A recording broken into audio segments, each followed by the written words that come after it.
If you're the but look, I just want to say, listen, yo, Tehuti is a close brother of mine, excellent scholar. You know, y'all better watch out because he's gonna be straight chopping some heads off. Man, you got props from the Hebrew, bro. The oldest known spiritual book to speak on the afterlife. Get that Palo Santos burning. Start burning that Palo Santos and that sage together. You can mix them together in the bowl. They gonna need some frankincense oil in there. Oh my goodness. What the blood seed, Lord. brought out the holy tablet. Oh man. It's on. The Per M. Haru.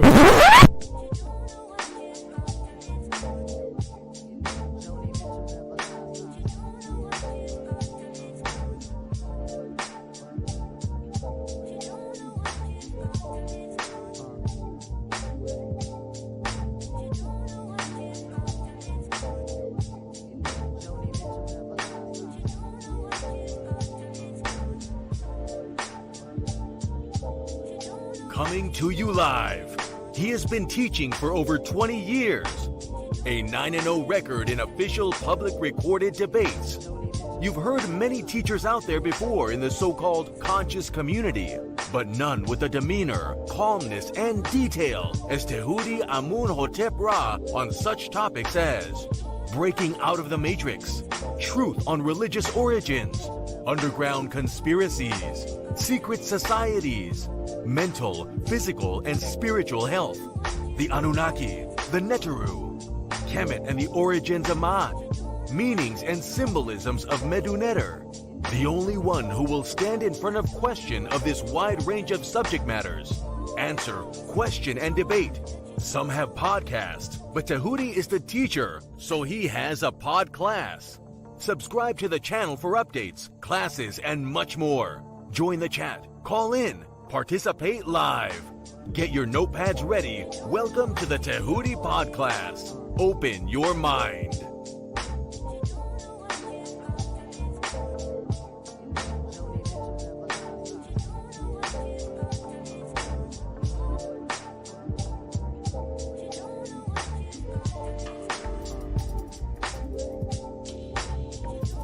He has been teaching for over 20 years. A 9-0 record in official public recorded debates. Correction.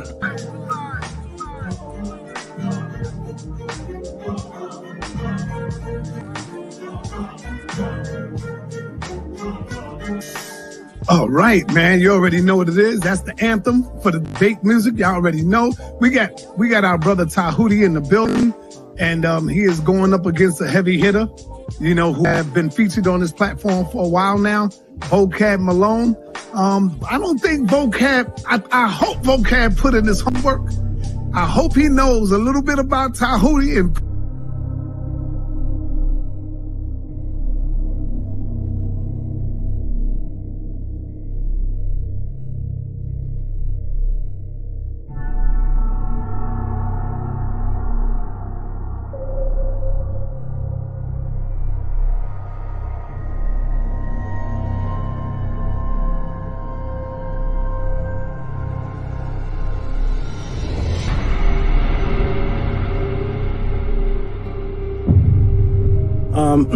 I appreciate everybody. Press 1 for Tehuti. Press 2 for JJ, y'all. Yes, I appreciate always being here. It's fun, it's educational. It's good to hear all these crazy views and just hear where people are coming from. Peace and love, everybody. Check me out every Friday, 7 p.m. Pacific on the Tehuti Pod Class on YouTube.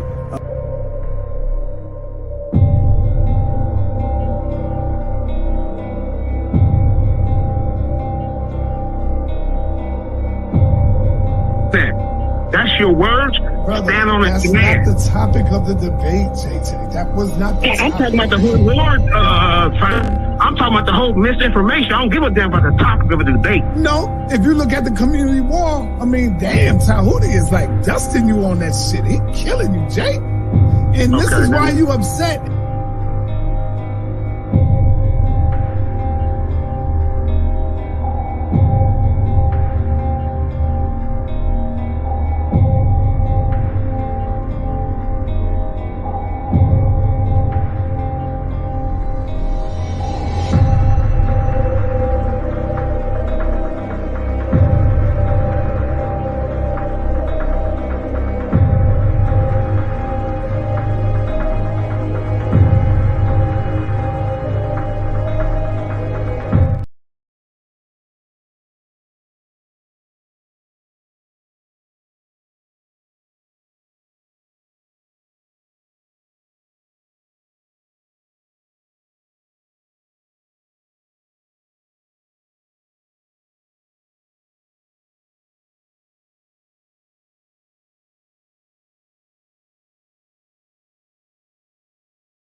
And my point is simply this.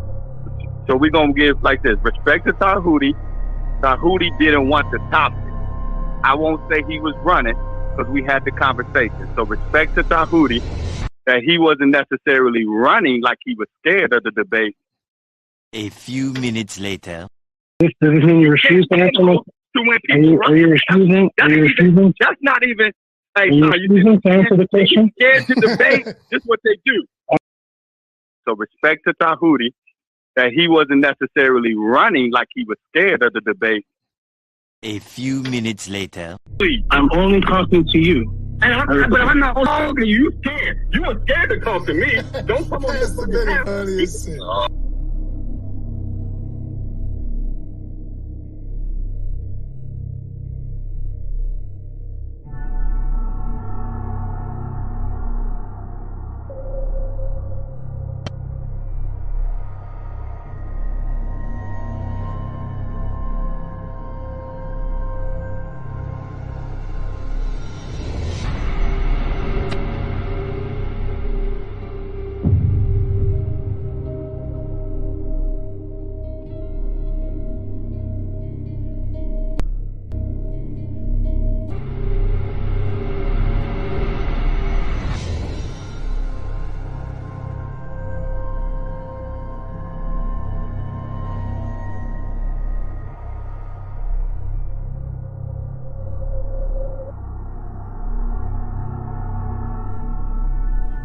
So he is God, the most high God. And when he repented, he Me and Tehuti shook our heads at the same time. Tehuti believes on writings on the wall that he don't know who wrote it. He don't know who wrote them writings, whether it was the Greeks or whether it was the Kemites. I think I need to clarify that with you. I think I need to clarify. You should let me clarify. Because I wasn't talking to you when I was talking about the writings on the wall. There's no name given to authorship, and there's no date given. Whereas we know when those writings on the wall were done. That's all I said. I didn't mention anything about you.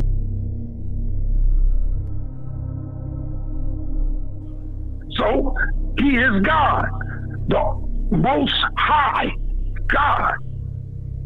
And when he repented, Me and Tehuti shook our heads at the same time.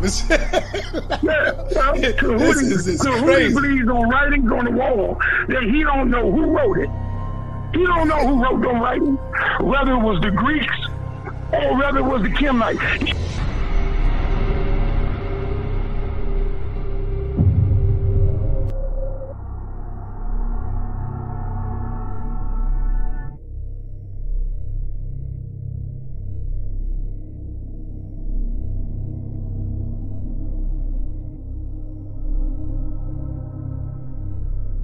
Hold on.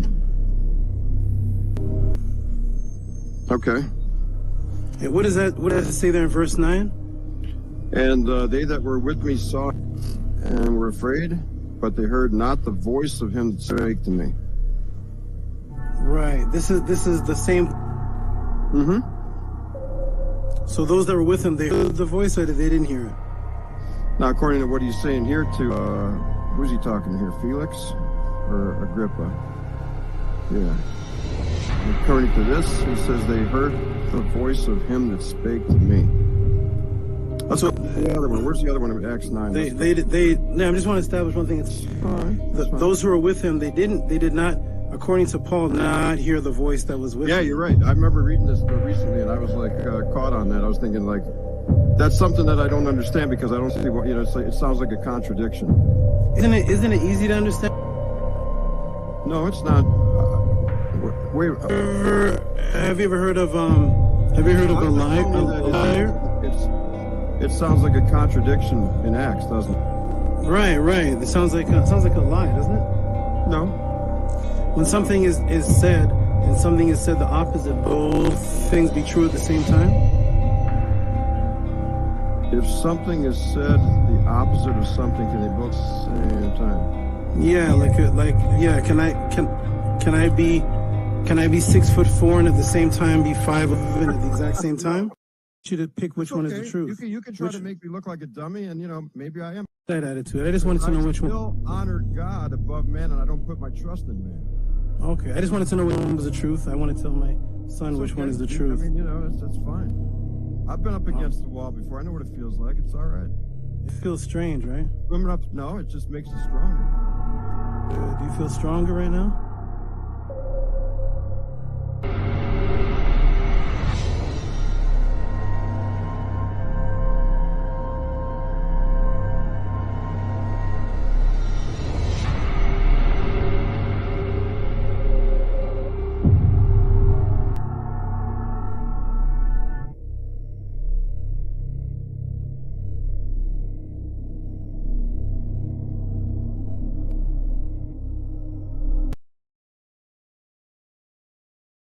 Correlation of her not being a literal person with having the sun on her head. I'm trying to link in why you're bringing up the sun is on her head. I'd love to know how you think that a literal person could exist with the sun on their head. So because this image has the sun on her head, therefore this cannot be a literal person. Is that your stance? That's exactly what I'm saying. And I also want you to recognize that I'm saying the same thing about Anpu and the same thing about Asar. Okay, great. Can I screen share, please? Yes, sir. So it's the brother Jabari. Remove Jabari. Sorry. Okay. The brother Jabari stance is that because this image has a woman with her son on her head, her stance is that makes this woman not real. When I asked him if that was his stance, he said yes. I'm going to screen share, please.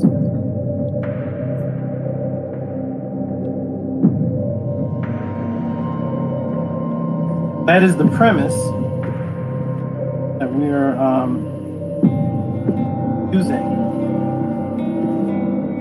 And I want to know is was Anksenamun a real woman, Jabari? Yes or no? Anksenamun, or was that a myth? Are you referring to Anksenamun, the wife of Tutankhamun? Yes. Was that a mythological Netzer, or was that a real person? She was a real person. Everybody see my screen? Yes. Everybody see Anksenamun with the same sun on her head and the same two horns on her head that the statue of Welsing has? Everybody, can you see that sun, Eder? Yes, we see it. Okay, this woman is Anksenamun. She has the sun on her head, the exact same sun on her head, and she has the horns on her head that Osset had on her head. And I made sure I asked Jabari clearly, what is the purpose of bringing up the sun? Is it because this woman has the sun on her head? Does that make this woman a myth or untrue? And he said that is his stance. Well, here we have a real person that the brother Jabari just acknowledged as a real person with the exact same symbol on her head, and nobody's going to ask what's the temperature of the sun. So we need to erase. So wait, let me see. I got to finish though. I got to finish. Go ahead. You need to remove, Jabari, you need to remove the statement that you made, the premise that because, you said because, and you agreed that because this woman has a sun on her head, then that makes her unreal, when Anksenamun is a real woman, and can everybody see the sun on her head? That's a real woman. So yes, real women are depicted with images of symbolic suns on their head. Can I ask you a question, dear brother? But as soon as you acknowledge, my good brother, as soon as you acknowledge that having a sun on your head does not make you unreal. And you answered and you agreed with your stance. I think you're not my question. You are not answering my question. You are not, and I know you are. That's because you have a smirk on your face, because you know you're not answering the question. And this is a simple question. In fact, you asked me when we started to go back to the question. I don't know to watch the videotape of being beaten, but let me show you the videotape again. Because we could have started someplace else. But you asked the question. And I started by asking you how hot was the sun. All right. Let me say something. Let me finish on that. And I wanted you to say to me whether it is possible for a literal person to have the sun on their head, and you are not answering that as yes or no. I'm not sure. That's your question. Is it possible? I've asked it like 7 times, brother. It's not possible, and that's why that is symbolism. I'll send them one and I'll set one. Answer the question. You're not answering the question. Is it? Let me ask you again. It's not possible, but you set your premise on it. This is 8. I'm gonna ask it to you one more time, and hopefully you'll give me a clear answer. Is it possible? Is it possible for a literal person to have the sun on their head? No. Oh, good. Thank you. Okay. All right. Let me quick. Yeah, sure. Now, Jabari, you know I love you, brother. You did get hit with a straight right on this one right here. If the brother asks you, Jabari, hold on. In all fairness, the brother asks you Now, I agree. But because of the answer to you when he asked you the question, you definitely said the woman have a sun on her head. She can't be real. Brother then showed you a sun on the head of another who you did say was real. That's all it is. Hey, Jabari, Floyd Mayweather, the best of them gets hit with a jab, brother. That don't mean nothing. Come back and show the brothers and sisters out there why you are the Floyd Mayweather of the House of Consciousness. That's it, brother. It ain't nothing. This is the reason why you have to.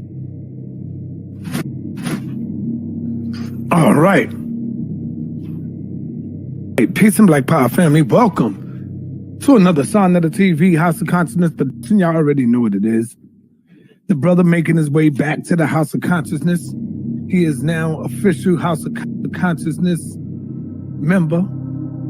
Welcome to the party, brother Tehuti. He made his official step through the door a few days ago, taking on the Floyd Mayweather of consciousness, brother Jabari. Most people in the got brother Tehuti winning. Now, hey, majority rule. I can't be biased. I got to go with the majority, okay? Because I'm not the referee. So, don't get mad at me, brother Jabari.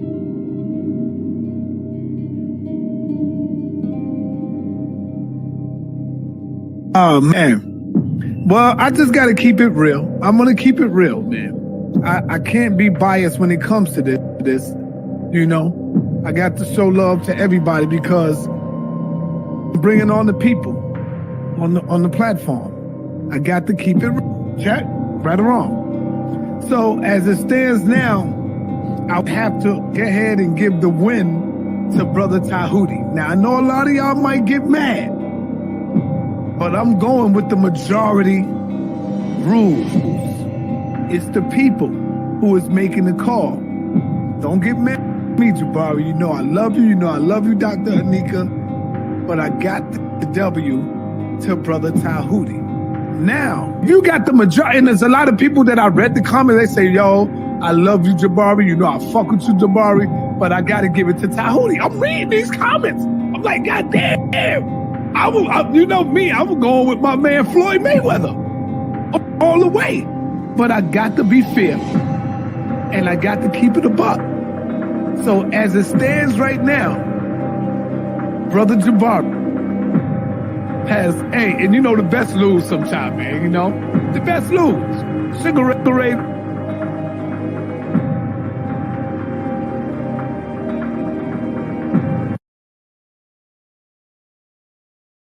See, when you look at Floyd Mayweather, in order to beat him, you got to knock him out. In Tehuti, you gave Jabari a little knockout hit. You know what I'm saying? Because you caught him.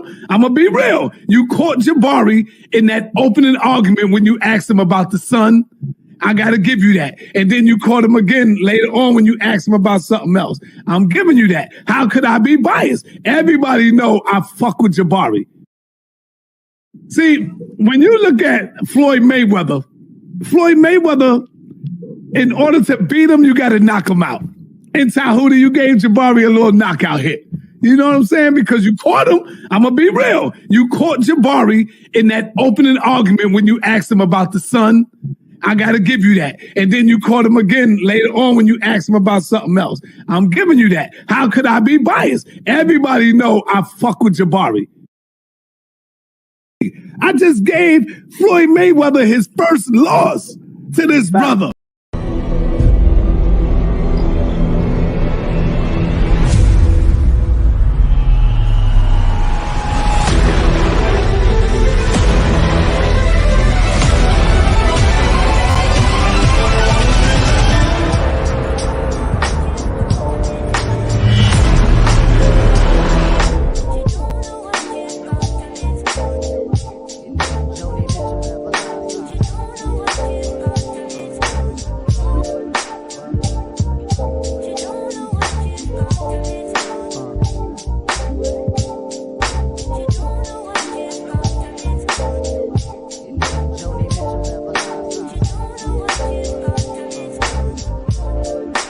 Mic check. We're going to do audio fix. Mic check.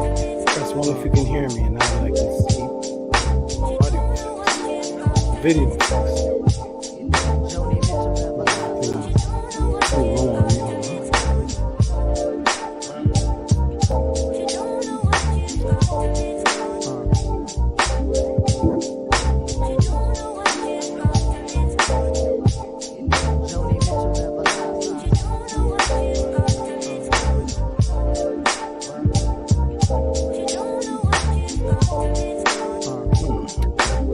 Press 1 if you can hear me. I'm going to check the chat in just a moment.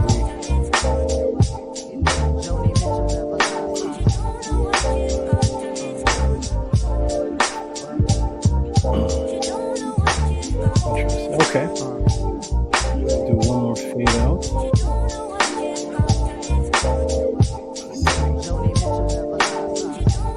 Okay, I feel a little better. Let me just add a arrow. I think I know what's happening. Hold on, let me see if I can fix this. One moment, everyone. This needs to be pulled down. Yeah, this needs to be pulled. Not towards you, though. Yeah. Okay. And let me see if I can do this side. Yeah, there we go. Do that flat.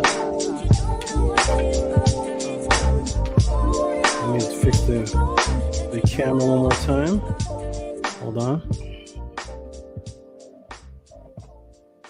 Okay, let me do this. Present. Settings. We'll soon be here, ladies and gentlemen. Okay, let me take it off the blur.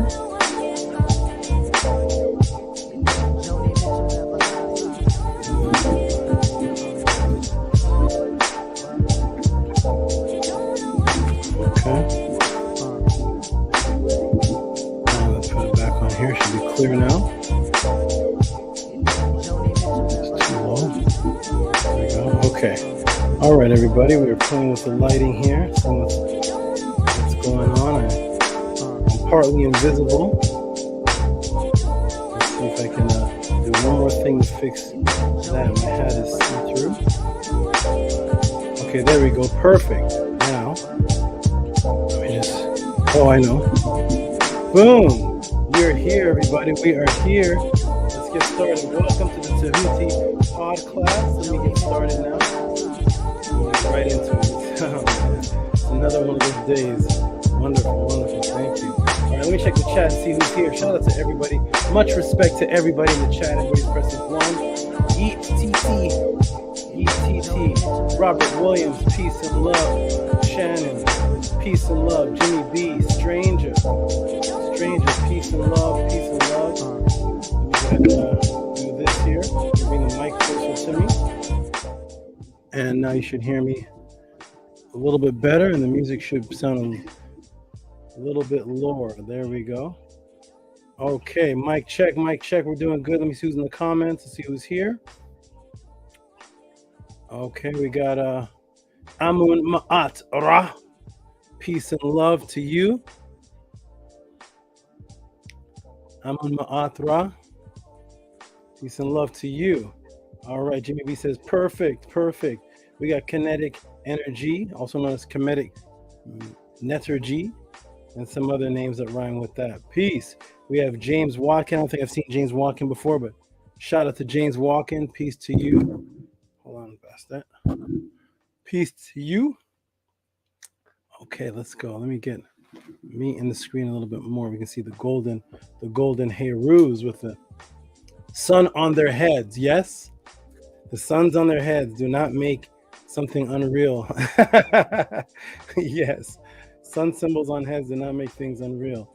Greetings. We got new people here. Say what? Haven't heard this name before. Say what? Say what? Say what? Peace to you. Here's another name. A lot of new names in here. Unk Oma.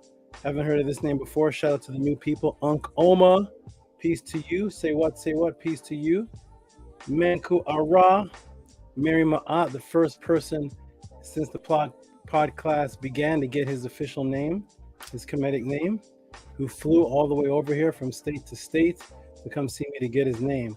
Okay, everybody, rebel minded, peace. I see you. I think I saw you on the in the chats on the other channels saying this is an insult to Tehuti. I think that was you. Shout out to everybody in the room. A lot of people in the room, of course. Kemet 101, 101, 101, 101. Peace to you. Says salute to the pod class. Peace of mind to the pod class. Long live, health and wealth to Tehuti. Thank you. JB Official, there's another name. I don't think I've seen that one before. We said Sa was clearly fair, 100%. Boom. That's how it should be. Until the second time I came on, but hey. All right, who's this? Am I reading? D Shannon Townsend. My gigma is back. Yo, I gotta get you some bread, Sonnet and Sonetta. Okay. Not sure what that means, but shout out to you, good brother. Kenneth Willis, a lot of new names in here. Shout out to everybody. Obi-Wan Kenobi, not the one from Star Wars. Shout out to you. Obi-Wan Kenobi is writing Medunetta. Yep. Stephen E's here. Eni Black Lodge. We have a Vinny Black Lodge. We have an Eni Black Lodge. Shout out to everybody. Jamie OX, who's been here from the beginning innings. Africa Brown. Shout out to you, Africa Brown, who says, peace and love, beautiful family. Chi-Town in the house. Let's go, Master Elite Educator Tehuti. Okay, thank you, Africa Brown. Everybody's here. Jody's here. Shout out to Jody. Shout out to everybody who's here. Everybody's here. Okay, let's get started. But here's a new name. The Master. Okay, shout out to The Master. And Arcade Infinite. Shout out to Arcade Infinite. And Angela Gates straight out the gate. And of course, Scribe. Everybody, so many people to name. Let's get started, everybody. Welcome to the Tehuti pod class. We are about to get started. My name is Tehuti Amenhotep Ra. Divine Isis. I like that name. Divine Matt, daughter of Ra, pulls up front row right when right when things begin, because she knows she sent a question, and only because I told my goddess, I said only because I've known her for so long that I give everything that I'm about to give. The answer is not as elaborate as I'm about to give. I saw the question come in about Anpu.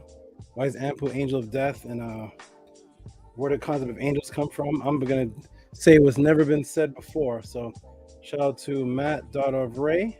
All right, everybody, let's get started. First, before we start, one moment, everybody, hold on.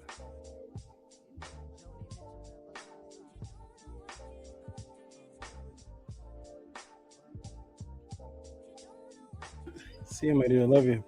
Be safe. These my napkins here? Okay. No, I don't think so. That should be good. Thank you. Ja Rashid. Yeah, Ja Rashid. Saba. See you, my dear. Be safe.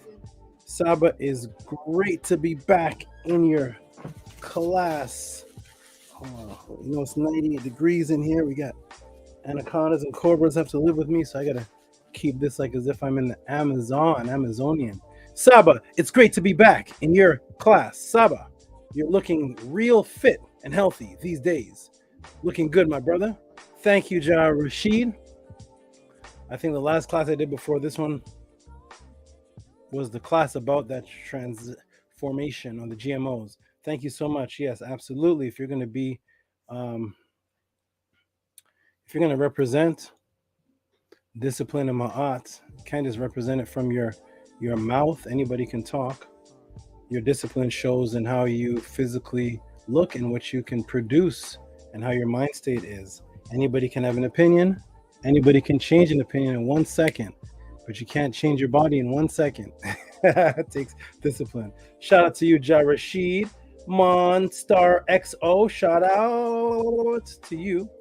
Okay, here we go, everybody. Let's get started with the Tehuti pod class. For the new people in the room, unlike any other chats, unlike any other classes, we get started off with what's called the affirmation. The reason why you see a whole bunch of people all over the internet, all of a sudden, you didn't see it 3 years ago. Everybody, Unki Ma'at, Unki Ma'at, Unki Ma'at, Unki. That comes from an affirmation that was put together by myself from parts of the Per M Haru. The affirmation actually made the Wisconsin news. And now in the last year and a half, I'm seeing all types of people. Unki Ma'at, Unki Ma'at. I don't remember Dr. Ben. I don't remember anybody in the past, Malachi, Nuwabians. I don't remember anybody, Moors, the greeting, Unki Ma'at, Unki Ma'at. But everybody, for the new people, here's where it comes from. We're going to do the affirmation. This is how I start my meetings. This is how I start my classes. This is how I start my mornings with my goddesses. And this is how I start the pod class. Yes, pod class, because I teach 4 classes a week. This is just one of them. Let's go. We're going to get started. Here we go. We'll start on the count of 3. 1, 2, 3. Ankia Ma'at un en es nin tet aset en Ma'at min hapapet en Ma'at her en hu chiui per I kut. I live for Ma'at. I exist within her. I do not speak in the place of Ma'at. Every day I advance towards Ma'at. My being is surrounded in darkness. I come forth as conscious light. Okay, let's get started. Everybody's going to do an intro for all the new people, and then we're going to get right into what is the Tehuti pod class about. Well, first, you may look into the room and you may see some people that look a little bit different from everyone else. I mean, they have symbols by their name, which are wrenches by their name. 1 second, let me refresh this. I don't know why it's doing that. Okay. Symbols by their name, which are wrenches. These are what's known in regular chats as the moderators. Well, here, they're not known as the moderators. They're known as something else, which is actually created by a brother in the room named Stranger. And he actually created the title here. And the title is Ma'aterators. The Ma'aterators are a little bit different from the moderators, because it has the word ma'at in it, and that's actually where the word mod came from. The reason why we have a word called moderator, or moderate, to be in the center of something, is from the word ma'at, coming from mit, which means to echo truth. And to be in the truth, you have to stand in the center of both situations and analyze good and evil in a fair state without taking a side until you know all the facts. That is mut. And that is mit, and that is mother, and that is ma'at, all the same word.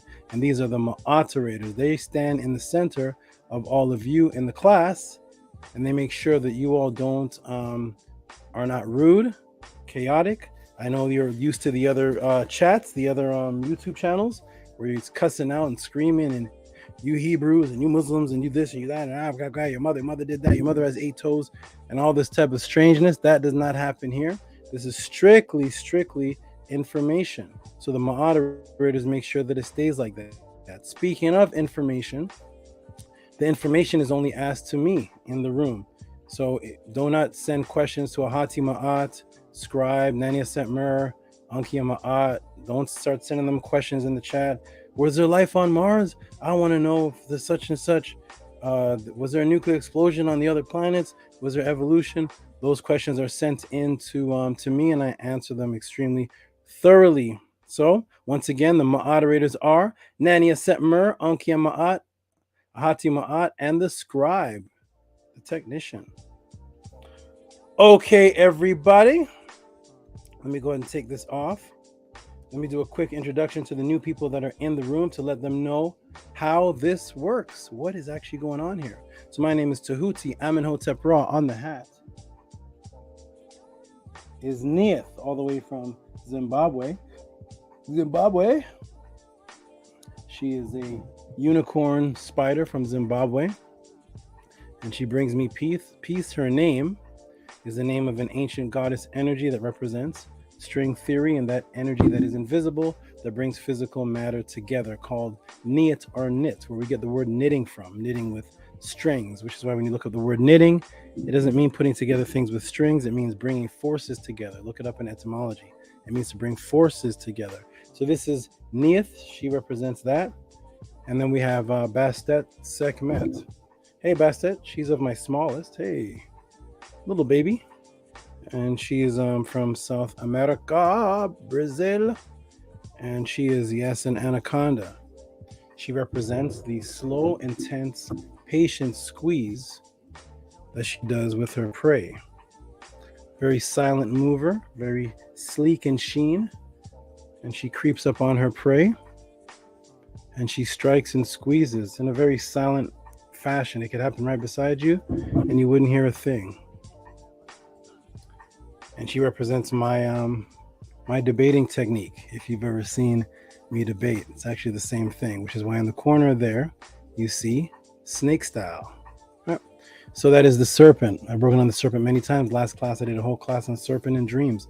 Now, my name is Tehuti Amenhotep Ra. I've been a teacher for over, I don't know, maybe 30, 40 years, 30? How old am I?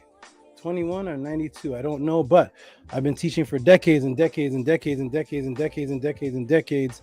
So I lost track of time. I used to teach in the public, in front of people without knowing what the subject matter is. That means I was set up to stand in front of a group of people that would come from all over America and Trinidad and Jamaica and all over the place. And the teacher at the time would put me in the front, and he would say, they're just going to ask you questions. We don't know what they're going to ask. They're coming from Trinidad. They're coming from the UK. Stand up there. This is before Google. You couldn't Google. There was no Wikipedia. Nope. No YouTube. Imagine a world without YouTube and Wikipedia and Google. That was me. So it was years and years ago, and I used to teach and answer random questions. And it sparked me, restarted my interneter ability to be able to answer a plethora of different subject matter without really having to prepare for them, which led to this class right here, because I separated myself from people and lived amongst animals and wildlife for a long time. I studied, I fed myself information, I did certain rituals, practices, all types of things, and I disassociated myself with people. I did it first when I was 7 and 8 years old, and I did it multiple times where I was mainly around animals. That's where we learn from. That's why the Medunetter is written in animals. See the animals? The animals? You couldn't speak in Kemet unless you had knowledge of animals. Interesting, right? So I was teaching for multiple years until I raised to the top of that particular organization, and the people in the organization became jealous, and they wanted me to burn all of my literature that wasn't written by Malachi, because they saw that my answers weren't coming from one person. I don't believe in such. So my answers were coming from plethoras of documentaries, news articles, scientific peer-reviewed articles, the all types of information. And they were only reading one particular person's books. So by the time somebody asked a question, I came to answer. It was like, go to this page one of this, a scientific article. And they're like, wait, that's not in these books. And so they came with, one second. They came with torches. Grab this, hold on, everybody. 1 second, hold on. Hold on, let me grab something. Okay. Oh. I'm gonna put this behind me. Hold on, everybody. Okay. Okay. Get my back straight. You can do it. Put your back into it.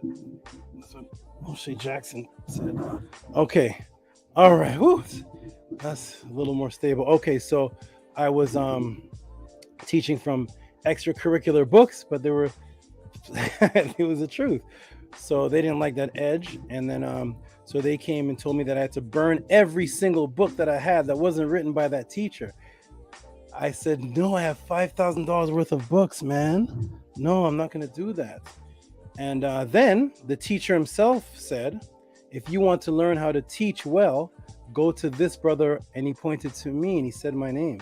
Go to him and he will teach you how to teach. I've never heard him say that about any other person. And that created crazy jealousy because they didn't know whether I should throw my books away or whether they should come learn from me how to teach. So it was time for me to leave because I was getting threatened and such. And it was just very strange. So I left out of that situation and I just took care of my family, studied on my own, only taught my family. And I look back at that organization. I said, you know what? There's a lot of poor righteous teachers in that organization, people that are have the knowledge, but they don't have any business knowledge. Let me go back to them. Okay, I'll stay away from teaching, but let me go back to them and teach them business, entrepreneurship, LLCs, trust funds. Let me teach them how to flip real estate properties. So I went back there, did that, took some of them off the street, took some of them from living in vehicles, living in their car, and took them and moved them into my house at the time. Gave them rooms in my house and started teaching them business until until they robbed me with a business transaction. I said, oh, these people are just, I can't help them. I can't teach them. And they're just rotten from the core. Let me step back. Let me move away from these people. I can't do this. I can't be around them. So I went into seclusion, just started teaching on a thing called Pal Talk. And then I ended up moving to Canada, built a family up there, taught them and taught individuals that were in Canada that I was actually teaching ever since 1992. And then I moved to here to California because the weather is pretty smooth and I'm an outside, well, I was an outside performer. I'm an outside performer, so I need good weather pretty much all year round. So I moved to California, didn't teach people much in public. And a brother that was persistent that came down to see me perform, his name was Ahati Ma'at. He should be in the room right now. And he came, and yes, he was down and out. He was homeless. He was an ex-Hebrew Israelite. He was smoking, doing all the things that he tells you that he did back then. And I gave him a chance. And I said, okay, you don't have much of an ego because you have nothing. You don't have anything to lose to have an ego. So I started teaching him, bringing him in private places, private parks, and gave him about 1 hour of my time every day. He showed dedication and loyalty, offered to carry my bags, offered to help me with things that I needed. And I appreciated that, and I kept teaching him. Eventually, I invited him to come meet the goddesses. He met the goddesses, and I would then teach him on the couch. He was the only male that was allowed to come on my property, to come on my couch and teach. I was only teaching my goddesses at the time. So to bring this to the pod class, Ahati told me, I know you're private, but you should come into the public because there's multiple teachers that are in the public. They're not as disciplined as you. They don't it's warm in here. It's very warm. Sorry. They're not as disciplined as you. They're not disciplined with the martial arts. They're not disciplined with the knowledge. They're not disciplined with the physique. They're not disciplined with they're not disciplined, and they're out here just screaming at everybody. And you need to come and change the world. You need to come and let them know that there's an actual real teachings out there. There's real teachings. And the way that you break things down is so vivid and pure and colorful. And resourceful. You need to get out there. So I said no a few times. And then eventually I said, yes, I will go out there. Who's out there? And he said, oh, come to this group of people. They want to interview you. They're the Hebrew Israelites. They want to know more about Kemet. Right off the bat, I knew it was shady because I said, they want to know more about Kemet, but they're Hebrew Israelites? How long have this group existed? He said, a couple years. I said, so for years, they've been wanting to know about Kemet, but they stayed as Hebrew Israelites? I said, I was a little, I was like, this something else is going on. And then when I got there, they put a flyer out for my interview, and the flyer said, Amenhotep Ra Tehuti wants all the smoke. And I saw the flyer and I was like, I want smoke. I smoke. I know what I'm like. I want all the smoke. There's an interview. So I went there for the interview, and yes, lo and behold, the interview went fine until the debate champion came on, and he immediately saw my demeanor and the way that I spoke and the knowledge I had. And he said, I challenge you to my title. I said, title? What's the title? Is this like wrestling, or is this martial arts? I do martial arts. I'm titled debate, the debate league. This is a debate league, and I'm challenging you to my talents. I just came for an interview, but sure. I've never debated online before, like with visuals and such. I debate on the streets, and I do open seminars, but this online internet stuff, I don't know much about it. So they set up a debate with 4 Bible believers and 1 non-Bible believer for me to fail, because the debate was about the Bible versus Ma'at. And the judges were 4 Bible believers. I didn't know what was going on. I just said, I'm going to teach, and I'll probably win, because this is what I do. It's like you're trying to fight. You're trying to fight your street fighter, trying to fight Bruce Lee, but this is actually his lifestyle. He's not just a fighter. So I said, I'm probably going to win, but who knows? Let's try it out. So we tried it out. Boom, I beat him, and then I stayed in that league, and then went on to debate all the people that they brought to me, and kept beating everybody one by one, and continued on until I went to Kill a Priest. I went to Kill a Priest and did an interview there.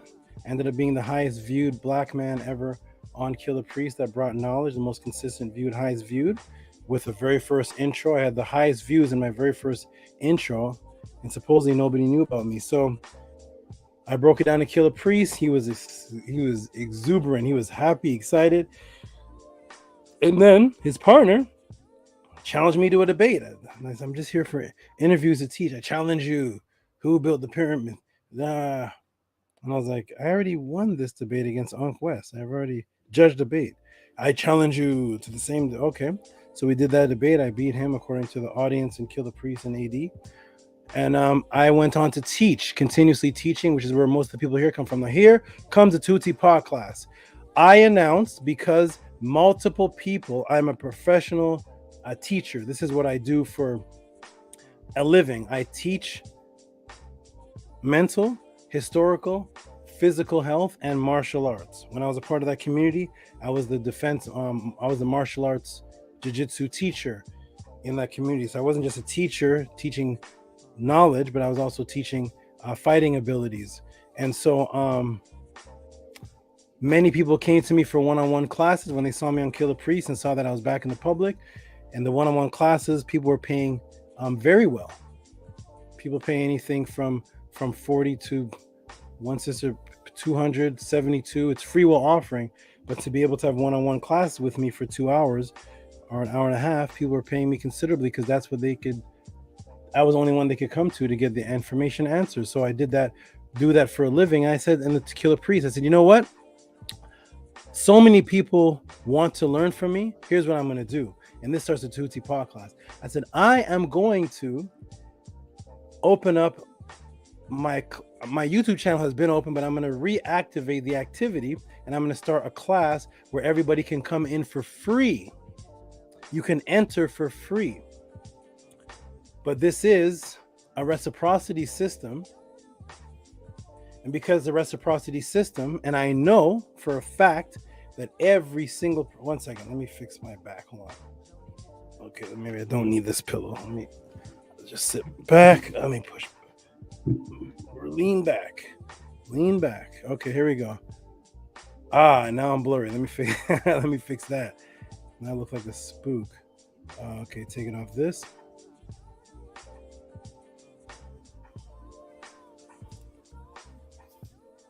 Is that better? I don't know. Okay, so I said I'm gonna have a reciprocity system, and I know every single person in this room has tipped a waiter 10 to $50 for merely walking your food over that you paid for. I know everybody in this room has bought bubblegum, popcorn, potato chips. I know everybody's either had a Netflix, a Blockbuster, paid for a Gucci belt or their favorite shirt because it had a certain name brand on it. I know we went out to the movies, the Knicks game, spent $42 at the Avengers, $52 at Wakanda Forever, and all of that foolishness. And I said, I'm going to open up a class, but in order to participate in the class, there will be reciprocity. And the reciprocity will come through Cash Apps and PayPal, because I do not have a super chat.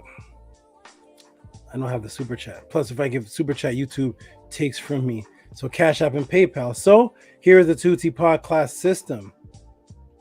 The Tehuti Pod class system works as this. If you are in this room, which there's 73 people in the room, I set up something that is extremely hard for a teacher to do. That means I come here, or in the middle of the week, I have nothing. There's no prepared lecture. You all send in questions, and the questions actually govern the class. That has never been done by a teacher, Kemetic conscious, in history that I've ever seen. And I'm not talking about you sending questions and my answer is, yeah, that's pseudo. Forget about that, man. Yeah, man. Don't worry about that, man. No, man. Yeah, man. No, man. Forget about that, man. You crazy, man? No, not that kind of answer. My answers are writing a book for you. Individuals that send in questions of a certain donation amount, I put out a visual book for you. That means in this class, you're going to see people ask live questions that they're either sent in from last week, today, or sometime right before today. And I customize, design an answer for you, or answer it on the spot as if it was customized. I see somebody sent in a question right now that I'm going to answer like as if they sent me this question a month ago, like as if I prepared a debate for it. This is the quality that I want everybody to be. And if we represent the most advanced beings on the planet who are very thorough, then we must be this thorough. But in order to be this thorough, in order to be the quality of teacher I am, there has to be reciprocity. You see, because we get college loans from the European and take out $50,000, $100,000, buy books and all this. The percentage is 95% of the people that go to college do not end up in the job they went to college for. It's a huge scam. It's a great scam. That's the real pyramid scheme. When you have thousands and thousands and thousands of people saying, I'm going to take out a college loan, and 90 to 90% of the people, 95% of the people don't even end up in the job. So that you still owe $100,000 if you don't get the job. You still owe the money. That's a great scam. That's awesome. That's really awesome. It doesn't guarantee you a job. But we pay thousands to go to school, send your children to the baseball club, the Scouts club, go on vacation. And I say, if you respect what it is that I do, if you want me around as a teacher, if not, no problem. You have the others. But when you see the quality of teaching that I do, if you respect what it is that I do, then there will be reciprocity. So I found out that Cash App and PayPal actually have a section at the bottom where you can actually write a question. Let me lean back. Something's in my back. You can actually write a question, and the question shows up like this.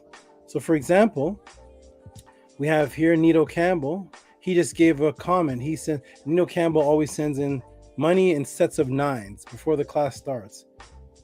In sets of 9s, it's awesome. But he says, Superior Teacher Tehuti. So he sent $27 just to help support and says, Superior Teacher Tehuti. We have E Manifesto, who actually went on tour with Jabari.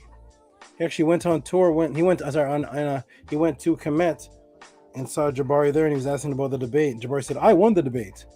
But if anybody says that Jabari wins the debate, it just means that they have no respect for the rules and regulations on the Soneto TV. That's all. But here it is. So he says, for the importance of totems, how to find yours. So this is a brother that's into Kemet, and he's asking about totems.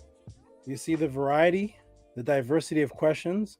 Here is Black Alucard, who said, thanks for the knowledge. This is how much people appreciate what it is that I do. You will not, and I repeat, you will not, and I repeat, you will not see this on any other YouTube channel. If so, put a link in the room. There, you will not see this on any YouTube channel, because people who understand the quality of what it is that I bring, they support it. So there's Stephen E. And here is explain the relationship between the Nitiru and the Anunnaki. Questions that other so-called teachers would just laugh you off the stage with. They would just say, Nitiru and Anunnaki, pseudo, you're pseudo. That's my answer, pseudo. Pseudonym, pseudo. And that's the end of the answer. So Natira were principles, and that's it. That's all. You're pseudo. Anunnaki are mythological. The mythological, you recognize the mythological to recognize, and then that's the answer, and you get no thorough breakdown of what the actual culture that wrote about them, what did they say they were? Not what you in 2020 say. My theme that you will find that everybody in the pod class knows is ancestral artifacts over your religious opinion. I don't care. I don't care, and I don't care again. And I don't care what your opinion is, what your 2022 opinion is of what you think things are.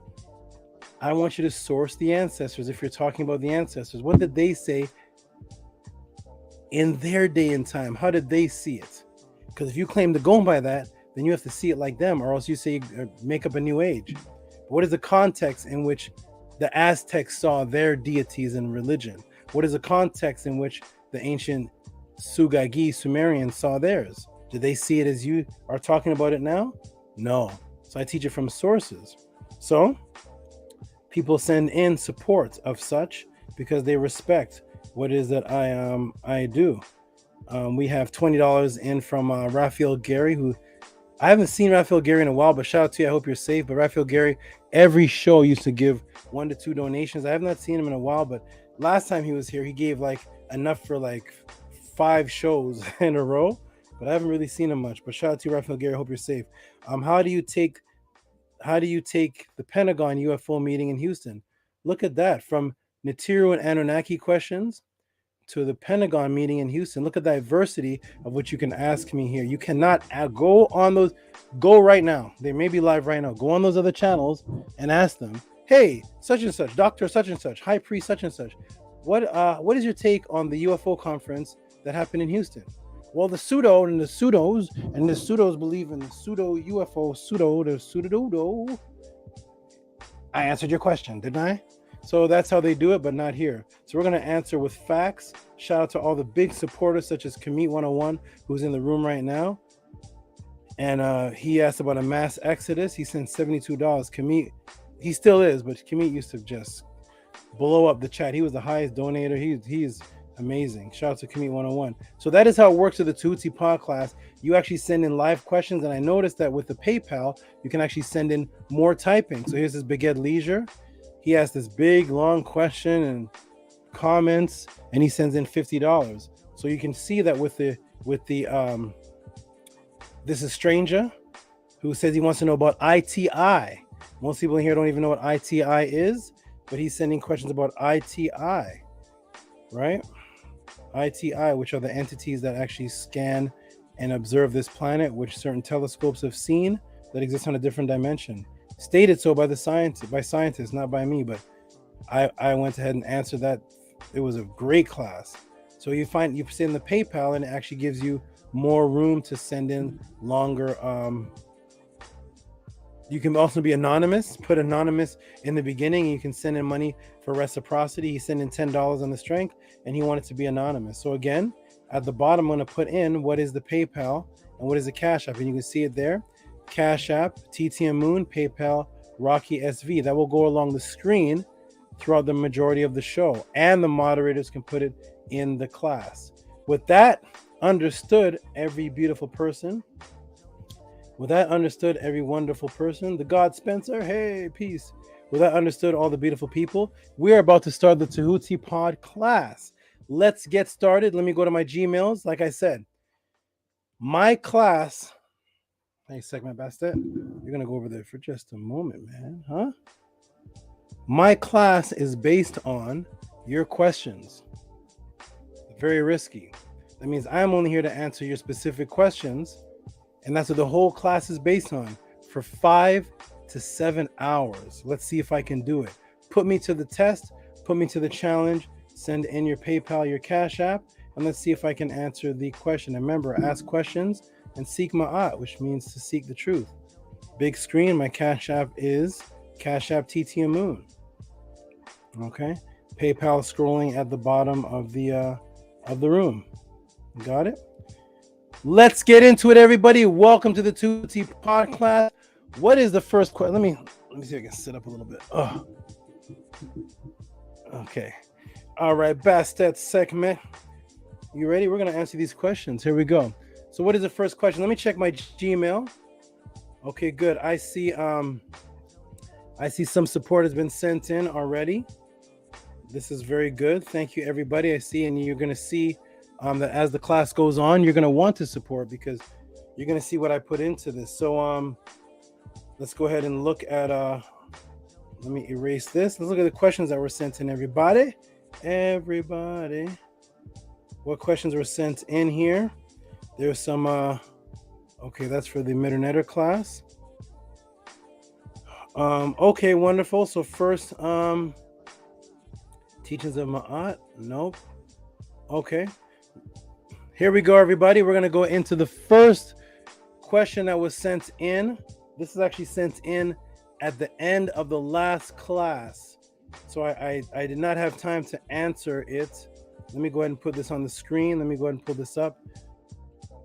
Bastet segmenti. You gotta 1 second. You guys love this 100 degrees, huh? 100 degreeing it up. Okay, let's go ahead and pull this up. Let me go ahead and see this here. First question sent in, everybody. Welcome to the Tehuti Pod class. We are about to get started. Let's get into it. And the question, let's see if I, let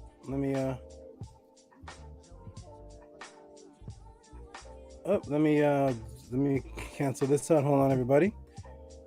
Let me pull this up again.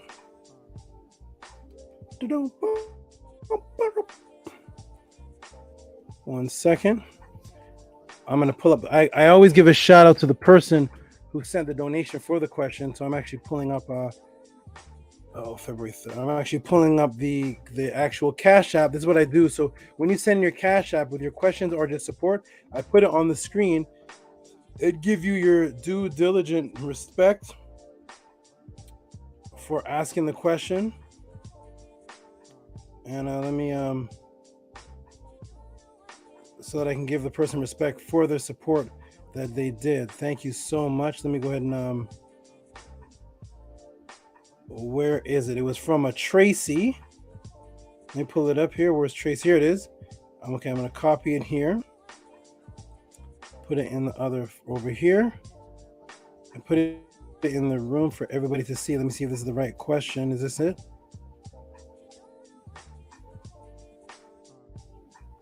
Oh no, that's not the right one. That's the that's one I didn't quite understand. Wait a minute, let me pull it up again. Okay, sorry for the delay. It's Tracy. Let me pull it up again. Great question. And it was actually just a question that it's actually just to give, it was a question about why to give tribute to certain Black women. And I actually added a special jewel for all of you in this class. Where is she? I'm looking for it. Should have been, I want to give her respect with this from Tracy. Where's Tracy? Tracy. Where's Tracy?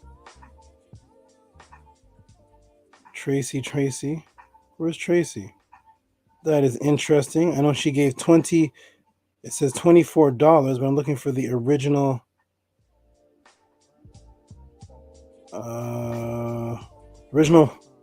one. There's Lisa Marie.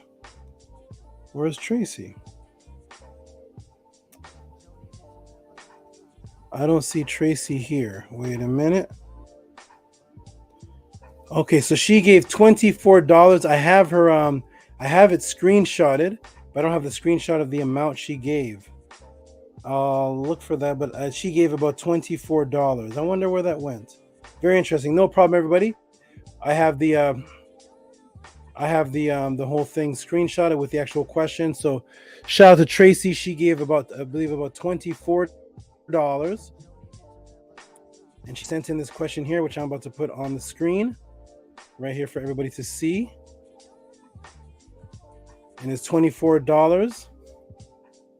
I'm gonna shrink this down. Boom.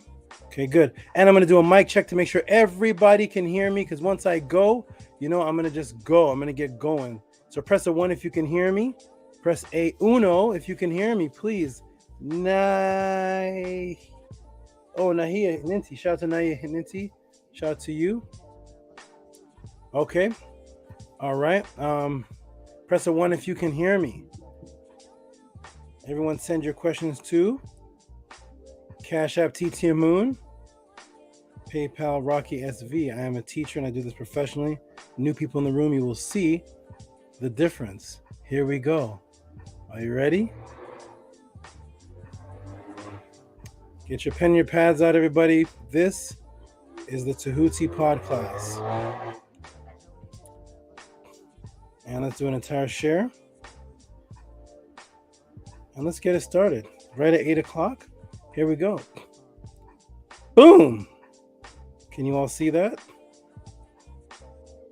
I'll expand it a little bit down. There we go. Okay, so here we go. So, a wonderful question was asked. It wasn't even a question to ask about any specific knowledge. But a wonderful question was asked. Let me go ahead and put the timer on. Welcome everybody to the Tehuti pod class. We're about to get into this question. And I'm putting a timer on. Boom, it's on. Here we go. All right. A wonderful question was asked. And that was from Tracy. Tracy asked the question. She said, can you explain why it is important to acknowledge, honor, and respect these copper-colored womb man?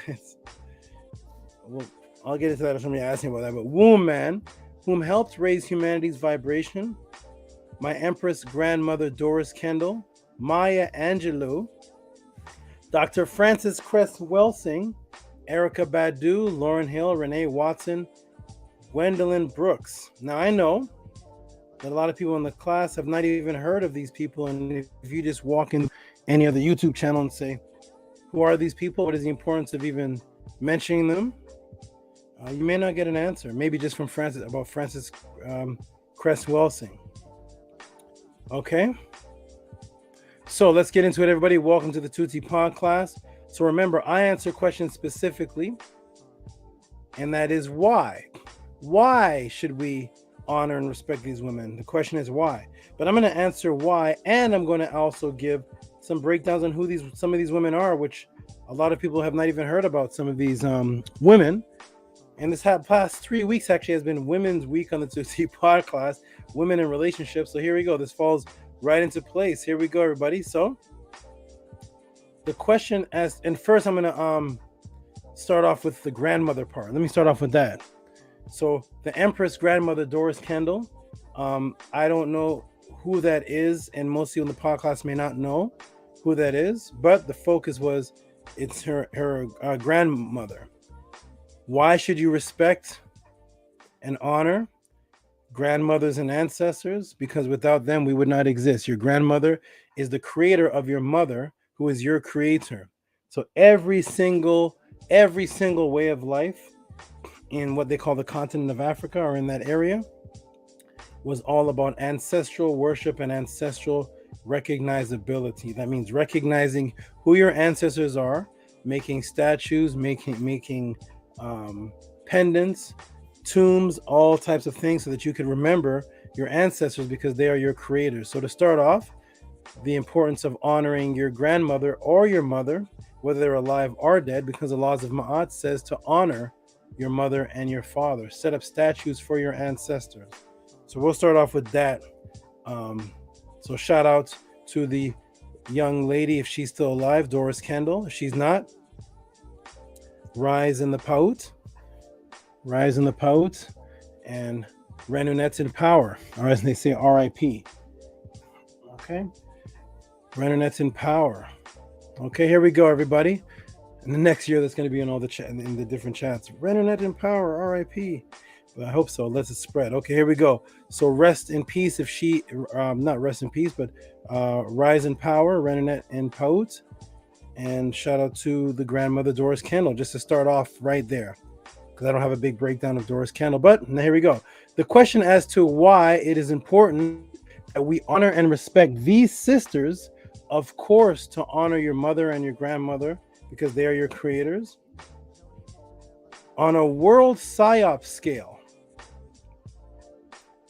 it is to eliminate these images from our younger melanated girls. So the reason why in this day and age we have to honor and respect these particular women is because we're in a situation of a psyops where they've actually recreated the structure of what the female image, black image is, and that image is getting into the minds of our 5-year-olds and 12-year-olds. So thus, to reverse that, we have to put in their minds women that actually made mental achievements and didn't just shake their behind. Okay? All right. So, for example, we have to get rid of these images right here. See these images right here? How to get icy white hair, platinum blonde for black girls. Right? How to get icy white platinum hair for black girls. Okay, you will find that I did a class on the Black Woman Matrix, and you will find that due to the personal and sexual sex magic attack on the black women, she is much more susceptible to the matrix when it comes to sexuality, relationships, and emotional stability, and the respect or disrespect for man and herself when it comes to beauty. So you won't really see Kemet 101 with hair like this. You won't really see Chuck D. You won't really see brothers in the chat, Ahati, with hair like this. You won't really walk down the street and see, here's a rapper, Nicki Minaj. You won't really see the old school male rappers. I don't know about today because you got Tekashi. I don't know what that is, but you won't really see Big Daddy Kane, Big Pun, Cool G Rap with their hair like this. You won't see Queen Latifah. You won't see this. So this is the image now of the black woman, which is how to get icy white hair, black girls. Nicki Minaj wig creation. Nicki Minaj wig creation. Iconic blondes. So now we've become iconic blondes. So the purpose of acknowledging and honoring these women is because these women were not known for being iconic blondes. They were not known for that. They were not known for straightening your hair and all. They were known for raising consciousness on the level that they brought. So we have to remove these images right here. This, on the world psyop scale, is to eliminate these images from our young melanated girls' minds, to eliminate these images and replace them with images of women who use their minds, influence black people for the better, and demonstrated that women are not just physical bodies, while wearing their natural hair and Kemetic cultural images with positive messages such as Lauryn Hill and Erykah Badu. And of course, Queen Latifah, Queen Mother Rage. Queen Mother Rage was my favorite. A sister named Isis, who changed her name to Lin Q. These were my favorites, Bahamadia. But we have to change the images from this and replace them with letting the young women know that you're not just a physical body with yellow hair shaking your butt around. Every TikTok, every Instagram is women shaking their butt around. Where's the videos of men shaking their butt? People don't know why that is, but we're going to break it down. But anyways, that's another class. But we have to eliminate this image and replace it with these images. Did you see a major difference between Lauryn Hill and Erykah Badu? And why do I bring up these particular ones, even though I have much more? Because Tehuti answers questions specifically. I'm bringing up the specific names that the sister Tracy actually mentioned, and I'm using them as a perfect example. We're going to expand this. We see, look at this. This doesn't even look like, this looks beyond human. This is beauty beyond human compared to this. This looks extremely scary to me. And that's like women that look like this can't even speak to me unless they're coming for knowledge.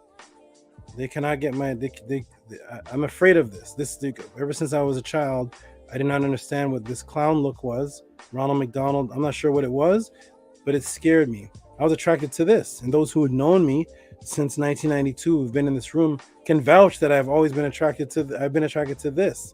So, look at the images. Look at the unks on their finger, on the finger. Look at the big natural. Look at her looking like a goddess. Look at her sporting the 9 curl, the Shen. Her hair was called Shen in Kemet. It meant eternity.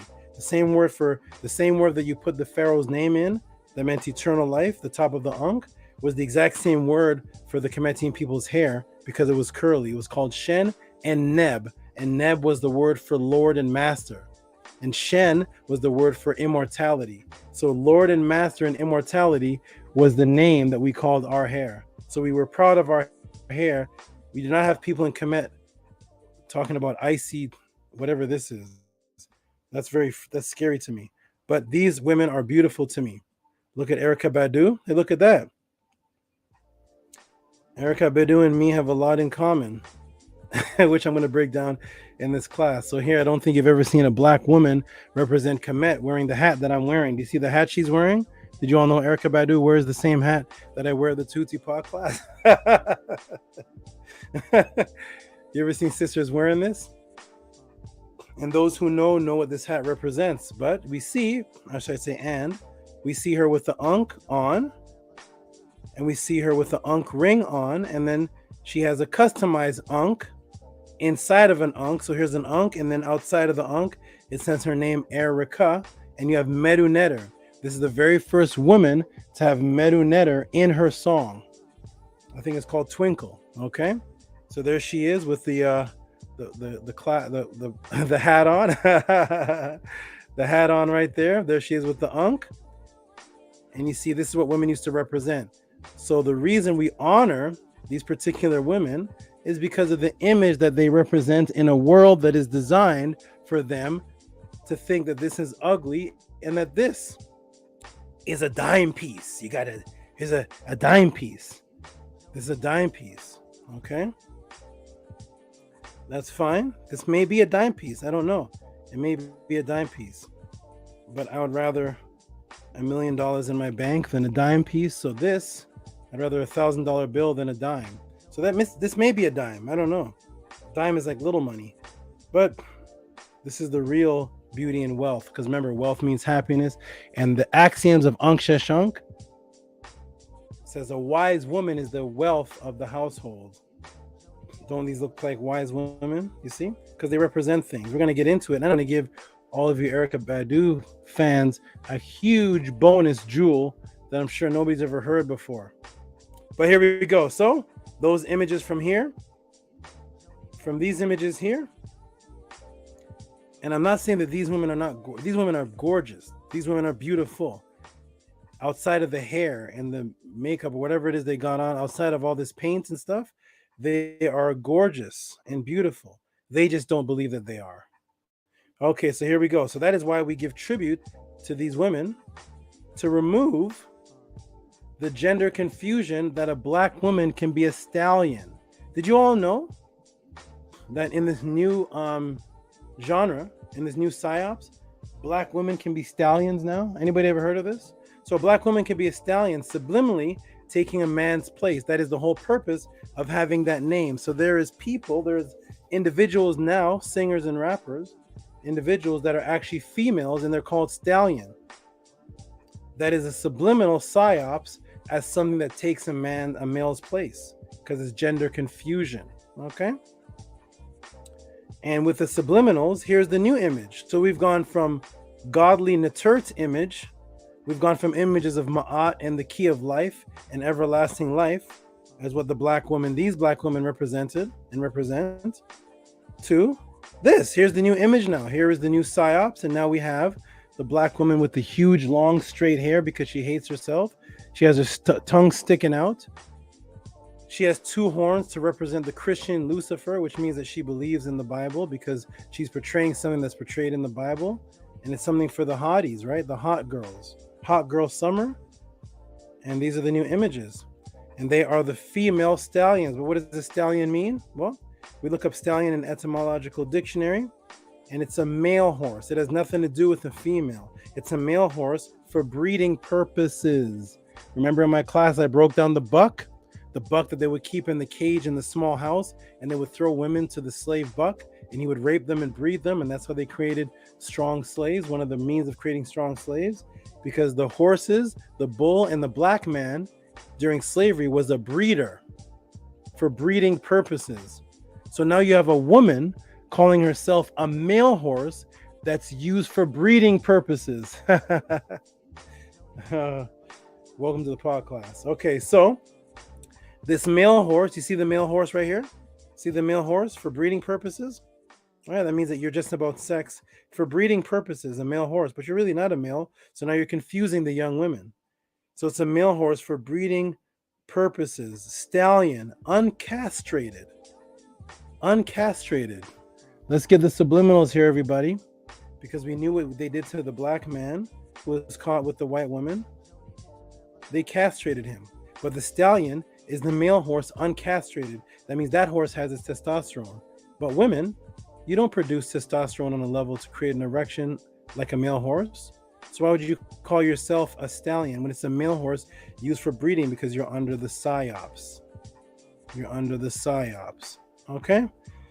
So this is the male horse used for breeding. Here, let me get a good look, everybody, at the male horse used for breeding, because that's the vibration of the name, and that's the name of this particular female. So we've gone from this beauty, unks, and honor, and ma'at, and the hat of Baran, and we've gone from beads and head wraps and afros to the devil image that is a stallion. And you're in the image of Set. All right, gender confusion. Okay, so by the way, what color is always associated with that stallion, everybody? Tell me. Let me go in the chat. Let me interact with you all. So the stallion is the most popular horse that you have ever heard of. That means people could name for you right now different types of horses, and you wouldn't know what they are. But everybody's heard of the word stallion.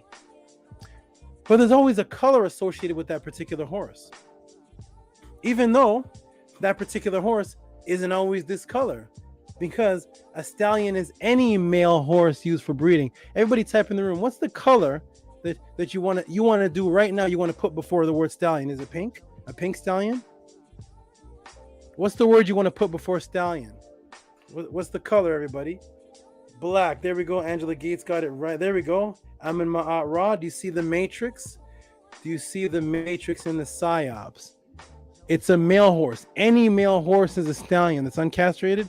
Every male horse. The brown ones with the white, the ones that are all white, the ones that are all brown, the ones that are black and brown, the one with the dots, the one with the lines, all of them are stallions. But they've created a situation in your mind that when you hear of stallion, you think of the black man. You have to say black stallion. Nobody ever says brown stallion. The white stallion, it's always black, because a stallion is a male horse used for breeding, which is what they did with the black man during what they called slavery. Really wasn't called slavery, but what they called slavery. He was the black stallion. There's many stallions here on this farm, but that brother over there, those brothers, they're the black ones. Those are our black bucks.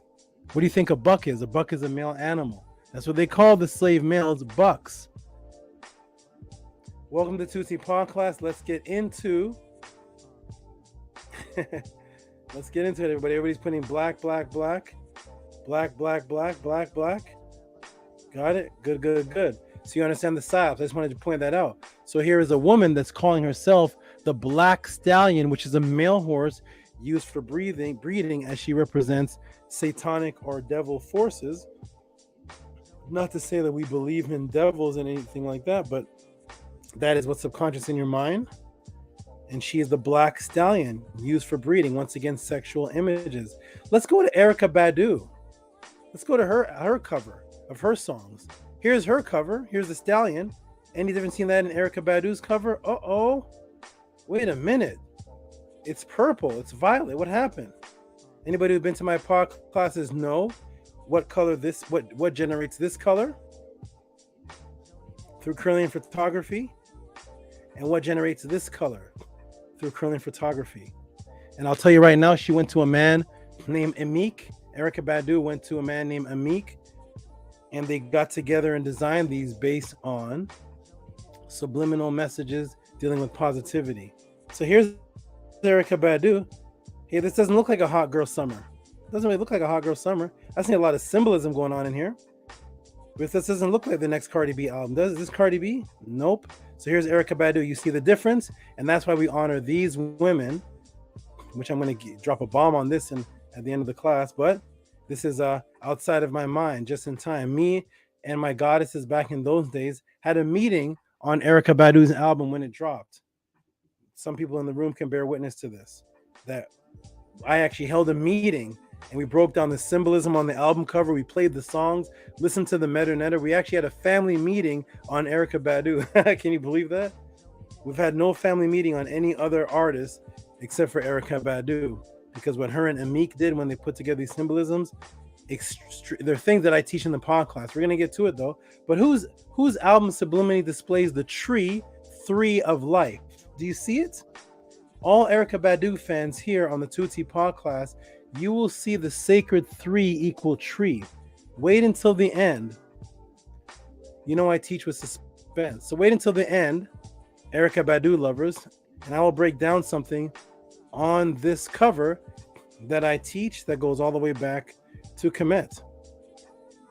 Completely different from this, which this subliminally goes all the way back to Kemet because these were the horns and the tail of Set.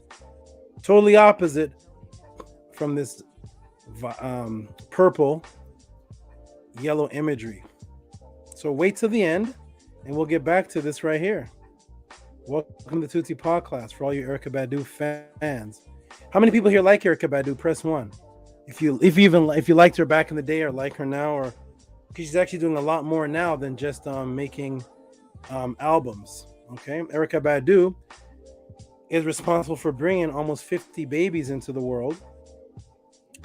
She actually represents the mother goddess, and she took the representation of the mother goddess into the real world outside of just music and actually became a woman where, get this, if you can be an Erykah Badu fan, go to her concert, listen to her songs, play her music in your house, and then get pregnant, and 9 months later, call her to come to your house and she'll bring the baby out of your body in your house without you going to the hospital. Is that what Cardi B is doing? That's what Young MA is doing? I don't know. Put the link in the chat if they're doing that. Okay, that's right. She's a midwife, a doula. This sister here, Matt Ray, saw me order a doula to give birth to one of my daughters. She witnessed it. Okay, I dealt with doulas back then. Okay, good. So, everybody like Erykah Badu. I see 1, Jamie X press 1, Bella press 1, Matt daughter of Ray press like 9 ones, Angela Gay press 1. Of course, because you have to like Erykah Badu. She's a refreshing breath of fresh air that you didn't see from the Rihannas and the Mary J. Bliges and the TL3C, whatever the heck they're called. You didn't see that from them, okay? Much love to you, Creative Native. Okay, good. Okay. Even Kemet says, Uno 1, she transcended all other so-called artists. Yep. And Matt Daughter said, yes, a beautiful moment.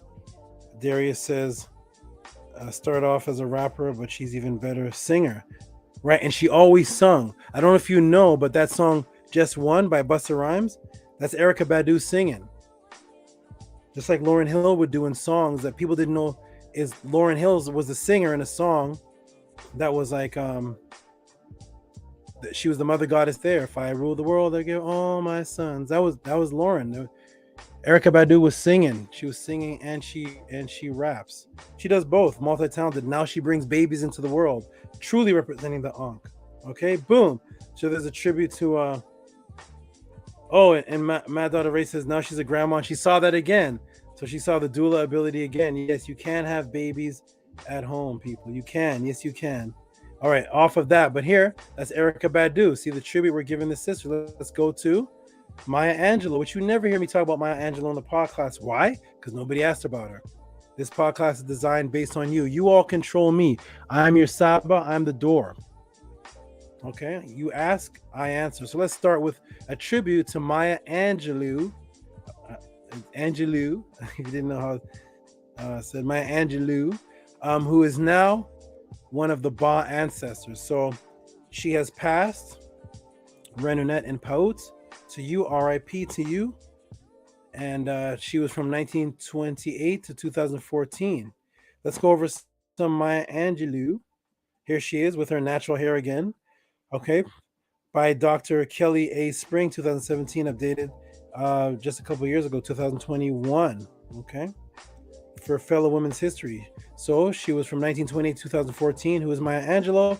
A poet, dancer, singer, activist, and scholar. Maya Angelou was a world famous author. She was best known for her unique, pioneering, autobiographical writing style. On April 4th, 1928, Margaret Ann Johnson, known to the world as Maya Angelou. Okay. Maya, by the way, is subconscious because Maya is also an old word that deals with water and the feminine aspect of birth. It's called Maya. Maya or Moya. Okay. Okay, we'll get into that if somebody wants to ask. But the world as Maya Angelou. So see, the subliminal from Margaret Ann Johnson, right, to Moya, Maya, feminine energy, female energy, and Angelo, which is an old word that means messenger, which we're going to be talking about today. That's where the word angel comes from. The root word of angel is angel, Angelou, angelos, which is angel, a messenger.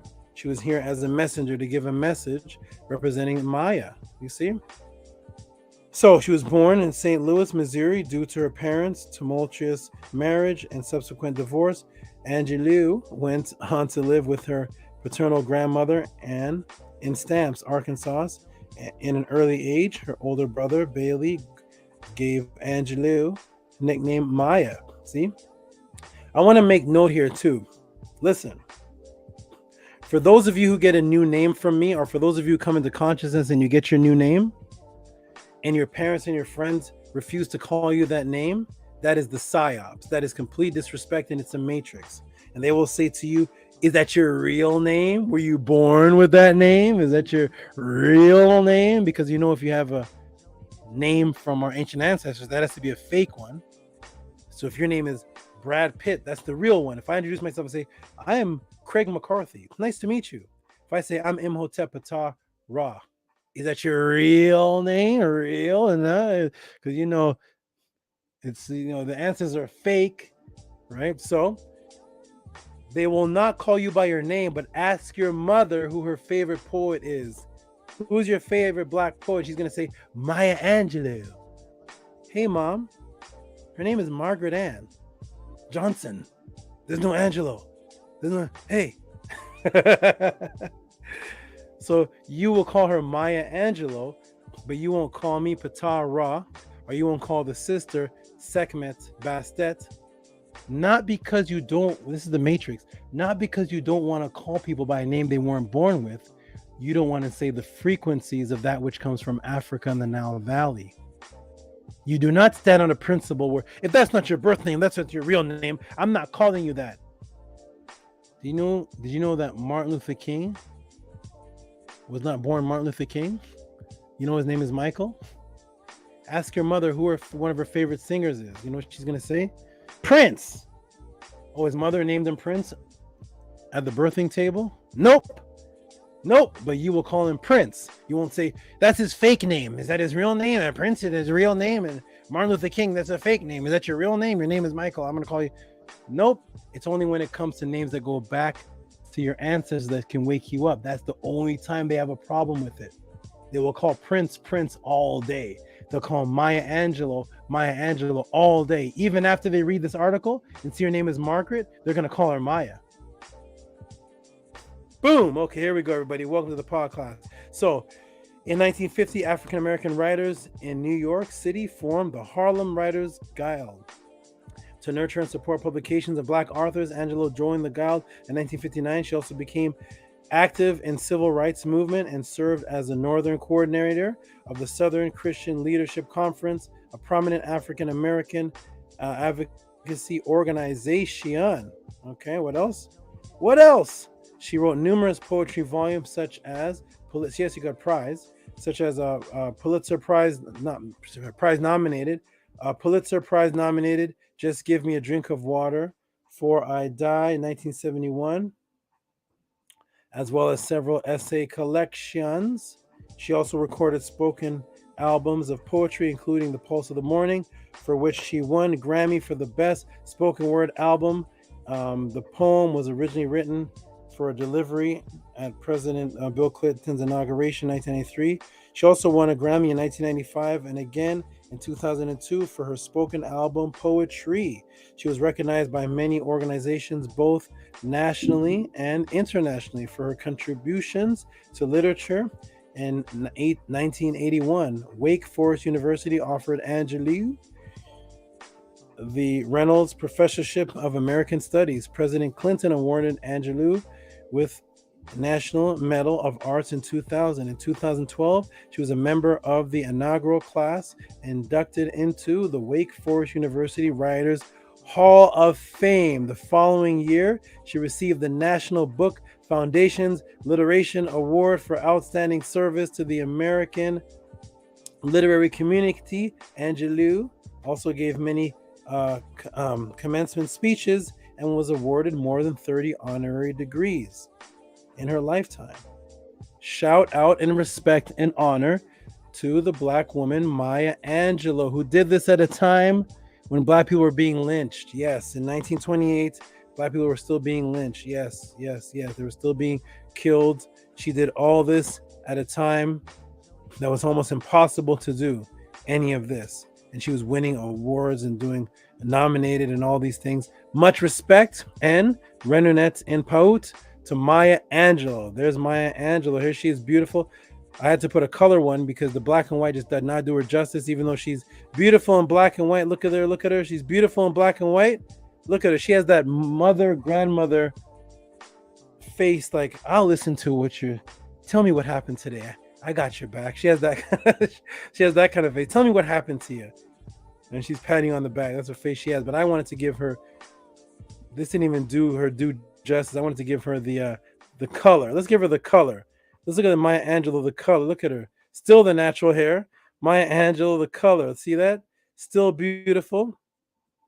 There she is, Maya Angelou, African-American poet. Woo! Okay, there's Maya Angelou, everybody.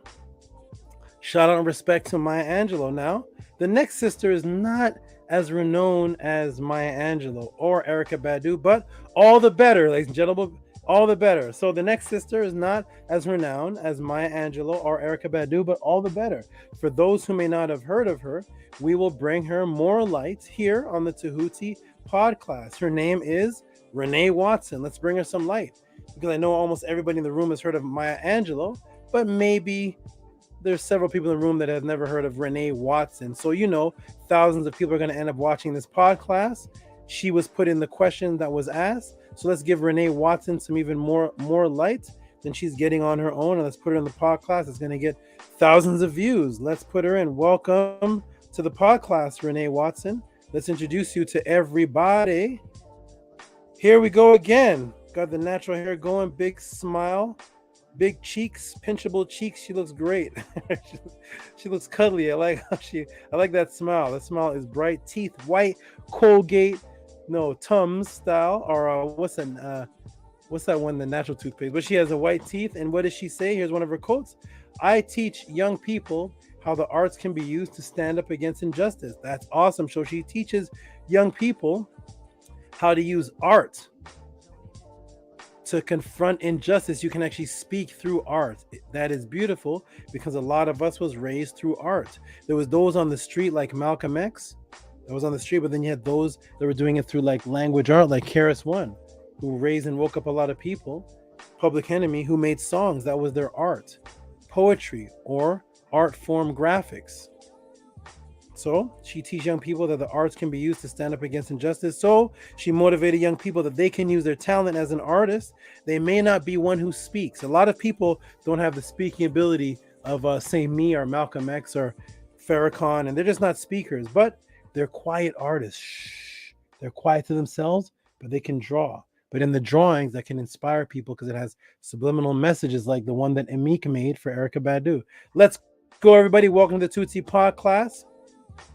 So Renee Watson, who is she? Renee Watson is a New York Times best-selling author, educator, and community activist. That means she's active. Her young adult novel, Piecing Me Together, Bloomsbury, 2017. Received, what did it receive, everybody? It received Coretta Scott King Award. It's another person who could be spoken about. Coretta Scott King Award and Newbery Honor. One moment, everybody. I got to get my agua, water. Okay, Bastet, Sekme, you've been on me the whole class. Let's relax and get some agua. You're going to eat tomorrow too, but let me get some water for now. Hold on, Bastet.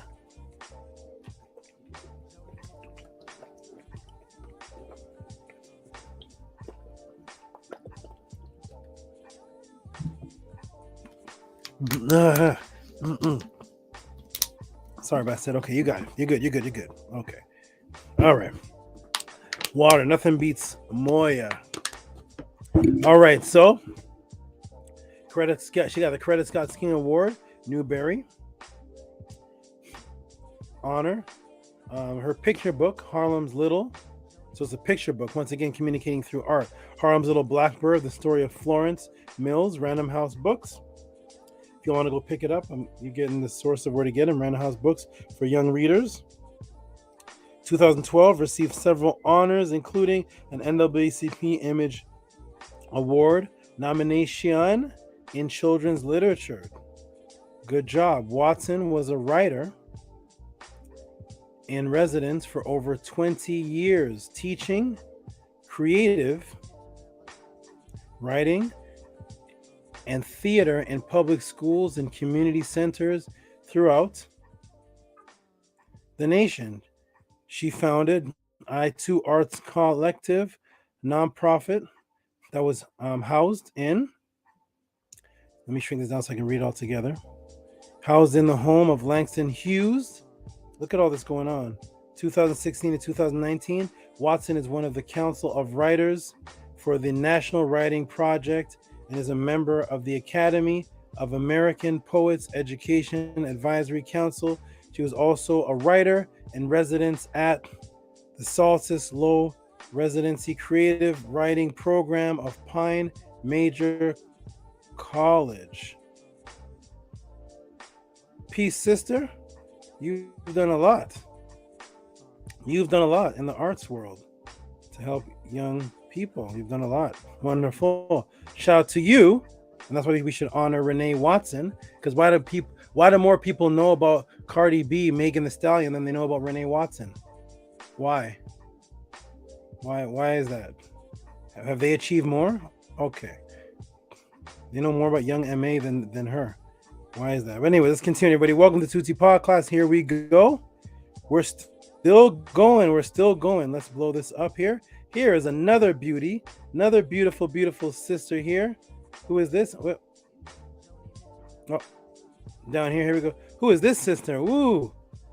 Who is this sister right here? Okay. Who is this sister? She doesn't look like she's interested in shaking her butt. She doesn't look like she's interested in being a stallion. She doesn't look like she's interested in wearing devil horns. I don't see her in little mini skirts. I don't see her cleavage hanging out. What's going on? Hey, sisters are fully covered? Is that allowed? Sisters are covered. Their booties they're not wearing a thong that I can see. And because their pants are hanging low so you can see the top of their thong. You're not doing that? No, you're not doing that. Why? Because you're Gwendolyn Brooks. That's why. That's why you're not doing that, because you are Gwendolyn Brooks. That's right. Gwendolyn Brooks, you're in a library. You know what? Everybody put the links of sisters in the chat. You know how you guys have let me go in the room. Let me interact with you all. You know how you all how all the sisters have the pictures of themselves with the holding the cane. What is that thing? A picture stick, sticking their lips out, sticking their butt out, doing all this, doing all the cute faces. Can somebody send me the links of the sisters in their Facebook profile with them at a library, please? Feel free to put the link in the chat.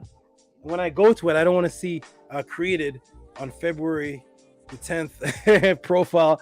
You know those fake people that create a profile just to friend request you? And I am Obatala. Anyway, so Where are the Facebook images of sisters in their profile picture? Not like this, not sticking their butt out, not winking their eyes, not with the cleavage hanging out, but in the library. Can somebody put that link in the chat? Feel free to put the link in the chat. We are open here at the Tehuti Pod class. I want to respect women. I want to see it all, because when I go to Gwendolyn Brooks, wait a minute, her image, it doesn't look like a Facebook profile to me.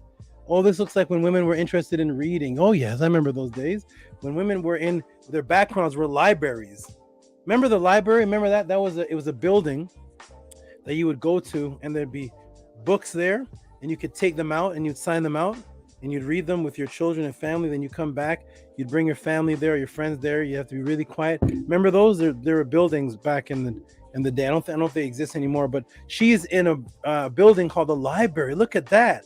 How many women on Facebook, on Instagram, have pictures with themselves in a library? All right, sisters, here we go. So this is Gwendolyn Brooks. Shout out to you, beautiful sister, with a picture of you in front of a typewriter, in front of in an office, books, libraries, knowledge, because you are a writer. So of course you're going to be in an area where a bunch of books are, because Gwendolyn Brooks, what did she do? Let's look at her biography. Gwendolyn Brooks was born in Topeka, Kansas in June 1917, again existing in a day and time where as a black person you couldn't even speak out loud. You look at a white woman and make a whistle sound, your face is being torn off. Here she is, around a few years after this, she came to Chicago with her family at age of 6 during the Great Migration. She went to 3 high schools during her time: prestigious integrated Hyde Park High School and the all-black Wendell Phillips Academy High School. Remember that? It used to be all-black high schools? Okay. The all-black Wendell Phillips Academy High School. During her high school years, she experienced racial discrimination, of course, which motivated her to write poems. So she is writing poems, not writing, oh baby, baby, oh baby, baby, I love you, baby, oh baby, I forgive you, you and me forever, hey babies, yeah. No, not that. But she's writing poems because she's seeing racial turmoil, and it's causing her to put pen to pad and inspire artwork about what's happening in racial turmoil. Is there a Nicki Minaj song about racial turmoil? Let me look up Young M.A. I know Megan has a racial turmoil poem. No, okay. All right. So in 1939, she graduated from Welsing Junior College. She began writing, publishing as an adolescent, and won many awards. Wow. That's only 20 years after 1917. Lynching was still going on, people. She began writing, publishing, adolescent, and won many awards. In 1950, she became the first African American to win the Pulitzer Prize. So remember, there was a nominee for the Pulitzer Prize, but she actually won it, right? She actually won it. Maya Angelou received a nominee. She won it for her book, Annie Allen. She said, I felt that I had to write, even if it had never been published, even if I had never published it. I knew, or even if I had never, it had never been published. I knew that I would go on writing, enjoying it, experiencing the challenge, right? So there she is, but she's advanced because from 16 though, by the age of 16, Brooks had published, let me shrink this down so I can read it all. So from the age of 16, Brooks had published 75 poems.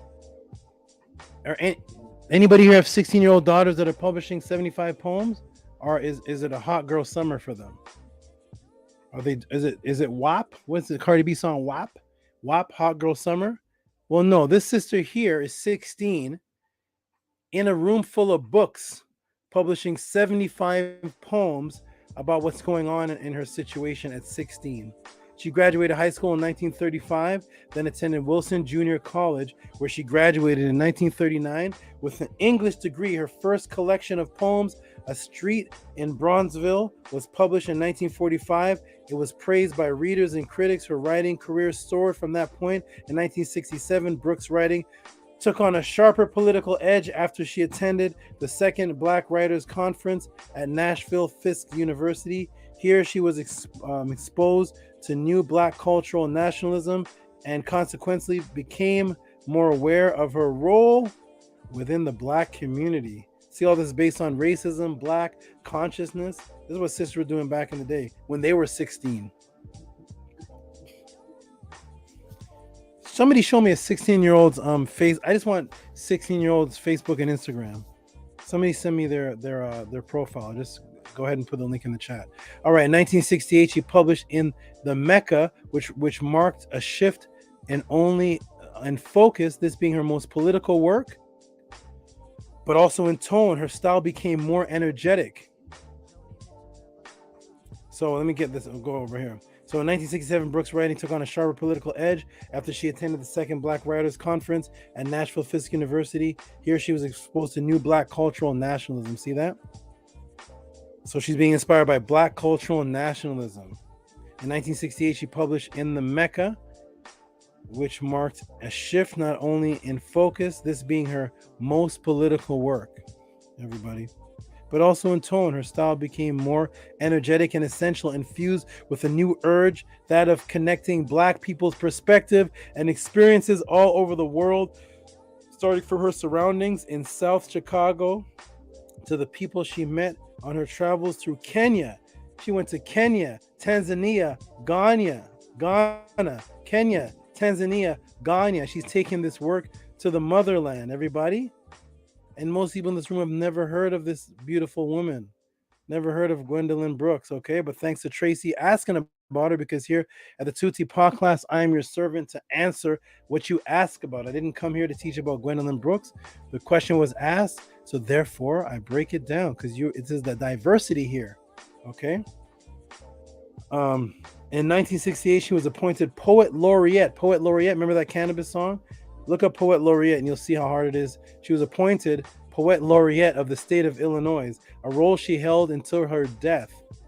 Renunette in Paut. Its duties included visits to hospitals, prisons, drug rehabilitation centers, and schools. She wrote that work on heroin. You all go look her up, you'll see it. But by 1995, when Brooks was finished, the second volume of her autobiography, she had been serving as a poet consultant to the Library of Congress. She was a poetry consultant to the Library of Congress. And you all, most people in the chat, know more about Rihanna than her.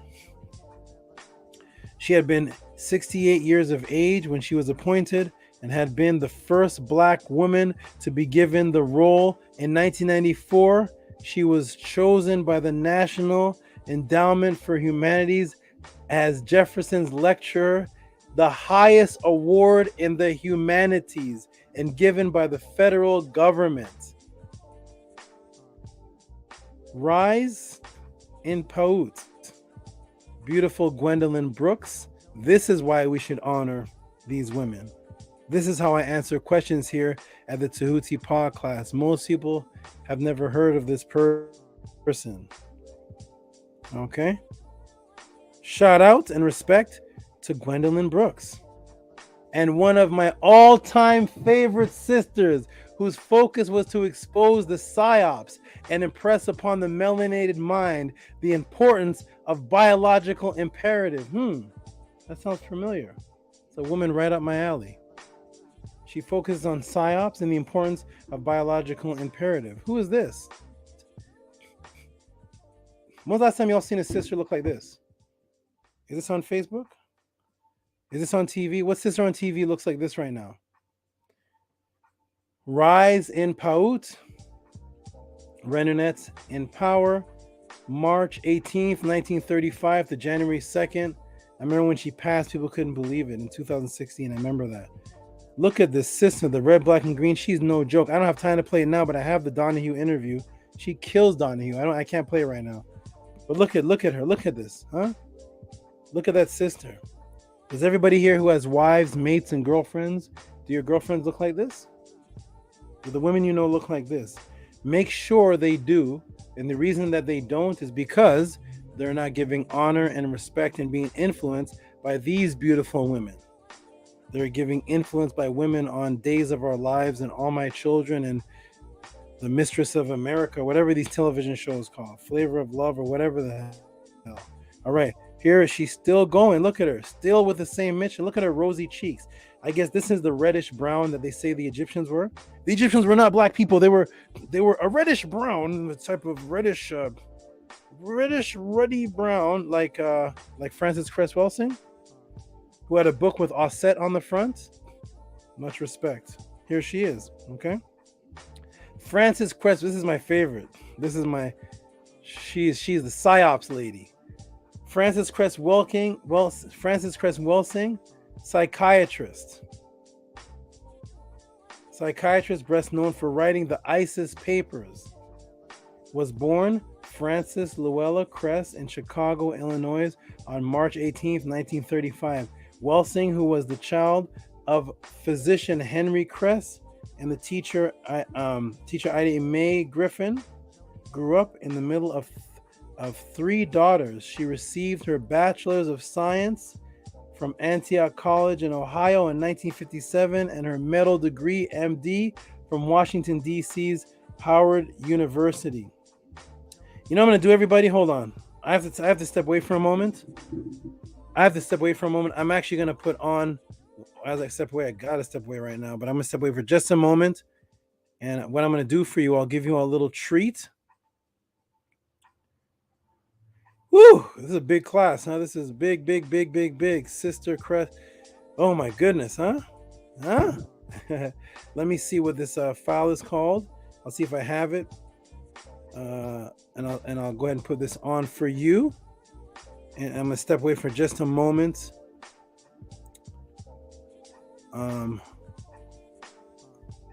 Just a moment, and I'm gonna come back refresh. Hold on.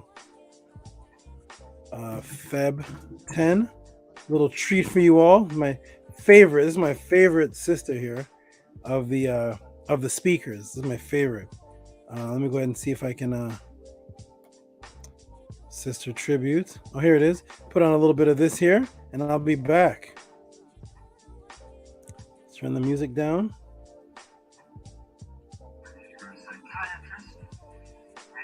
Here's what she's saying.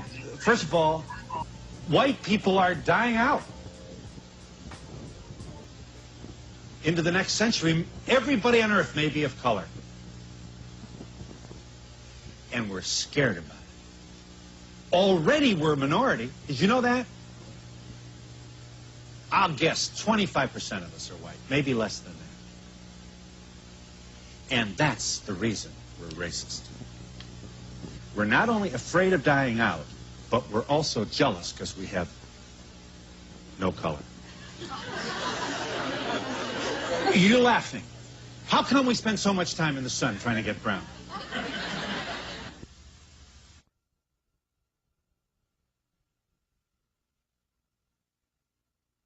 Can't make a baby of color.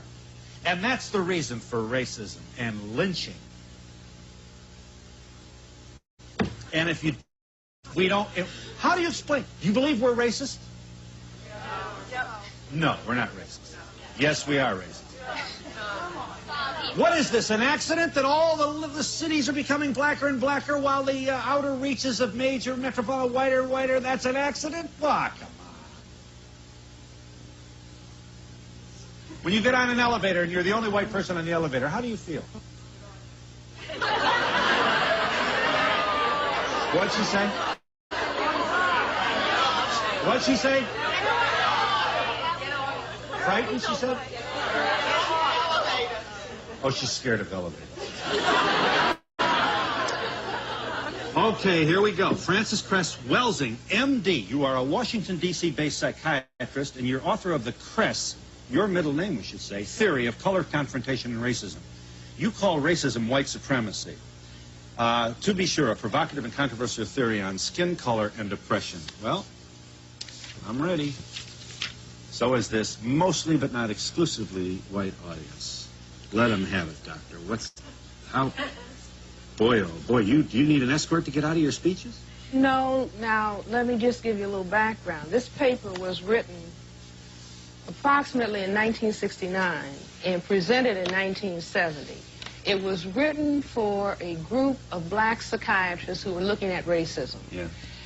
It was also written because psychiatrists and working in a hospital trying to treat black people and white people, but recognizing that the majority of the problems that black patients had in a psychiatric hospital, when you took a history, you would run smack into racism.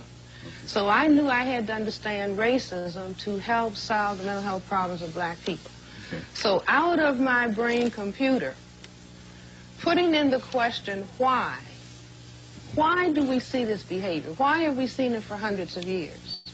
So I thought about these two things, basically two facts, that even though the white population says that people of color are minorities, that it is the white population that is the minority on the planet. That's the reality you're saying. That's the reality. Yeah.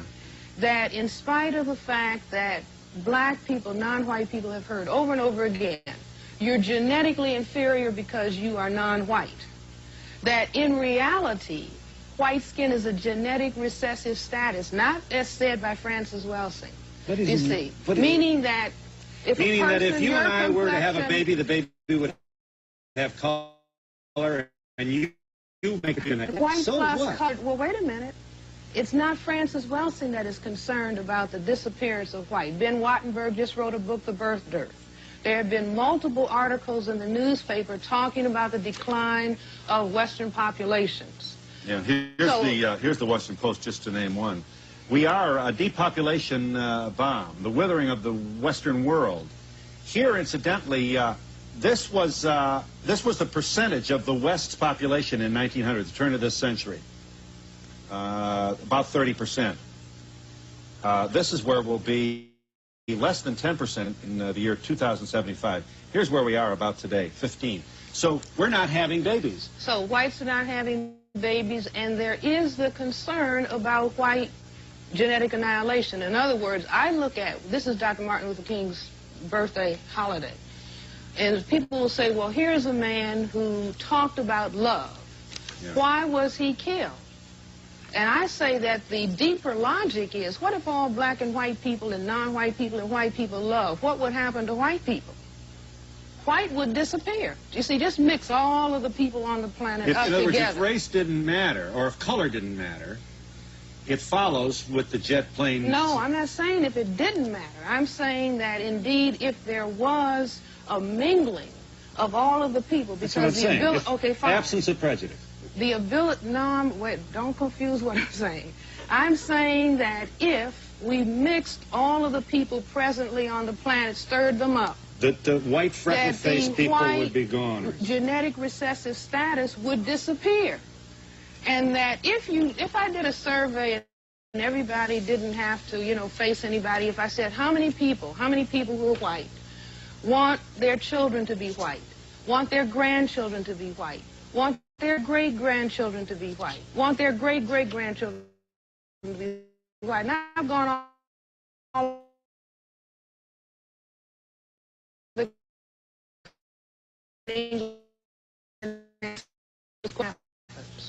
and I say that what the thing is that is done, and particularly in relationship to black non-whites, because we have the greatest genetic potential to cause white genetic annihilation.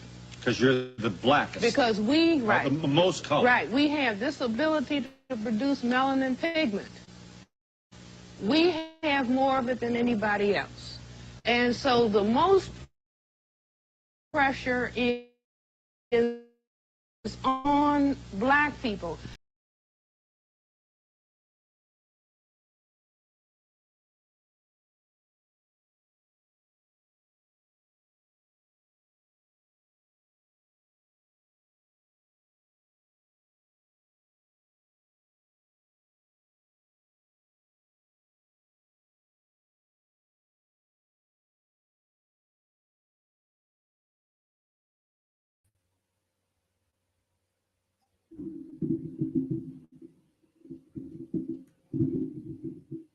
Mic check. Am I back? It's something.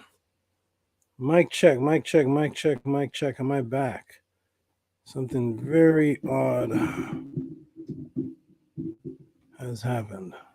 Can you all hear me? Am I back in the pod class? Press a 1.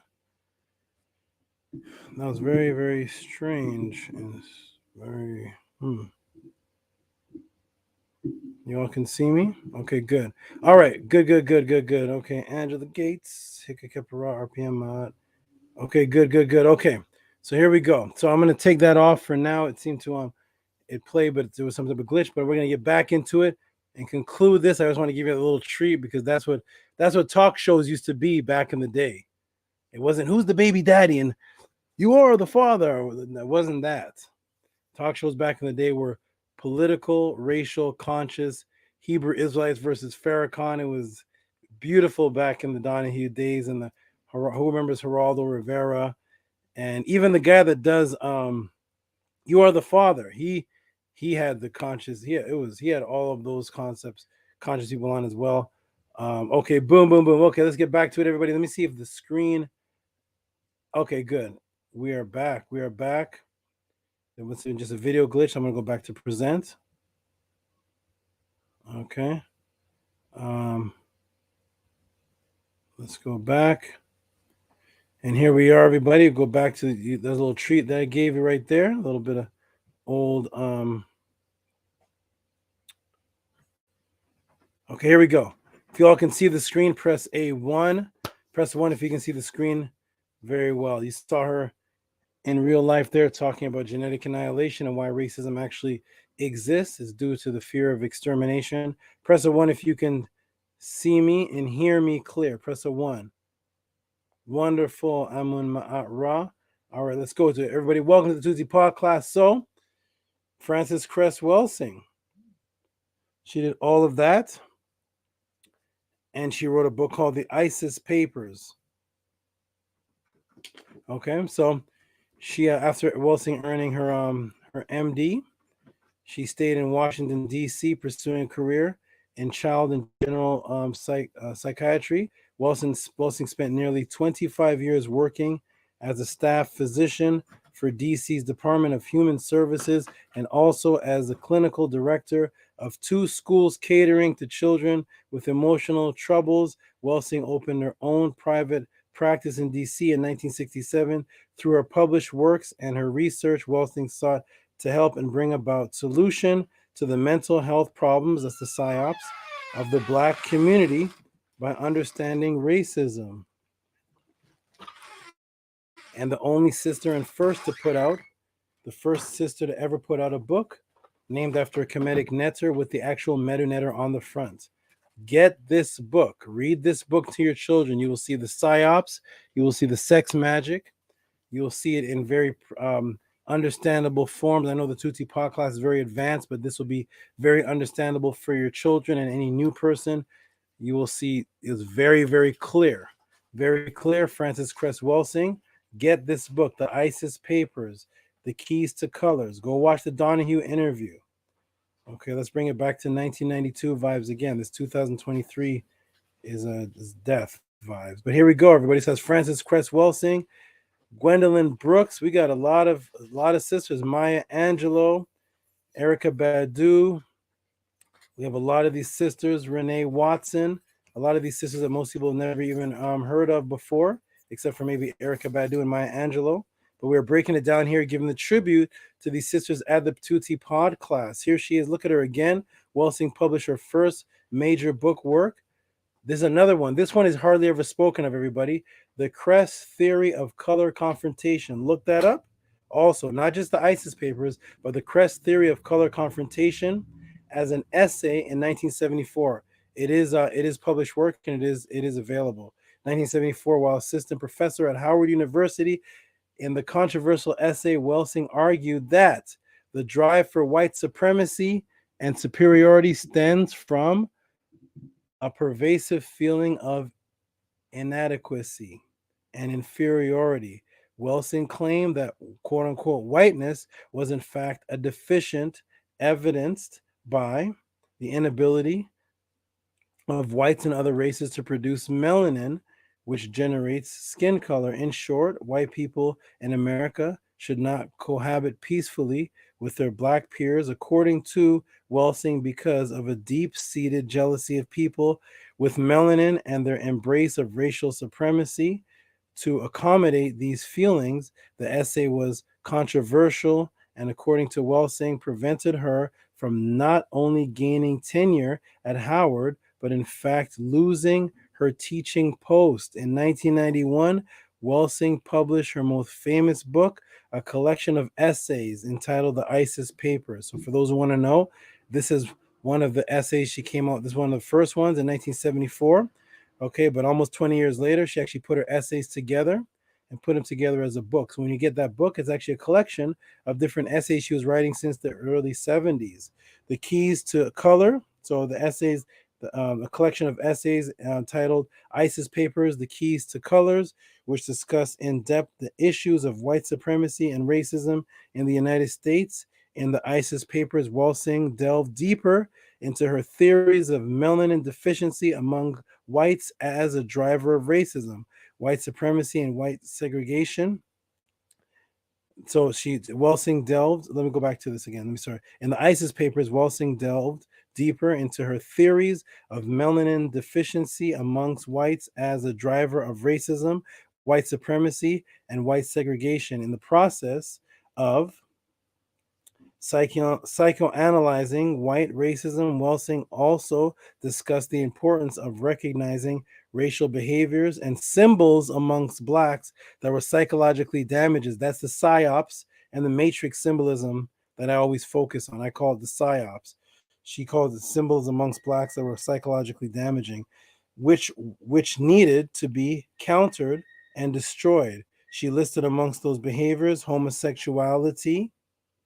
We see it manifesting now. She was a prophet. Homosexuality, which she claimed was a strategy for destroying black people. Look at homosexuality amongst the black community back in the 70s, and look what's happening now. And you will see the agenda in full effect. Welsing was an advocate for a strong African-American family unit. She advised black men and women to, here's the biological imperative, Welsing was an advocate for a strong African-American family unit. So she focused on family. She advised black men and women to delay having children until their 30s and instead take time to thoroughly educate themselves as to rear the next generation of high-functioning and disciplined black awareness who could challenge white supremacy. What did I say in the last pod class? We get together, have sex, have a baby, and we didn't even discuss the principles or cultural agreements that we have to develop the relationship. She was doing that, saying that all the way back from 1974, that, wait, before you guys just have sex and have children, investigate the matrix, investigate the psyop so that you can create functioning, disciplined. I know the word that everybody hates, disciplined black children. They reversed this in the psyops and said that children are, well, it's okay, he's acting bad, he's in his terrible twos. Kids will be kids. Those are how kids act. Nope. Show me the papyrus. Show me the ancient writings where 2-year-olds in ancient times were acting and misbehaving and acting crazy. Where's that? There's thousands of writings on children, adults, men, and women. Where did this concept come from that when you're 2 years old, you act crazy? Or when you're a child, you're supposed to be hyperactive? No, that comes from sugar because of lack of discipline coming from you, not from the child. The child doesn't know anything. You give the child the sugar. By the time they're 2 years old, pumped up with sugar, now they're crazy. And she said, halt, stop from having babies until you thoroughly educate yourself on how to rear the next generation without the psyops. Clear yourself of the matrix first before you just jump into a relationship and end up arguing and separating because you have an argument, not even knowing that you're arguing because none of you agreed on any culture in the relationship. So that you're arguing over pretenses and things that you stand on that the other person didn't even know because you have two different. I'm a Christian, you're a Muslim. I don't believe. I'm an atheist. You're this. You believe in this. I believe in Trump. I believe in Bob Marley. I believe in Malcolm X, Biden. And next thing you know, you get into a relationship and boom, you're arguing because you didn't establish the mind first. And that is why we give honor to these sisters who are trying their best to establish mind first, not shaking your booty, not the wop, not that, but the mind first. Okay. So here's the beautiful Frances Cress Welsing theory of color confrontation. And speaking of subliminal biological imperatives, that brings us right back to Erykah Badu and the extra Tehuti bonus for all of you Erykah Badu fans. Oh, you thought I forgot about Erykah Badu? Let me check in the room. Remember in the beginning of this, I showed the Erykah Badu song album cover and all the different images in it. I said we would get back to it. Type 1 if you want to hear it. Do you want to hear some jewels? Does anybody know about that cover? Let me say that first before I say that, because does anybody know about that cover? Let me go back to the cover and show you how deep. I'm not going to show you how deep it is. I'm going to just go back to the cover. And you look at it, we'll go right back to the cover and take a look of how I started the podcast, giving a tribute to the women and showing the difference between this cover of the black male stallion, and the difference between the black male stallion and the image of the devil, to this cover right here. Does anybody know what's going on in this cover? Some of the things that I teach about in the Tehuti podcast are on this cover, hidden. Hard to see, but there's a lot going on this cover right here. Let's break it down. Welcome to the Tehuti podcast. You will hear it here broken down for the first time. Unless you've heard it broken down before, type it in the room so I can know you've heard it before. If not, when this class is over, please show respect and appreciation to the time it took to put this together for you all. The fact that I'm answering questions based on what you asked, not based on my wants or needs, but based on what you asked, giving you a small booklet of answers, which I'm about to break down something right now, because we are about to get into what? Blood vessels. Uh-oh. I was going to end the class right here, everybody, right here. Here's where the class ends. Right after I did Frances Cress Welsing, I literally broke down everybody in her question, giving honor to, because remember the question was just, it wasn't even to break down all these people. It was just, can you explain why it's important to acknowledge and honor and respect these copper-colored women and who help raise humanity's vibration? Her grandmother, Maya Angelou, Dr. Frances Cress Welsing, Erykah Badu, Lauryn Hill, Renee Watson, and Gwendolyn Brooks.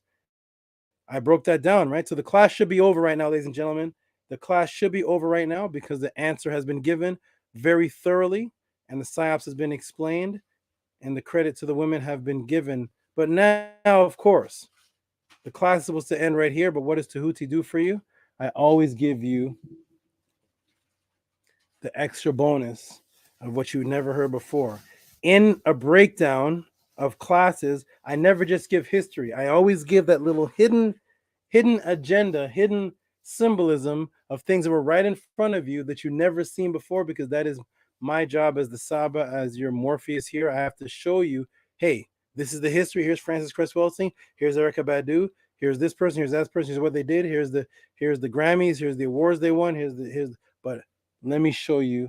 Let's get into blood vessels. Tehuti, what in the world does this have to do with blood vessels?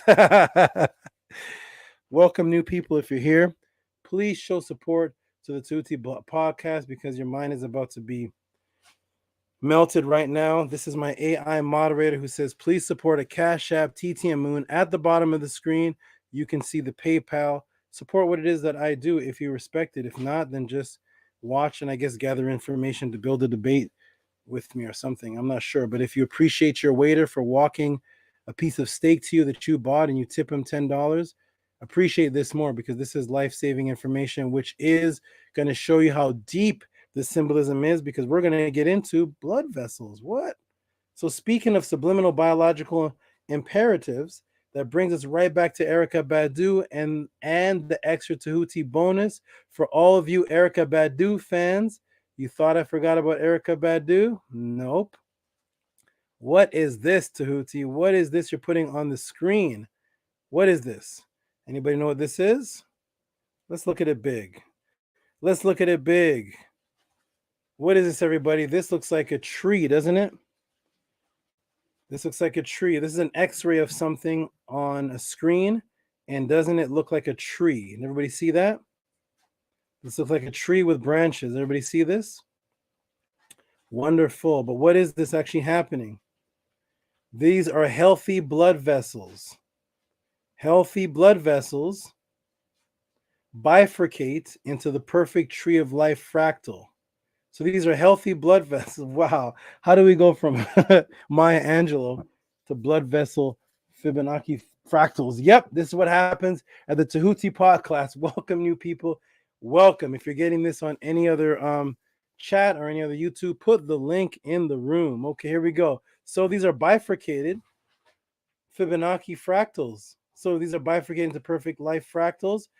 And what are they? It looks like a tree. Why? Because a tree is perfectly also into the Fibonacci fractals. So when you look at the tree, this is the tree of actual life, right? Blood vessels, which produce life for you. Without blood, there is no life. That's why you call your children your bloodline. Bone of my bone, blood of my blood, flesh of my flesh. What's up, blood? You see, this is the blood. This is the blood. This is my blood, brother. You see, because blood is life. So here it is. How does a tree grow? And they put this in the room. I'm going to go ahead and put the link in the room to get the brothers ready to jump on board. Because as soon as I'm done this, I'm going to hop off. The brothers are going to jump on board, say how they felt about the answer, promote the podcast, promote the website, and I'm going to step away for a little break, and then I come back and answer the next question. Let me put the link in the room. Here it is. Woo-wee! Welcome to the Tutti podcast. What's up, Meshach? One of the biggest donators ever in the podcast. Okay.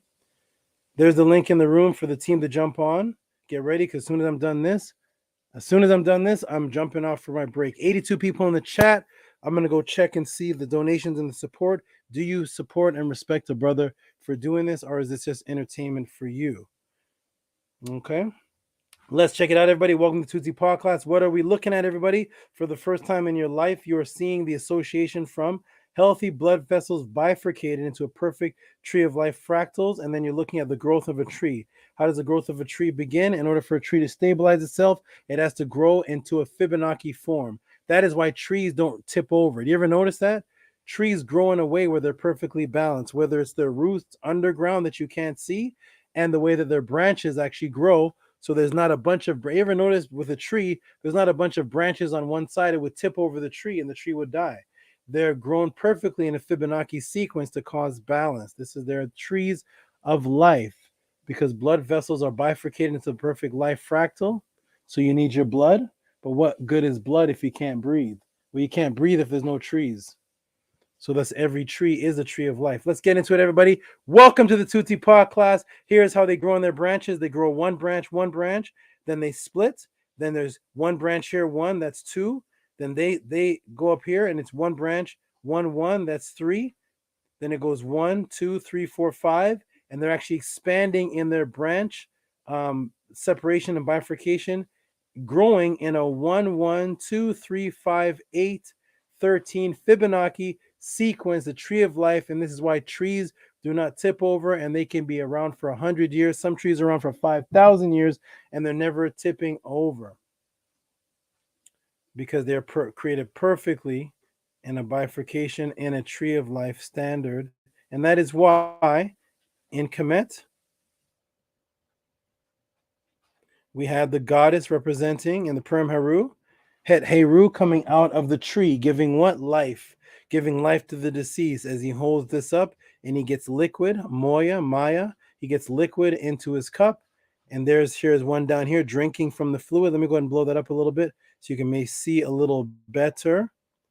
Okay, so you see her as green as the Owajit. Why? Because trees and leaves are mainly green. They're leaves that are producing the actual oxygen is mainly green. So there she is producing the fluid and the oxygen, the tree of life in the afterlife as a woman. The woman is the tree of life, and she's giving the fluid to the Ba as she's being worshipped. She was the tree of life. And why is this? Why is this, everybody? Because dealing with birth, the 9 months are called what? The trimester. Why is it called the trimester? Because 333. The woman in her birth and her tree of life is associated with the number 3. Thus, that whole process is called the trimester period, the tree of life. Guess what the old Saxon root word of tree is? Okay, so we know the tree ties into tree, trimester period, and tree of life. But the old Saxon word for tree, the root of why we have the word tree. Here it is, tree, everybody. Boom, boom, boom. It is from, here it is, Old Saxon tree, right? trio, that's three. Tree, triad, three. The word three and the word tree are the same word. That's why if you talk to a Jamaican person, give me three of them things. Give me three. I want three of them. Yeah, the three of them. Trinidadians talk like that. Jamaicans talk like that because the word tree and three is the exact same word. It's from the word trio, right? Trio and trois, right? Trois and tres, like menage a trois.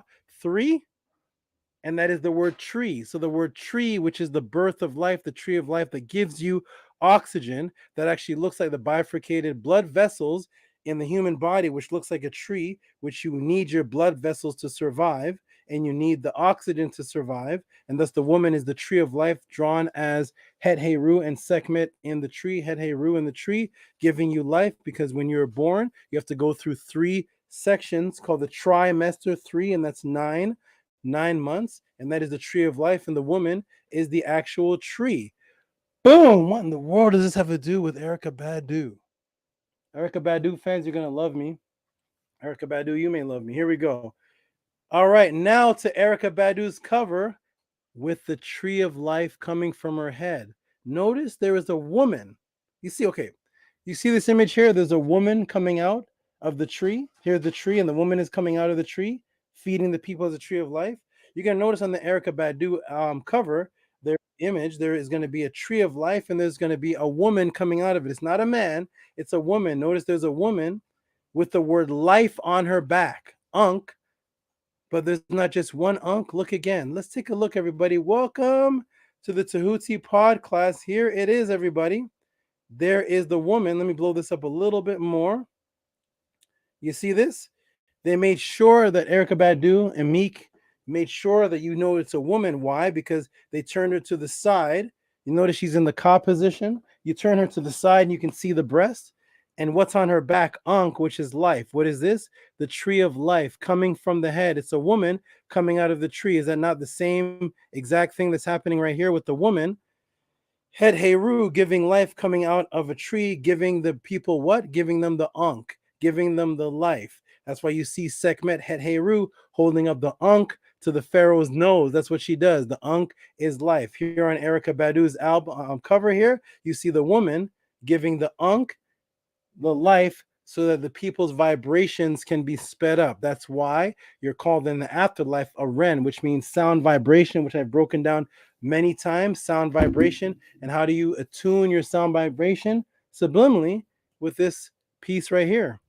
The woman has a tuning fork. Get a good look, everybody. Welcome to the Tehuti podcast. Get a good look at where I'm waving my mouse. Here is the woman, the goddess of life, coming out of the tree with the Ankh on her, and she has a tuning fork. Why? Because she raises the women. She raises the men. She raised the deceased. And these are ancient subliminal messages, and they're telling you that this goes back to Egypt, and that's why there's an Ankh there.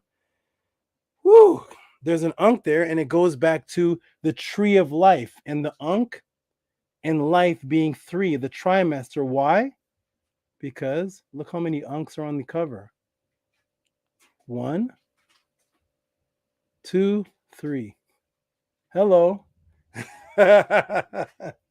Welcome to the Tehuti podcast. Here's your 1, 2, 3, which is 1, 2 tree, which is tree of life, with the woman Het Heru with the Ankh on her back, with the Renunet, the tuning fork, the Ren, the sound vibrational energy that raises you back to life, coming out of the tree, giving you life so that you can be born again. And there it is right there in modern day times that Erykah Badu is showing you. So, of course, she has an Aku. Look at the pyramid, the Aku on her neck inside of the circle. Do you see this with 1, 2, and 3?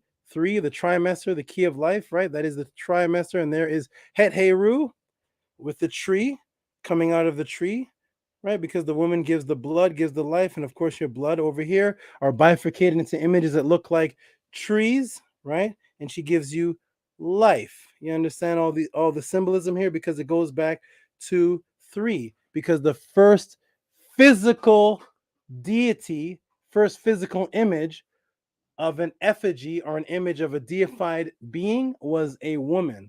Going back 25 to 35,000 years ago, the Venus, I've already broken that down in many classes, and guess what she has in her hand? She has the bull and a crescent. The crescent is what? The moon. the moon cycle, which also represents the woman. So what does Erykah Badu have? Oh, she has the moon. Wait a minute. There's 1, 2, 3. 3 moons. 1, 2, 3. 3 unks. Very nice. Welcome to the Tutti Podcast, everybody. Erykah Badu fans, I don't know if you have this cover, if you even knew what was going on here, but you will hear for the first time on the Tutti Podcast. And of course, let me see if the brothers are in the room. Did the brother jump in the room yet? Okay, there's Scribe. There's one. We need the rest of the brothers to jump in because as soon as I'm done this, I'm clicking out, regardless of who jumped in the room. We need brothers ready on deck. Let's go. Of course, the mother goddess would not be the tree of life without what? What does the mother goddess need in order to be a mother? What do you need, everybody? What does the woman need in order for her to be a mother? What is a mother? What does she need? What does she need? The trimester is holding what? What is the trimester doing? What does she need, everybody? What does she need? Well, she needs 1, 2, 3. Those are 3 babies. Hello. 1, let me shrink this down. Erykah Badu fans, don't know if you knew this. In the tree of life where the plants are, where these plants are, when you expand this here, what do we see? 1, 2, 3 babies. 1, 2, 3 moons. 1, 2, 3 life symbols. The woman coming out of the tree of life with her renunet. Renunet means to raise the child, raise the newborn in the afterlife. And of course, we see right inside of all the trees, we see 1 baby, 2 baby, 3. 1, 2, 3. Because how many children does Erykah Badu have? Hotep, I'm done. Honor to these sisters, I'm done. I'm out of here. Peace, I'll be back.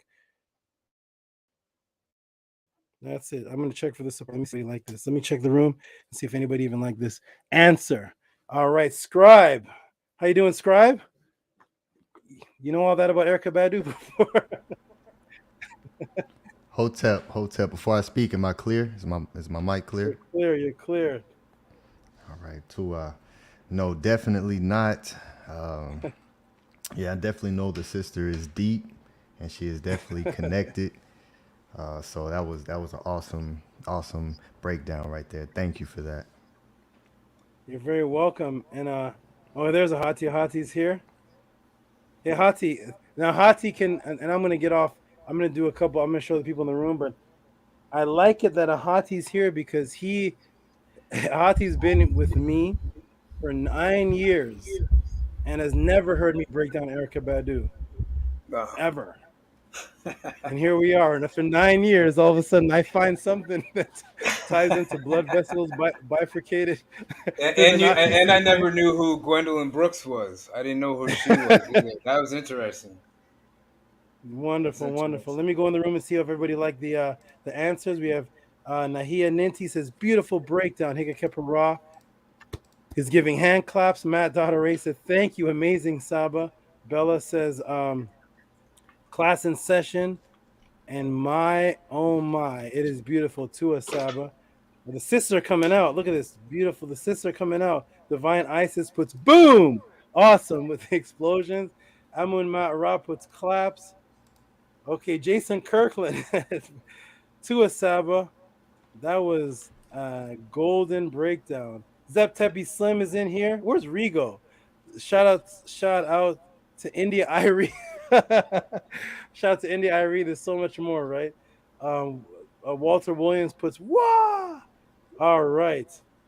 There it is, everybody. Arcat came in right on time. Arcat Infinite, you there, my brother? Hotep, Saba, can you hear me? Peace and love. Yes. Can y'all hear me? Yes. Does your lady listen to Erykah Badu? Yes. Ever? Yes. Okay, show her that and blow her head off. Definitely. There's Meshach. Meshach says, to Saba, refreshing on Maya Angelou. That's right. All right, everybody.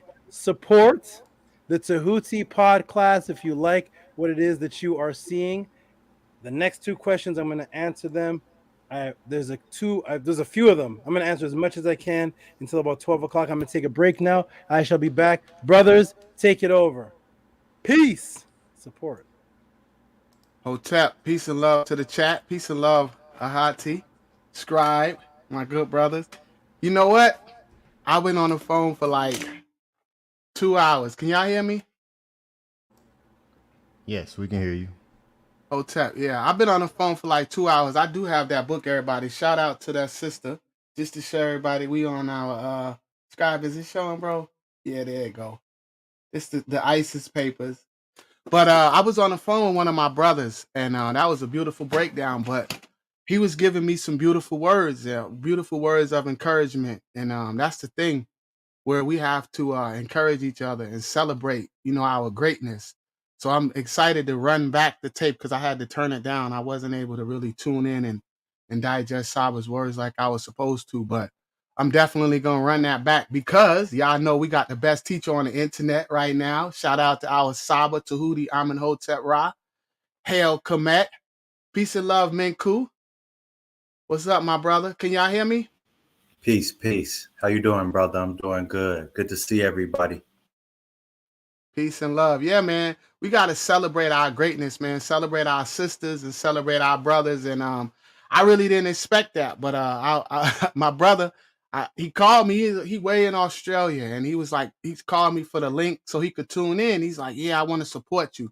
And this is my Muslim brother. This is a brother that I took Shahada with very many years ago. And he was just, I meant to send him the link and we were talking and he just was going in, man, just giving me great words of encouragement and just telling me things about me that I don't even see in myself.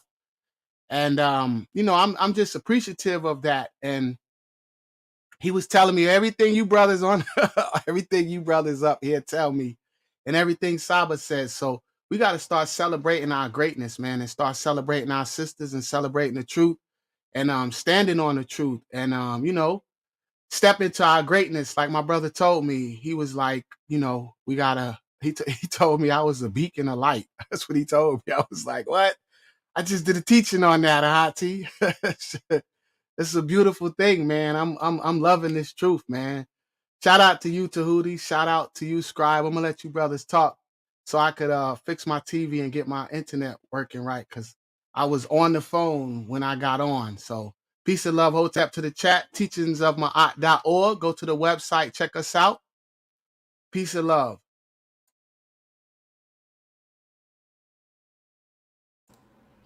Can you hear?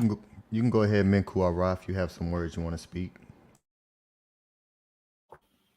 I don't have much except it's always an honor to listen to Saba break things down.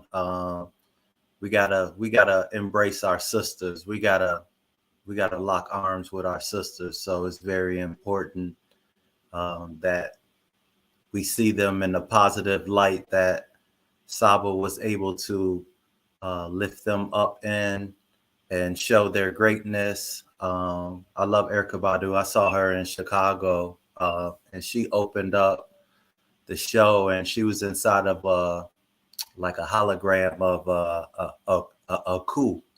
And so I always love Erykah Badu and everything that she does. And, it's great to see and to celebrate the sisters and their power when they're in position and when they're in the light. So that was really, really powerful to see Saba break that down and bring the light to the sisters. So that's all I have to say for right now. Peace to y'all, brothers. Good to see everybody. Hope everybody is well.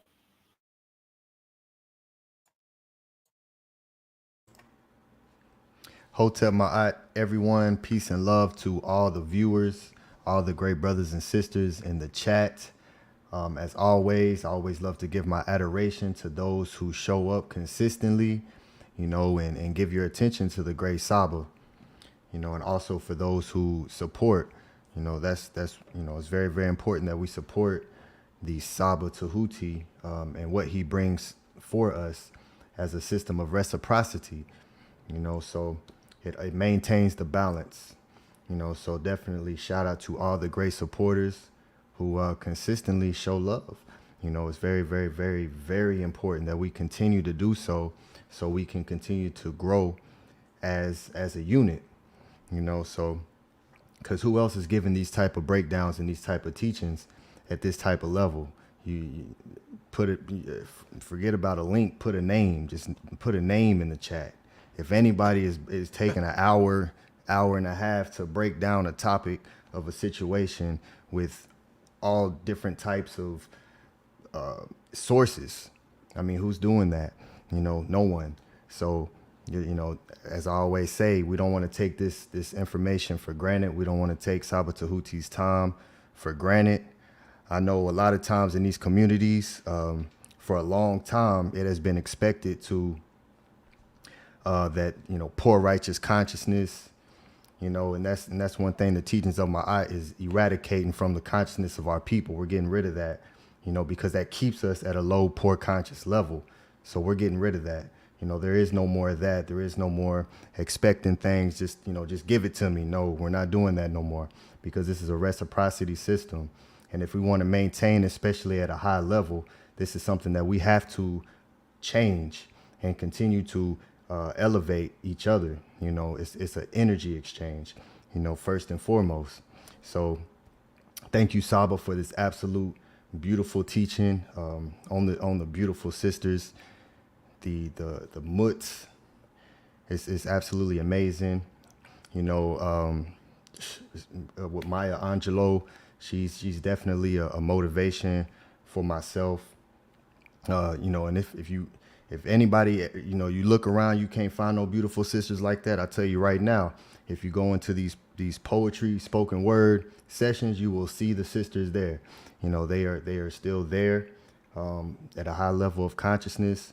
You know, they're just secluded in a specific spot, staying away from this matrix here. You know, so I always give my love and adoration to Maya Angelou. Yeah, and thank you for playing that clip as well. I love going back and watching Phil Donahue. I absolutely love when Khalid, I mean, that was just fire. You know, anytime you need some motivation, you definitely can play that over the airwaves and let that frequency guide you, you know, and yeah, because that great brother was amazing. But yeah, the talk shows at that time was awesome. You know, it's definitely, as you stated, Saba Tehuti, as he stated, you know, now it's just pure entertainment, it's terrible entertainment, no knowledge at all. But these same people who are hosting these shows were the same ones hosting the conscious shows. You know, so it just goes to show you that these people who are hosting these shows, because at that time, that's what was heavily penetrating through the communities, was the frequency of consciousness and rallying and gathering together. Now it's about destruction and separating each other. So that's what they push out there for the people to take in, you know, and this is complete trash, you know. So shout out to those times, you know, when the brothers and sisters could go up on national television and speak consciousness, you know, to the people, to gather them together, you know. And nowadays, this is the talk shows, you know, of those times. You know, these shows here, just at a higher level, bringing in the teachings with the pure energetic frequency of Ma'at. This is what Tehuti's podcast brings you, is that type of energy from then to today, which is now absolutely a rarity. Even in the conscious community, you're not getting much education, you're not getting much knowledge and teaching. It's starting to transform into entertainment and chaos and isfet and getting rid of the information. But Saba Tehuti always and leaves it exactly what it's supposed to be. And as he said, if we're going to echo what the Natiru, the highest elevated beings that we are conscious of on this planet, then we have to echo that on every single level, mental, physical, and spiritual. And this is what the teachings of Ma'at is bringing forth because of Saba Tehuti. You know, so it's very powerful. It's very powerful to walk in this and understand that these teachings are not just for entertainment purposes only. These are to be applied. These are to be applied in your life so you can help elevate yourself and help elevate your family and the people around you. And as I do it here, as the great brother Hati does it there, as Menku Ara does it where he's at, as Arcad Infinite does it where he's at, we're at different parts of the country. And as you good brothers and sisters in the chat, wherever you're at, as you continue to do that, we're connecting our frequency and we're building our consciousness as a whole. And we support each other. And this is a beautiful thing that we're doing, you know. So shout out to all the great brothers and sisters who are taking this information, turning the computer down, going and studying some more, applying, doing the rituals, discipline, doing these things that's necessary to elevate yourselves. You know, so I give adoration to every single one of you who are doing that, you know, because it's not easy to do that in today's society, because everything around you is programming you to do the opposite, you know. So peace and love to all of you, real talk. So Tua, I'll pass the mic to the great brother Hati Ma'at so we can hear his powerful frequency. So Hotep Ma'at, peace and love. Hotep, I love that background, Hati. I see you, brother. Tua, brother, Tua. Scribe, that was great. That was awesome. It's my Scribe's brother. been in the mirror reciting his words. Yes. My brother. That is great. No, I am very charged and amped up right now. I want to take on some tomahawks. Who's coming? Yeah, Saba. That's what we're about. We're about surprises, and like you said, almost a decade later, I'm still learning. So it never stops. It keeps going on for eternity, which is great because we're all here because we love to learn. And like the scribe was saying, that we are, all the brothers on the panel here are from all different areas of the country, and it's not impossible to be consistent and disciplined with one another just because we're not in the same location. That's one of the beautiful things about this technology that we have that the great sister Frances Cress Welsing didn't have at her fingertips at that time. And we see exactly what she could do with what she had. Now imagine what we can do with what we have now. We can reach anybody in the world. And so we're here because we want to join you. We want us to get off of this entertainment, sitting on my couch, just talking, man. I come to talk about. Let's talk about this. Let's talk about that. Hey, brother, can you go and carry my bags up this hill over here for me? Because I got to go over here and get a drink of water. Hey, sister, can you come over and bring me some soaps that you made? I can't pay you today, but I'll pay you when I get the money. I want to start hearing stuff like that. I want to hear us start taking action. I want us to start really, truly representing the teachings of Ma'at and our sincerity and our love for Saba. Those of you that profess it, I'm not talking about the people that might be new or those of you that have never said anything at all. I'm not speaking to you. I'm just speaking to those that are actually in the chat consistently and profess to love Saba as much as I do, because I know you do. One thing about our people and through their history, especially in Kemet, was they were all about action too. They were all about merging the consciousness with movement. And that's what we're emulating now. Like Saba first taught me, and he talked about a little bit tonight, we are the Pa'ut. We are the Pa. We are our ancestors. Everything that our ancestors did in the past emulated what their previous ancestors did in the past. It was an ongoing, you could call it a play, an act. That's all we're doing here. So during the course of my day, I'm acting. It doesn't matter if I'm lifting weights. It doesn't matter if I'm writing on a computer. It doesn't matter if I'm talking to Arcad. It's all an act. It's a play. The only difference is with us is that the Greek mindset or the matrix does not play with us anymore. That doesn't come into our minds anymore. So it's totally pure. Totally pure. Like Menkora's heart. Totally pure. So you're witnessing brothers here, and their sisters are in the background that you haven't seen, but they're diligently working hard. I'm a little tired here. We're taking action. If I told Saba asked me to do something, and I said, yeah, I'll do it, and then I don't do it, I know he's watching me. And that would hurt me more for him to watch me not say anything, because I want to be consistent. I want to be disciplined. And you may not want to, and that's fine too. But I know for the gentlemen up here with me tonight, I know the sisters that are working diligently in the background for me are doing exactly that. And the only way we can keep this going and moving forward is if we support Saba. And Saba doesn't do this because he can just give away his time because he's very busy. He does this because he knows the knowledge has to get out there, but at the same time, he knows that he's worth something of value, which means that the questions that you ask him can actually literally benefit and change your life.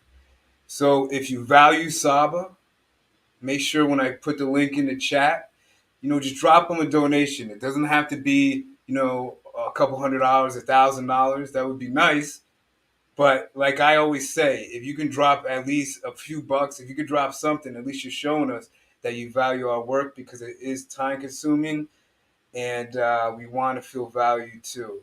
So Saba's back. I'm going to give him the mic.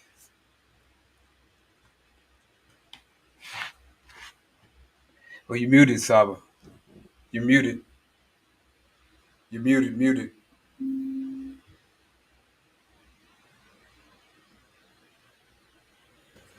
Okay, wonderful, beautiful. Thank you, gentlemen. We're going to get into this stage here. We're going to give shout outs to, before I go into the next question, we're going to give shout outs to the donators and the supporters that donated here.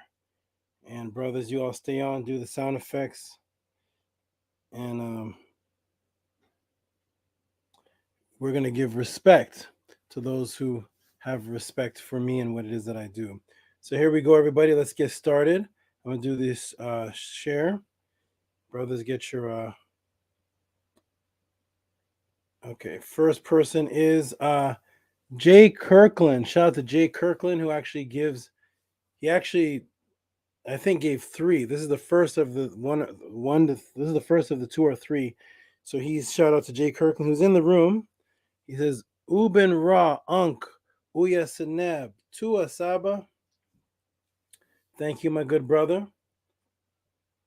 Let me go ahead and put desktop. One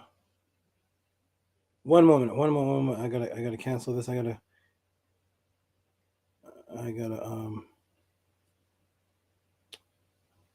one moment, everyone. Hold on. Let me fix something really quickly. I like to keep everybody who gives donations here. I keep your donation receipt.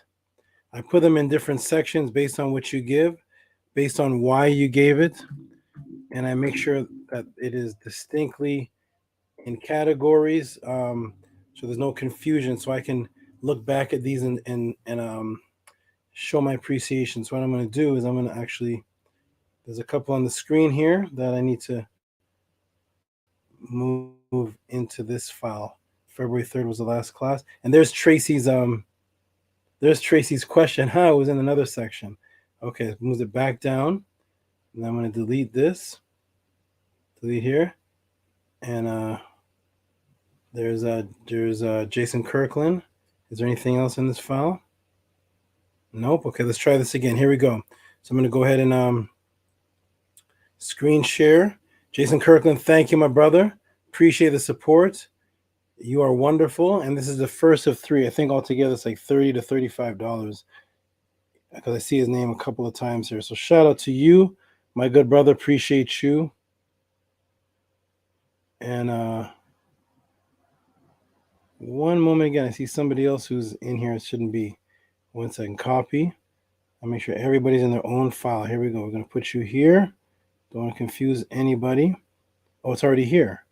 Okay, so it's a double donation, double record, so I can delete it. Okay, good. We're gonna put this as one. Shout out to you, Jason Kirkland. Appreciate it. Now we can move more smoothly, right? Starting from now. Here we go. So there's Jason. We're gonna move to the next person. We always give respect to those who support the Tehuti Pod class. So the next one up was Trenton Donaldson. Oh. Shout out to Trenton Donaldson, who asked a question. he has a question. Hotep Saba, can you break down the term "cats have 9 lives" and its origin? The thought just came to me. One love. Okay, peace. Let me go ahead and save that.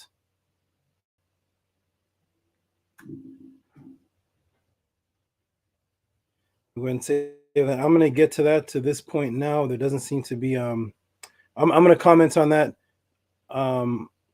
I'm gonna let you know either throughout the week or the next pod class. When I verify one thing, because I like to teach with straight facts, no theory. But thank you for that support. Appreciate that. Shout out to you, my good brother. Let me see what that's saved as. Hold on, I want to make sure it's in the right file. Okay, this is going to be from Feb 10th. Okay, from February 10th. Okay, good. This is a question. Okay, good. The questions are coming in. We got another one. Hey. Oh, let me show everybody something. I'm going to show everybody this. This is a good time to advertise this. Okay, so this is Beged Leisure. This is not a donation for the podcast. This is actually something from in the week. But I want everybody to know that we do Merunetter Monday classes, which let me tell you right now, gentlemen who was at the class, gentlemen who were at the class. Yes, Saba. If somebody heard the term Merunetter Monday, would they be able to have any idea of what I taught about last Monday by thinking that it's Merunetter? No. Absolutely not. Yeah, the classes are very vast. It's master teaching, it's healing. The subject matter is really intimate, and Saba does an amazing job of how he prepares and delivers that class. Y'all need to tune in to the Merunetter Mondays. Your week will go better. It totally changed my life. So y'all are definitely missing out on those classes if you're not participating in those. They're super special.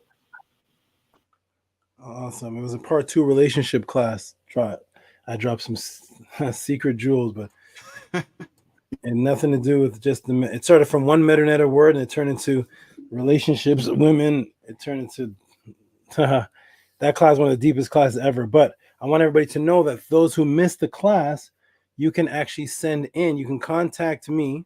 I'll put my contact email right here.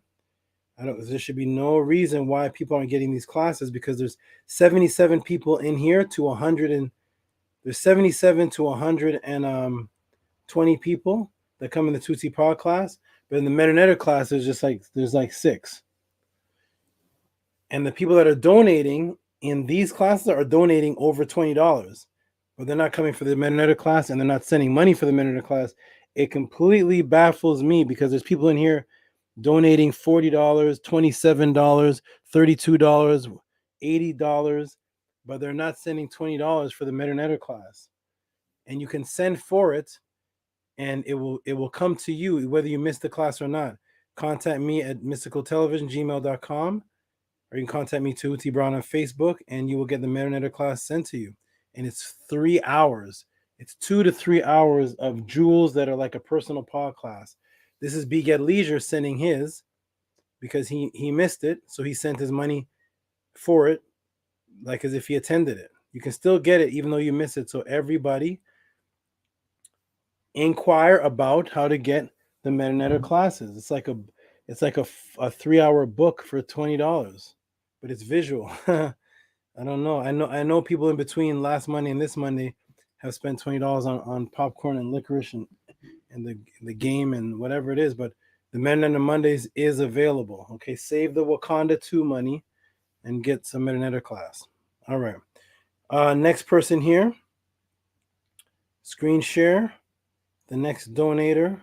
Thank you very much. So that was okay, so that was Beged Leisure, but that actually wasn't for this class. But what are the actual donation for this class? And that is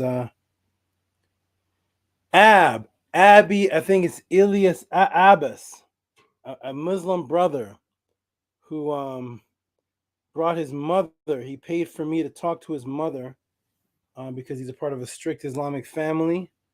And I told him to get his imam. And this brother here, ever since he heard of the Tuti podcast, has had total chaos in his family because he's rebelling against Islam, and his family members cannot answer these questions that are presented to the Tuti podcast. And he's giving donations. He's giving donations. Give him a shout out, everybody. He's going to set up some guidance class for me. You all can set up guidance classes, one-on-ones. I'm getting back to those again. So shout out to the brother. The screen isn't sharing, Saba. Oh, okay. Let me do something. Let me fix something because I want to actually take something. I want to take something out of the message. Sorry, hold on. What's happening here? Okay. I'm gonna take something out of the message because something in the message that's personal. So I'm just gonna go like this, and let's try it now. This should be screen sharing in 1, 2, 3. Tell me if it's on the screen, gentlemen. Give that man some noise. Give him some bombs. Give him some claps. Everything in the list. Go in the quarter.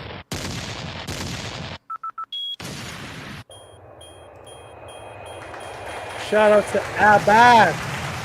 He sent $40. $40. Shout out to Abbas. Appreciate you, my good brother, for supporting me and the Tehuti podcast. Even though your entire family is against what it is that I teach, but you are still staying strong and still supporting. New people in the room. This was not for any kind of question. This was just for him. He wanted to tell me about his situation, and we're going to talk about that.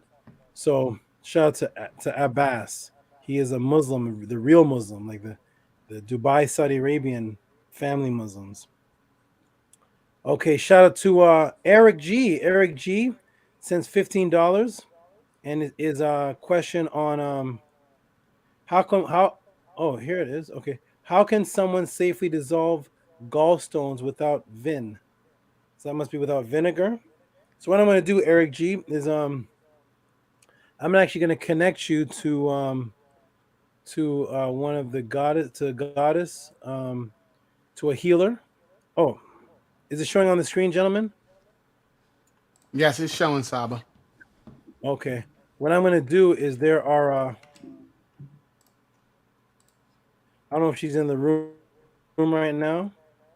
I'm not sure because I can't see the room, but I'm going to connect you with a healer that I trust with my life in healing, and who's very close to me, and she specializes in these type of things. Contact me again. I'm going to give you her contact, and you can contact her directly. She gives consultations. She has herbs and remedies and things that for fibroids and all of that. And go ahead and contact me. Shout out to you. Instead of me giving you advice here on the pod class, I'm going to connect you with one of the goddess specialists. Okay, so contact me and she will take it from there. Shout out to Eric G. She'll give you more than if she's very busy. If she's not available, I will go ahead and just answer. I'll go ahead and give the information to answer, but she will give you more than just this information. She will give you this information and then some preventive measures for any future thing that could happen. She's a master at she's a healing master. She's very popular, and she has my back 100%. She's in the chat. She may be in the chat, but okay. Shout out to you. Good job for asking that question on health. Very, very important to ask about health. Health is key.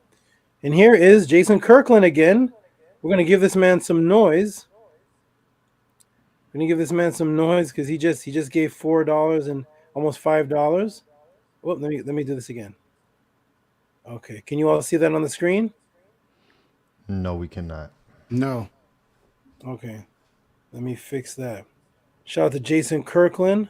Jason Kirkland has been following me, I believe, ever since Killer Priest show, and he's now just he's getting his situation. He's been following me for over a year, but he's been in financial situations where he has not been supporting. But now in the last 2 weeks, he's actually showing support now, much more support. He's very appreciative. He just wasn't in a situation to support, but now that he is, he's honestly now supporting. He gives me morning beautiful messages in the morning to start my day. This brother's a very special brother. Give him some noise, gentlemen. Give him some noise.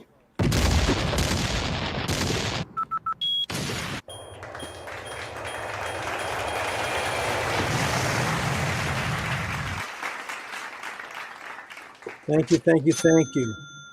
I'm gonna put from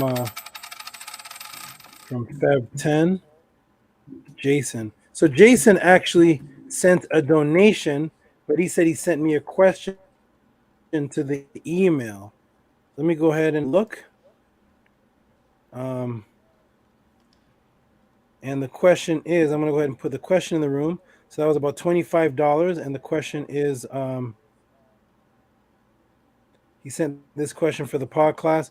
Golden Vibration Saba, my question is what is the correlation of Lilith within the Nitiru, and who will she be equivalent to? Also, is there any type of way of okay, so the eating thing we're going to talk to personally, because I told him any kind of eating and dieting questions, I do diet programs based on a specific individual. It's never a question I'm going to answer in the pod class. The closest thing I did to that was with the GMO answer. So we're going to ignore that part, because that's what me and him are going to set up outside of here for a diet program. But he wanted to know, I guess this question is about the correlation of Lilith,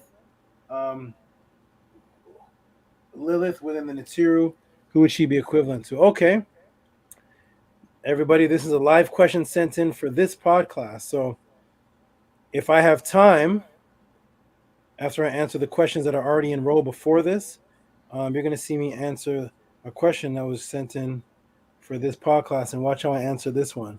But we got to answer everything in order. So I'm going to put from February 10, Jason question. So Jason, if I can finish up all the questions before 11:30, I'll answer this one here. And tonight's people can see that. Okay, here we go. Shout out to you. Shout out to Nito Campbell, who always gives donations in sets of 9. And look what he says. He says for female energy. Very good. Very good. He must know the theme for the last 3 weeks has actually been feminine energy. Shout out to Nito Campbell. You can give him a hand clap, gentlemen. He gives a lot of support. Give him a hand clap. Thank you, Nito. Appreciate that, my brother. Appreciate that. Give the swords, swing. Thank you. I'll do a couple more, and then we'll get into the next question. And Anthony Drain, of course, before every pod class. And he is giving energy to female energy shout-outs as well. Shout out to Anthony Drain. Shout out to the goddess Sekhmet. This has been they call it Black History Month, but this has been feminine, female Black woman month in the middle of last month. The last 3 weeks have been all female questions. Even the brother Jason asking about Lilith. That's a female deity. So all females. Here we go. All right, shout out to you, Anthony Drain. Appreciate you, my good brother. Wonderful. And we'll do a couple more. Next one is what the heck? Jonathan Hacker. Sounded like Sekhmet to me. Yes, it did. A lot of people this month are sending me questions for personal counseling on helping them in their in a mental situation. This last month and a half, I've been getting a lot of it, which is interesting because this month actually started my reopening of one-on-ones. I'm actually starting to catch up. I'm trying to get to Scribe. Scribe isn't. There's like 4 people before Scribe that have been waiting months. But anyways, let me go ahead. Can you see that? So this is Jonathan Hacker says, "I need help. Stuff is weird, man. Ugh." Can you all see that? Yeah, we can see Saba. Yes, Okay. Stuff is weird, man. Ugh. Okay, so he needs help, he'll be contacting me for maybe a session or just a question on advice, private advice outside of here. And here is the masterful Owen Hythe, who always supports, and he always throws a Hati's name in there. Let's see what he says. He says, support Tehuti and a Hati and the spiritual family. Wonderful, wonderful. Thank you. Give him a clap, gentlemen. Thank you. Thank you. Thank you. All doing great. This podcast. Oh, there's a lot of supports. There's a lot of supports. They're kind of small, but where's the money? Oh, Sash Wallace did twice? Wait. Oh, here's a nice big one. Here we go. Hika Kepa Ra. This is the next one and the last one we'll do. And then when I answer the next question, I'll do the rest of them. Hika Kepa Ra with the 3572. Give him bombs, gentlemen. Give him everything. Boom. There we go. Red October is here.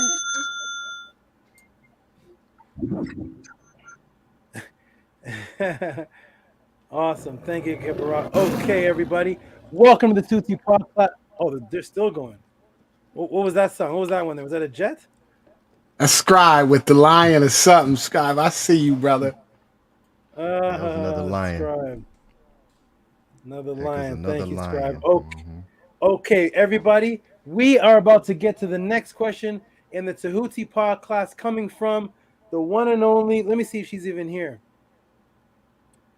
Coming from Ma'at, daughter of Ray. I see it right here. She is the next one.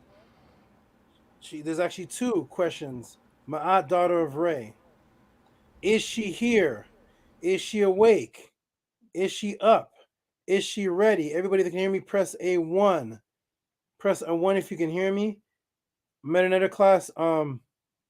Wonderful, Angela.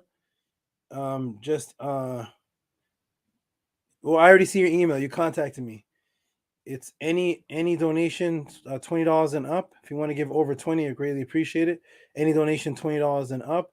Once you send the Cash App, you go in, you get logged, and then when Monday comes, right before 1 o'clock, you get sent the link. You click the link and you come on in. That's simple. Is Matt, daughter of Ray, here? I may have to skip this one. Okay, sorry, Matt. Oh, she's like, I'm here. Can you see? Like the people on the abandoned island when the boat leaves. I'm here. Hold on, I'm here. Okay, I can see. I almost got left on the island. Okay, Matt, daughter of Ray, is here. Let me go ahead and pull up her question. She is the next one in line at the Tehuti Pod class. Everybody who's watching, show your support. Cash App TT Moon. PayPal Rocky SV. Let's get to the next question in the Tehuti Pod class. And that question is, where is it? Okay, this one was Tracy's Sister Tribute. And this one here is oh,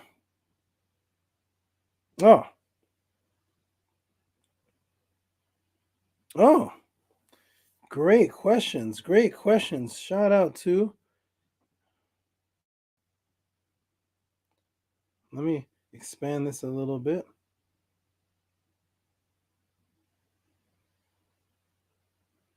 Okay. Let me go and do a screen share. Oh, let me I'm surprised nobody's ever asked me this before. Man, oh man, I'm surprised. What a question. And I'm gonna ask people in the room if they know the answer. Let's go to Microsoft. Okay, good. We're gonna blow this up. I love these questions. This is great question here. Let me shrink this down.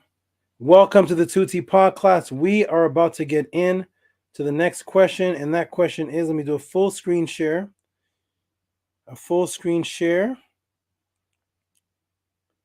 Entire screen.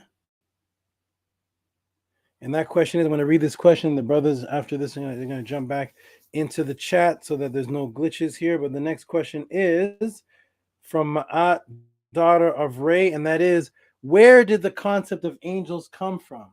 That's question number one. And why did they say Anpu is the angel of death? 2 questions. Shout out to Jacqueline. Shout out to Matt, daughter of Ray. Give her a hand clap, gentlemen. Give her some noise. This woman is dedicated a lot to me and done a lot for me in the past, and has done donated cars and everything, donated things to the mission. Okay, so shout out to Matt, daughter of Ray, with the 2 questions. Where did the concept of angels come from?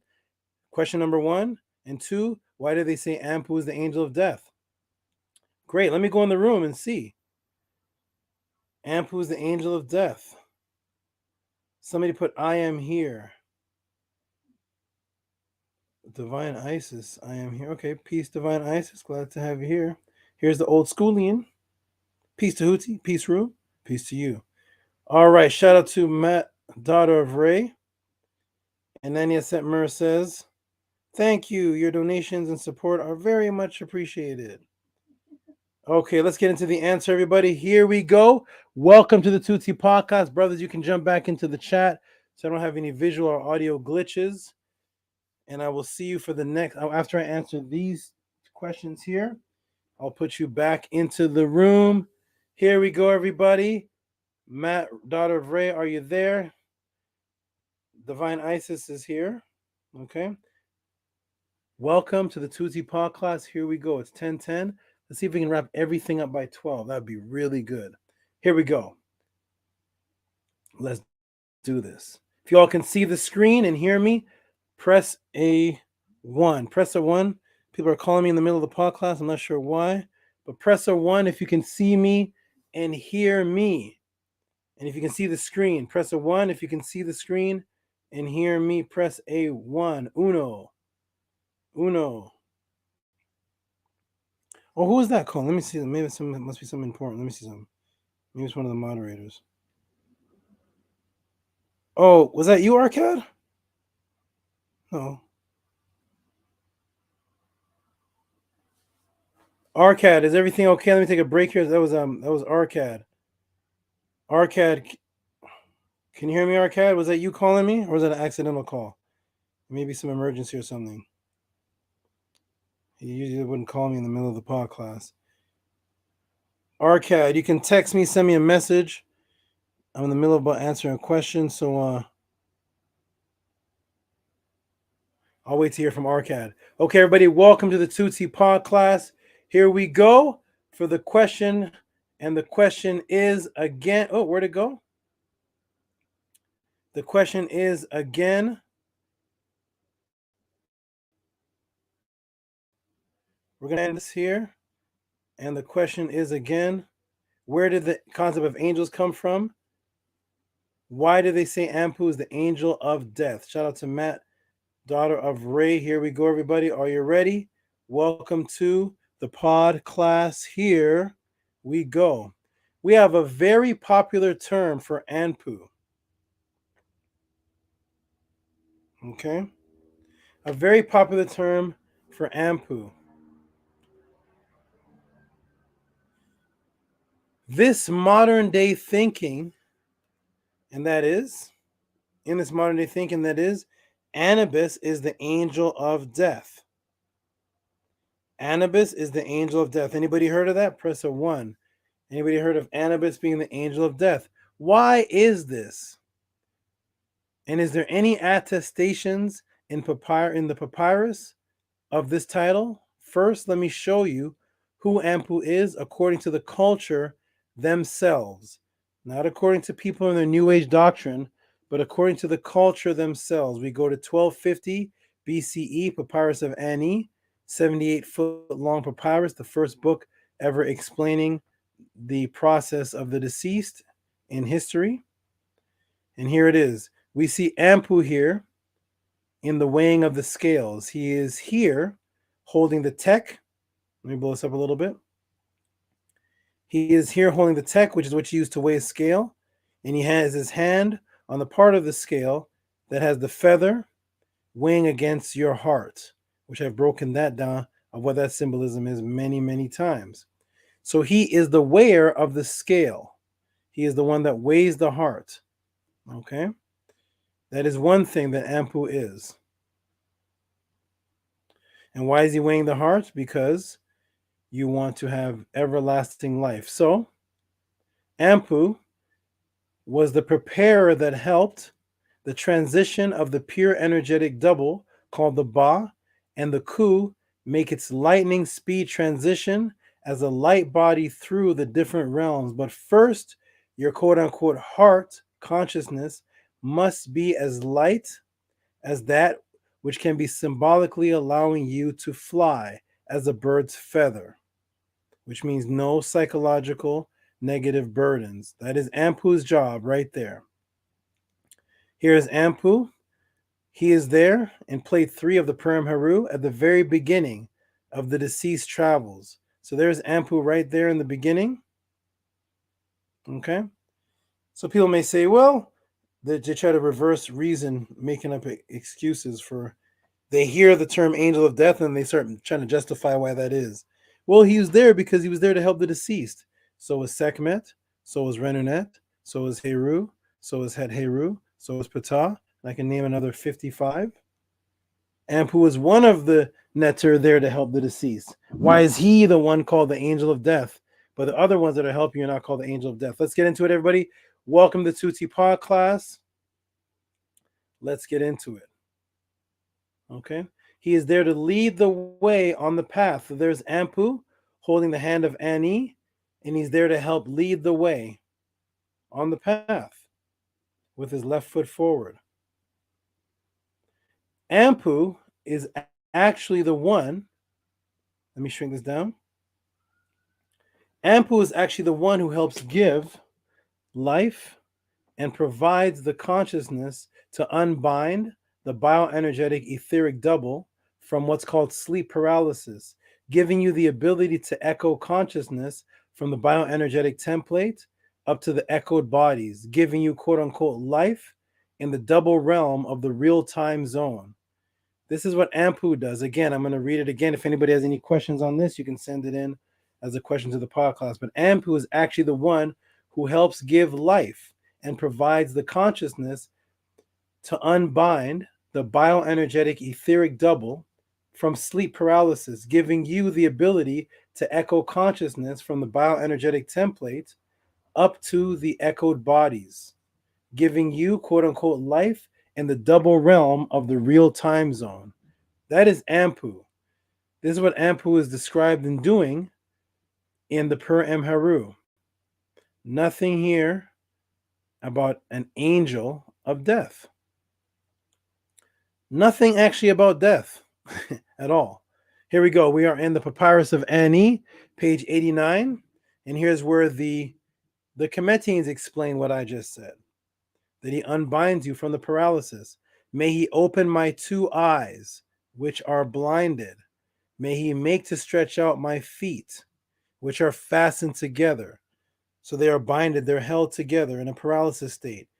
But the Kemetian wanted them unfastened so you can be free to move around.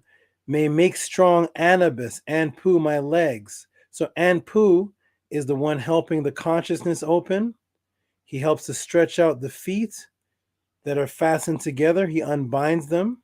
It's Anpu, unbinding the legs. Why? So you can rise up for yourself. Make me to rise, Seket. So see how Seket and Anpu are right there working together? But Seket is never called the angel of death. The goddess, Seket, the goddess. See how the word for goddess is the serpent, the raised serpent?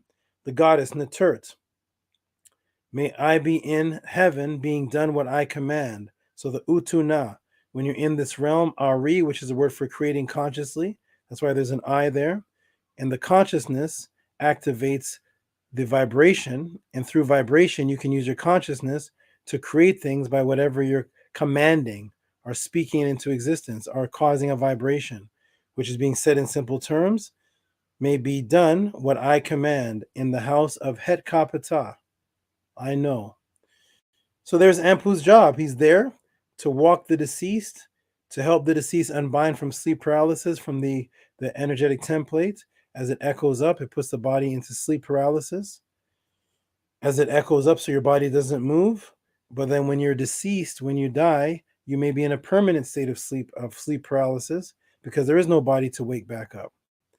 Anpu helps that consciousness resurrect, as it states right here very clearly. That's page 89 per M. Haru, chapter 26. Okay, let's go to page 86, Book of the Dead, plate 15. Of Ra, strong are they in the wind, as thou saileth over the lake of fire. In the underworld, behold, thou coolest charm, that from place in which everything is there, every inhabitant or everything is there, from which persons with those are quicker than the greyhound. So there's a place, an area where the person is excited energetically, they're coming into consciousness, and they're moving quicker than a greyhound, swifter than light. So they're faster than the speed of light, being compared to a greyhound, which is the real animus dog, not the jackal, as I've explained in class before. Making forms in existence from the thigh. So you're rebirthing yourself, reforming yourself in that form. Why? Because you're in an energetic light frequency. You're in an aspect of light, moving faster than light. The only way you can move as fast or faster than light is if you are light. So you're a light body coming into consciousness, and you're being compared to a greyhound. Why is that? Because when you look at the greyhound or the great hound, what does it look like? It looks exactly like the Anubis dog. There's the hound right there. There's the Anubis dog that everybody's calling a jackal. But if you saw this walking on the street, you wouldn't say, "Hey, sir, you have a nice pet jackal." Right? And this is the psyops. This is what Anpu always looked like to us. He always looked like this. But they have you calling him a jackal. But if you saw this walking on the street, you would never say, "Look at the jackal."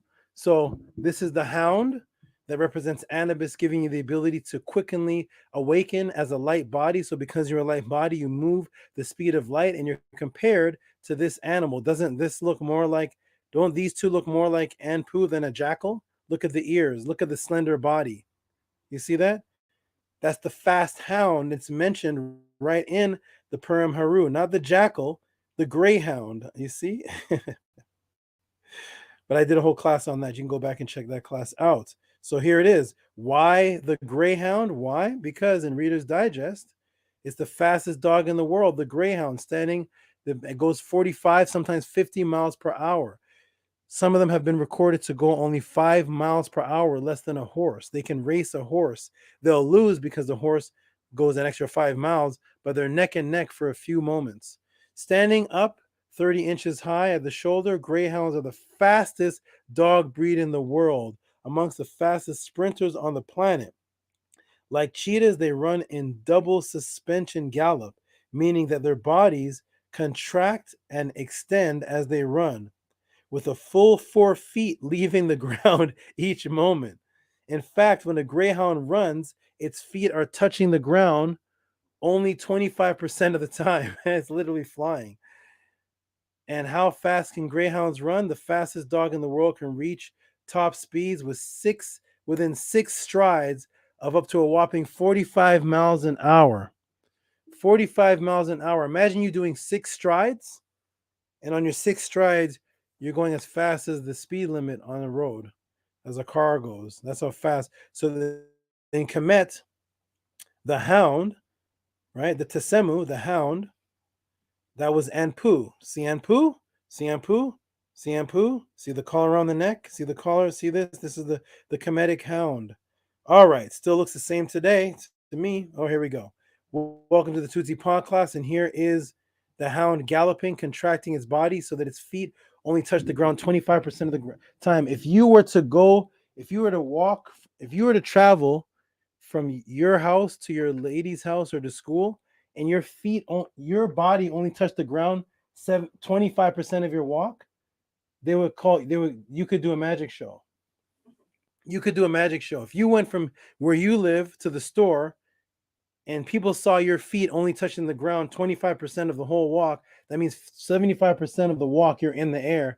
You are levitating. That's how fast greyhounds are moving, that their body is hardly touching the ground, which is why the greyhound Anpu is associated with traveling with speed. And in the Per Haru, we see the travel being associated with a lake of fire in the underworld, the unseen realm called the realm, the real time zone, our astral realm. But here we see the fast animal is a hound, and you evolve and transform and are reborn through the thigh.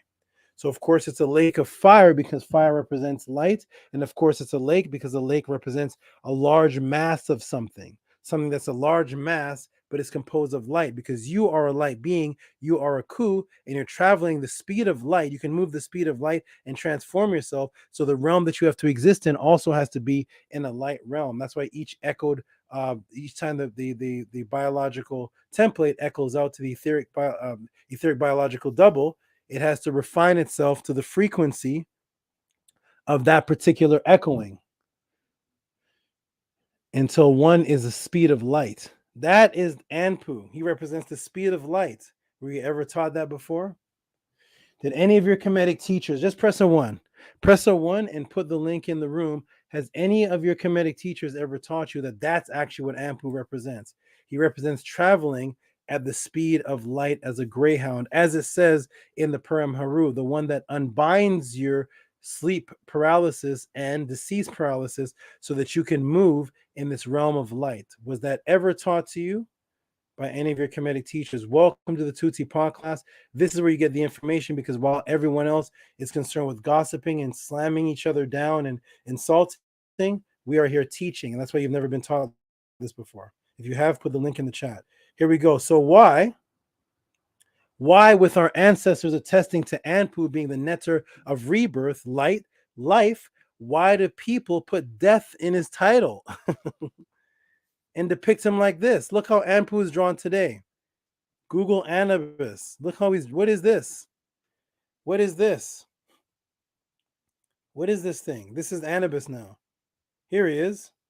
He even has the Grim Reaper sickle, right? The real angel of death, the psychopompt. This is Anubis right now to everybody. This creature. Why? Because they're putting this in your mind. Here's the game of nerds. Look at this. Here's Anubis. What is this thing? It's something that looks like it can kill you. Diametric Orwellian opposites. Diametric Orwellian opposites, once again, reversing because of the nature of the Tamahu, taking the being that gives you life and reversing it. Diametric opposites. Opposition. Orwellian diametric opposition. Here we go. So he's the angel of death. Why is he portrayed like this? Why is he called the angel of death and he's portrayed as a horror movie character? Right? In the movie called, look at him in The Mummy. Look at this. The Mummy looks like this one. What is this thing?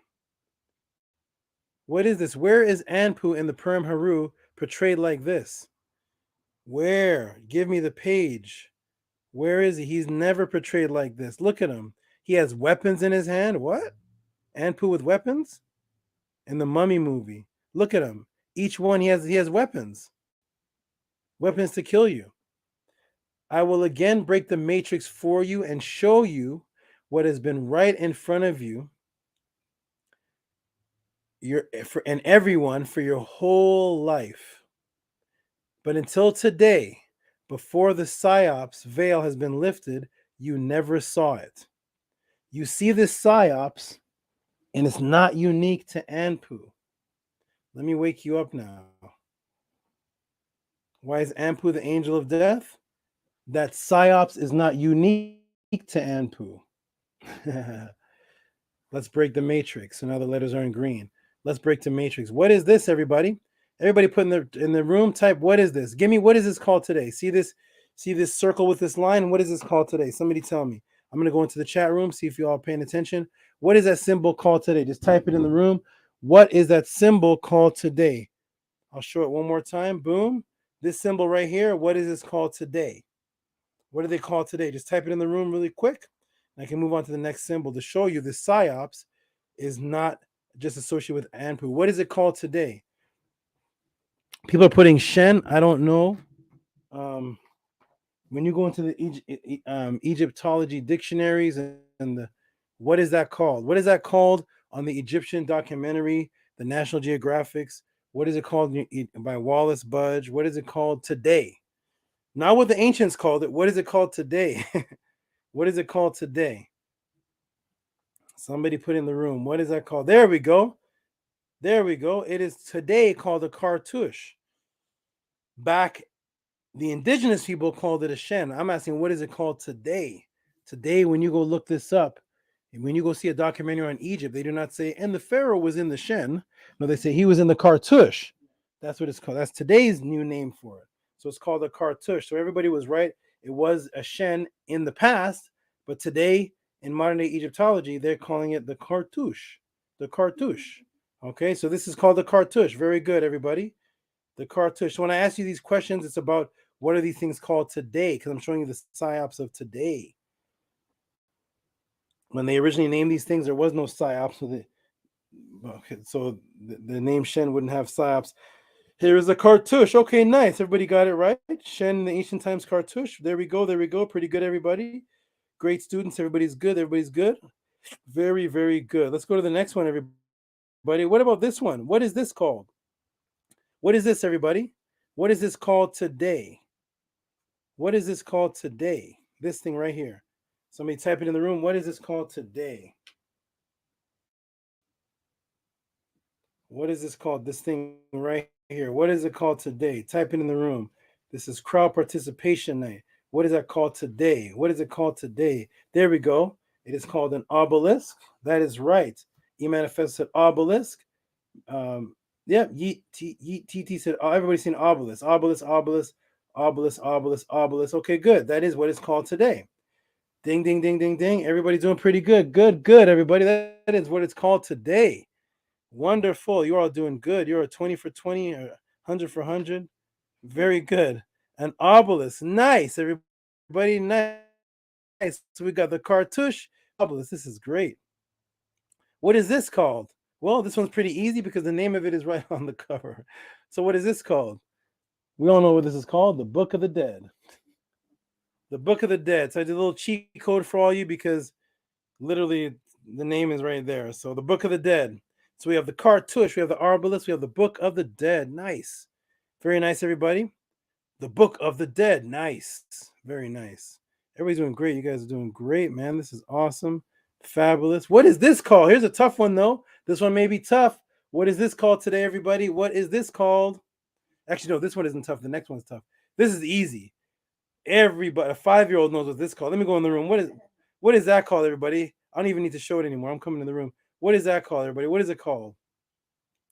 What is that image of the show called? Type it in the room. There we go. The Mummy. They made a movie about it.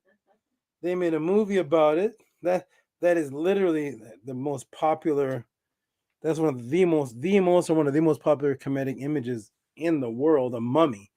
Everybody, every Jew, Christian, 5-year-old, Maya Angelou, everybody knew what a mummy was. So everybody's saying mummy. Nanny says mummy, mummy, mummy. Stephen, he says mummy, mummy, mummy, mummy, mummy, mummy. Lamonti, hey, Lamonti, peace, mummy. Boss Fee is here. Boss Fee is here. Dun, dun, dun, dun, dun. Boss Fee is here. Okay, shout out Boss Fee. Boss Fee. It's called the mummy. The mummy today. That's what they call it today, right? That's what they call it today, the mummy. Let's go, everybody. Everybody's doing pretty good so far. The mummy, you're doing good. An Egyptian mummy, nice. Let's go to the next one. What is this one? This one may be a little tough, everybody. This one may be a little tough. What is this one called? What is this one called? Right here. The mummy goes inside of this. What is this one called, everybody? This one may be a little tough. Let me go in the room. What is that one called, everybody? What is that one called, everybody? Anybody know? What is that one called? Let me put it in the room again. Boom. The mummy goes inside of this. So what is this called? Uh-oh. Where's my Sarah Student City? Uh-oh. Anybody know that? Oh, there we go. You guys are getting it. Oh, man, we got some real Egyptologists in the room. We got Nani Aset Mur, the Egyptologist. Heka Kepara, the Egyptologist. Stephen E., the Egyptologist. Regal, the Egyptologist. E. Manifesto, the Egyptologist. Arcad Infinite, the Egyptologist. Matt, daughter of Ray, you guys are good with your Egyptology. Ding, ding, ding. You guys are doing great. Wonderful. Nobody's answered anything wrong. This is awesome. The sarcophagus. The sarcophagus. Right? So you guys got it right. You guys are awesome, awesome, awesome. A sarcophagus, nice. You all are doing great in the Tehuti pod class. You all are doing awesome. Wonderful, everybody. Class is over. You guys can go home. But no. Class has just begun. Because now we're going to get into the root of Anpu called the angel of death. And the psyops is not just Anpu. Here we go, everybody. Now, let me show you the psyops. Here we go, everybody. Let me show you the psyops. You know I'm going to do it. None of these were called these by the indigenous people. None of these names were called these by the indigenous people. So who had the right to change the name? And now you go to China, a Chinese guy, you can meet a Chinese guy, Wang Tang Bang Tang Bang Tang Bang. What is this? Sarcophagus. Yep.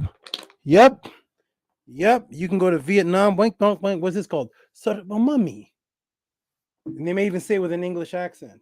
You can go anywhere in the world, and these names don't change no matter what language you're speaking. They're called sarcophagus if you're in Canada, if you're in Jamaica, if you're in China, if you're in England, if you're in California, if you're in Vietnam, bang, bang, bang, sarcophagus.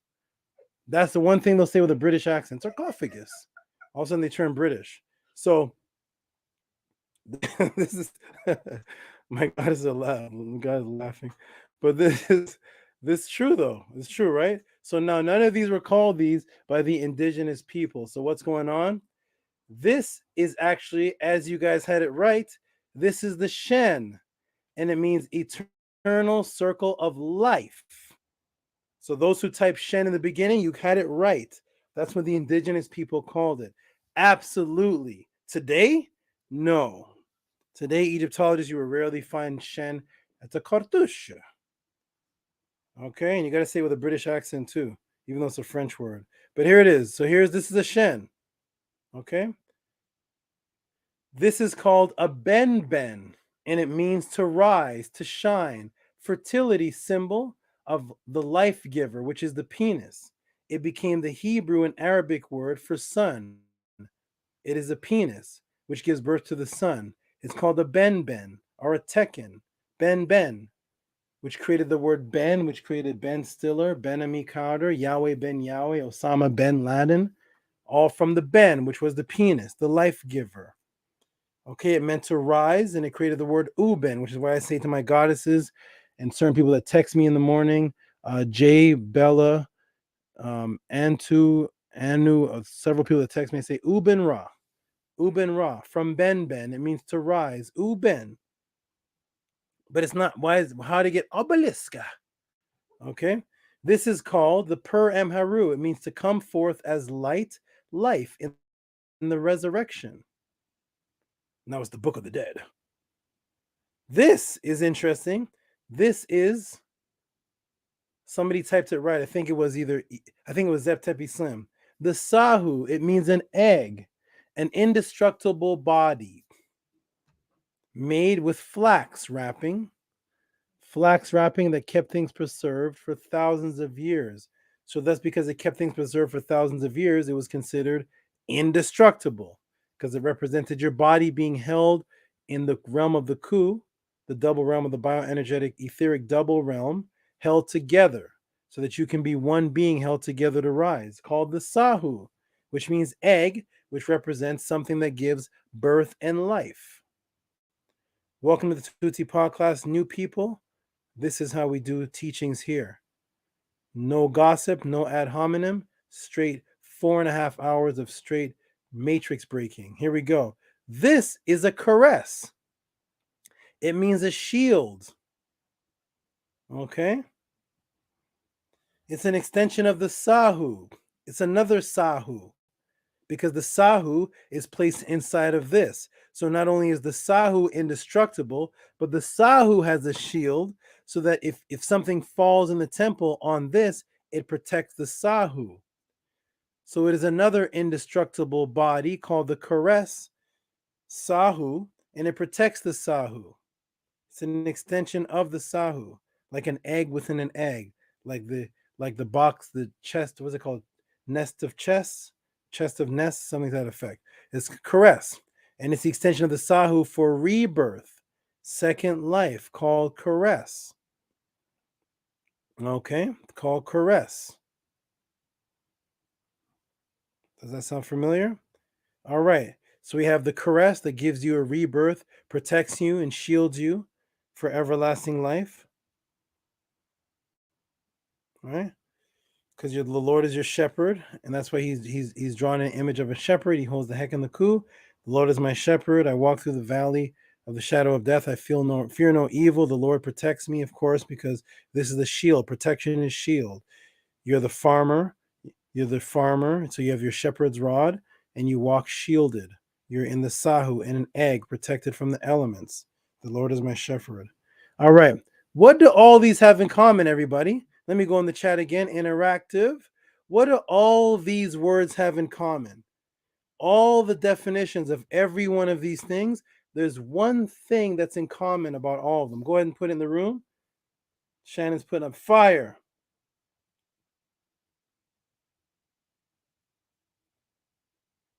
Vigo said, Book of the Dead makes it sound depressing. E-Manifesto, and he put Tekken. That's right. Coming forth by night, coming forth by day. That's right. That's right. So what do all these things have in common, though? All these what is the meaning of it that is all the same meaning? The Shen, the Sahu, the Per Em Heru. What are all these things? The Ben Ben.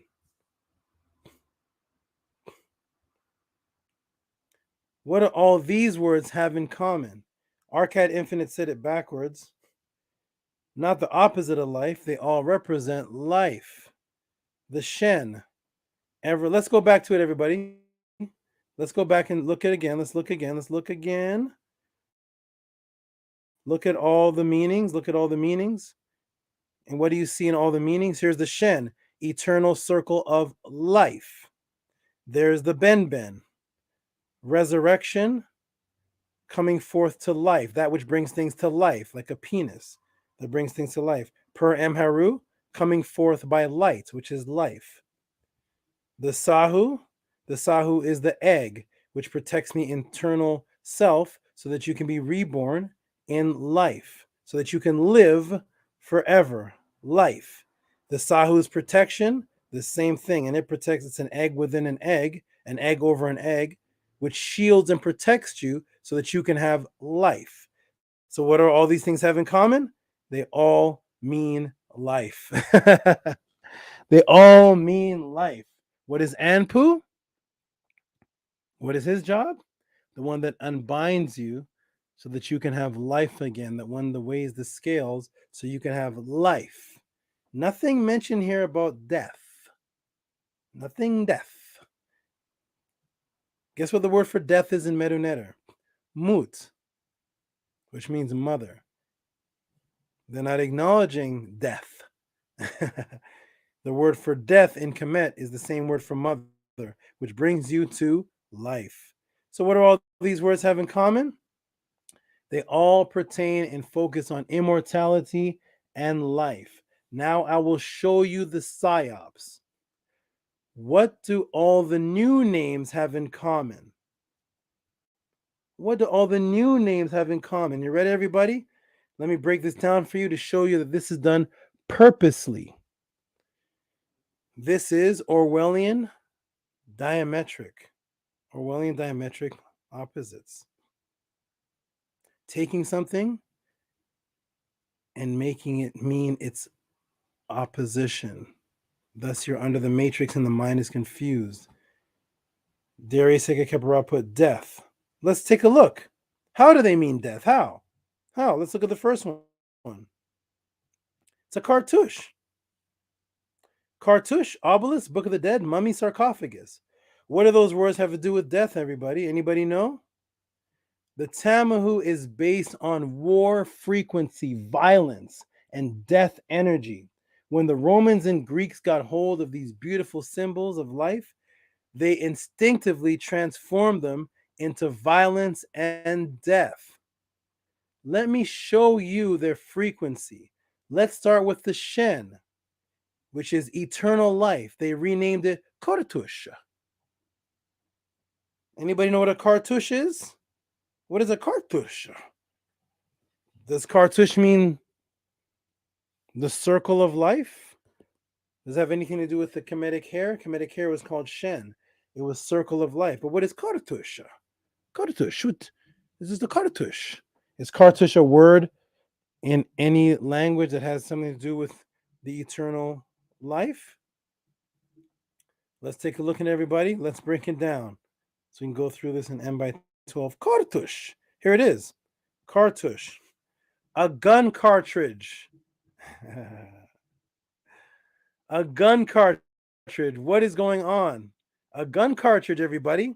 It went from the eternal circle of life to a killing machine. When the Tamu sees it, look at the gun cartridge. We can kill with this. It looks like something we kill people with. The Kemetians made it. It's everlasting life, the circle of life, the sun raising over the horizon. The king and female's name go in this, representing they will live forever in the afterlife. The Tamu sees it. Looks like a gun cartridge, man. It looks like something we can shoot somebody with. Gun cartridge. Yeah, gun cartridge. Totally different frequency and vibration. Boom. From eternal life to a gun cartridge. Welcome to Tehuti Podcast. If you are getting these teachings anywhere else, please put the link in the room. If not, please appreciate what you're getting here and support, because this is what I do for you for hours on end. I do 4 classes a week. This is just one of them. What about the Ben Ben? The Ben Ben. Remember the Ben Ben, everybody? Rise fertility. Now it's called the obelisk. It's called the obelisk. Okay? That's pretty innocent, right? Pretty innocent. Obelisk? It's an obelisk. What's wrong with obelisk? Can anybody type in the room? What's wrong with obelisk? It's an obelisk. It's just an obelisk. What is obelisk? What is obelisk? What does obelisk do with? Anybody know? What does obelisk have to do with death? No, obelisk. You call it Ben Ben, which is the penis rising, the sun rising with the point on top with the Aku, the light rising. We call it obelisk. The obelisk. What does that have to do with death? Anybody? Because if nobody types what it has to do with death, then you all are about to hear this for the very first time in your life. And everybody in this room has used this word obelisk, and nobody has ever asked what it means. What is obelisk? What is an obelisk? What does it have to do with death? I'm going to give you to the count of 10. Dun, dun, dun, dun, dun, dun, dun. Dun, dun, dun, dun, dun, dun, dun, dun. Anybody know? 1, 2, 3, 4, 5, 6, 7, 8, 9, 10. Boom. Nobody in the room knows. So therefore, the very first time at 10:46 p.m. in history, February the 10th, and the Tehuti podcast is the very first time you're going to hear how obelisk is death. Okay, welcome to the podcast. Here we go. Ready, everybody? What does obelisk mean? Look at this. Do-do-do-do-do-do. So they saw the Shen. They said gun cartridge. When they see the obelisk, what do they say? Hey, it looks like a small dagger. Resembles a dagger. You can stab somebody, huh? Yeah, it's a small dagger. Even though it's about 500 feet high, it's a small dagger. Listen, Tamahus are crazy. Listen. They looked up to this thing that was 25 feet high and higher. They looked up to it. It symbolized a penis, which represented that which ejaculated the sperm of life, creating life, resurrection, and Ubin. They're looking up to this thing. You can't even climb up the thing. It's 30 feet, more, 50 feet. They looked at it. Hey, it looks like a small dagger, not even a sword. It looks like a small dagger. It's small, man. Yeah, it's 40 feet high, but it's a small dagger. So it represents resembling a small dagger, something we can stab somebody with. That's right. So we get the cartouche. You can shoot somebody with the gun cartridge, but guess what? If your bullets run out, you can stab somebody with the dagger. That's what these Egyptian symbols represent. That's right. It's an obelisk, a small dagger. Oh boy, welcome to the podcast, everybody. I'm here to break the matrix for you. Here it is, obelisk, small dagger. That's right, everybody. It's a weapon. And there it is. The Tammuz nature sees another weapon of death. So the being that gives you the ability helps you move the speed of light, Anpu, who weighs the scale to make sure there's no negativity so that you can fly like the feather. All negativity is gone. He walks you through the afterlife so that you can be reborn again. You're unbinded, so you're no longer in the sleep paralysis or you're no longer stuck. You can now move about freely. He's the angel of death. The Shen, the symbol of everlasting life, the sun rising over the horizon, which represents eternal life, the complete circle of Khepera. It's a gun cartridge, man. It's a gun cartridge. The obelisk, which is the penis of life, the Ben, Uben, which means rise and shine, like the sun does. That's why the word for a child male is son, S-O-N, coming from the rising, shining, S-U-N, representing something living forever and ever from the word Sa, and the female was called the Sat, which also is a word that tied into fire, which is the sun moving again and again and again, everlasting life. Looks like a dagger, man. You can stab somebody with this one. It's small, too. Forget that it's about 55 feet. Forget it's 50, 60 feet tall. It looks like a small dagger, man. This is a completely different frequency of people that you're dealing with. Welcome to the Tehuti podcast. I am here to break the matrix, and that is it. That's the only thing I'm here for. Break the matrix. You all do the rest. Here we go. All right. Another weapon, a dagger. Here's the Per Emharu. Here's the Per Emharu of the Lion Man, which is Maihar Per, right? There he is. There's the brother right there. And we see him resurrecting as the Ba of Meher Pri, resurrecting, traversing on the smooth boat along the Nile as the soul travels smoothly along with the Atet, using the Atet boat, which means consciousness, and it flies smoothly like a bird so that you can have everlasting life, right? As it says, coming all the way from the pyramid text of Unas, that's where the Book of the Dead comes from. Behold, Unas comes forth on the day in this form of exact soul, Ankh. He's the living soul. So he comes forth by day, Heru, light. And what is it? What is coming forth by day? It means you're coming forth as a living soul. There's nothing here about death. I don't see the word death anywhere in here. You're coming forth as light, as a living, as Ba Ankh, as a living soul. And that's what this beautiful image is portraying. Okay? That's how we saw it. Coming forth as a living soul, eternal life, forever. That's how we saw it. Papyrus coming forth by day as a soul. What do they focus on? Book of the Dead. Look at that, man. The guy stabbing. The Book of the Dead. Look at the Book of the Dead. Book of the Dead. You see him fighting? See him fighting right there? You got the story about to kill that man. Book of the Dead. Yep. Book of the Dead. Okay, they're killing. That's in the European mind. This image here, this Kemetic image, has nothing to do with the Per Emharu. They took a Kemetic image of a man fighting, about to defend or kill another man in a fight, and they put it on the cover of the Book of the Dead. This image is from a war, has nothing to do with these images over here, which are actually from the Book of the Dead, the Per Emharu. And they took fighting, death symbols, fighting violent symbols, and put it on the Per Emharu. That's a good old friendly neighborhood Tamu. And the Cress, the Sahu, that which preserves life. What do the Tamaku call it? A sarcophagus. What does sarcophagus have to do with death? How does that match into the psyops? Anybody know for the first time here at the Tehuti Pod class? If you don't know, you're about to know right now. Dun, dun, dun, dun, dun, dun, dun. Dun, dun, dun, dun, dun. Ding, ding, ding, ding, ding. Anybody know?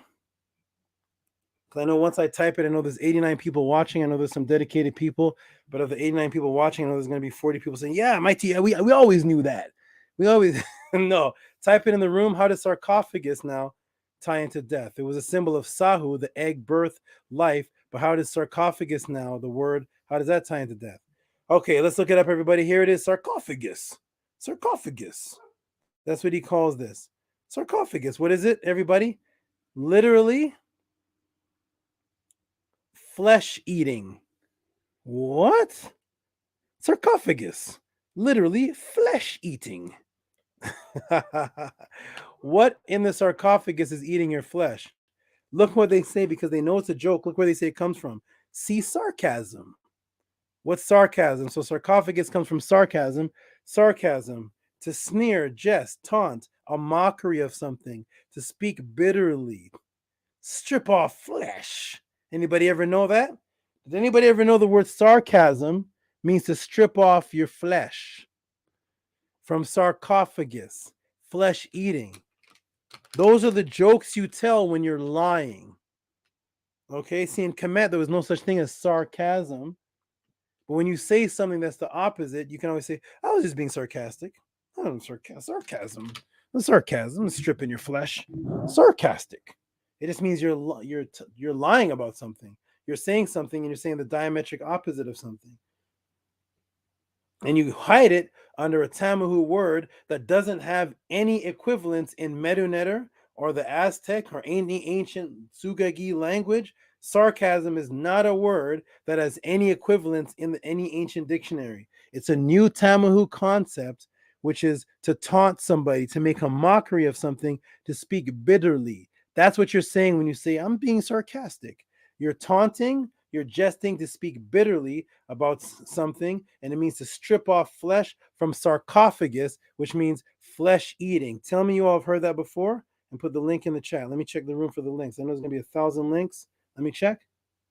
No? Okay, good. So you heard it first here on the Tehuti podcast. I'm glad you all appreciate the knowledge that you're getting for the first time, because I'm here to break this matrix, things that are right in front of you all your life and you never even knew. You said this word. Everybody in this chat room has said, I'm just being sarcastic. You didn't know it meant to speak bitterly, did you?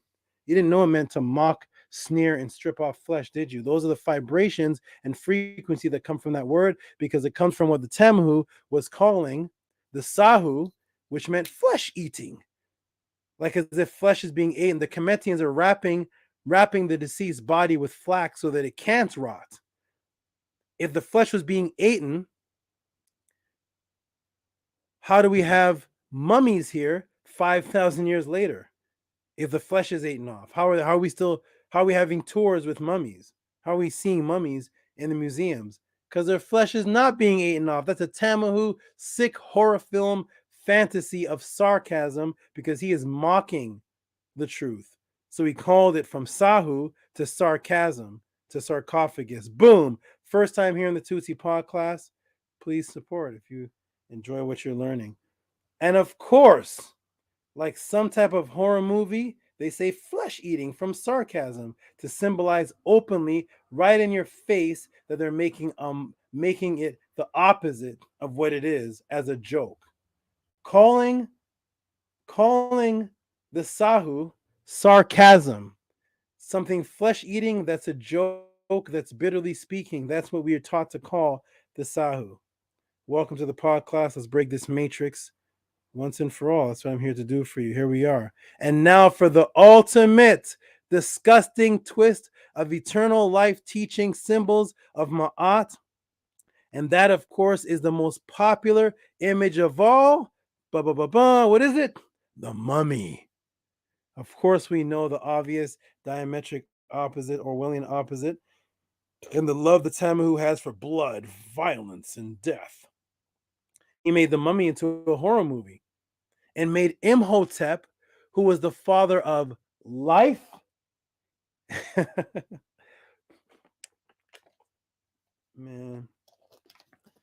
Man.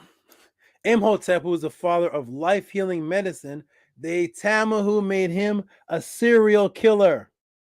Can you hear me, everybody?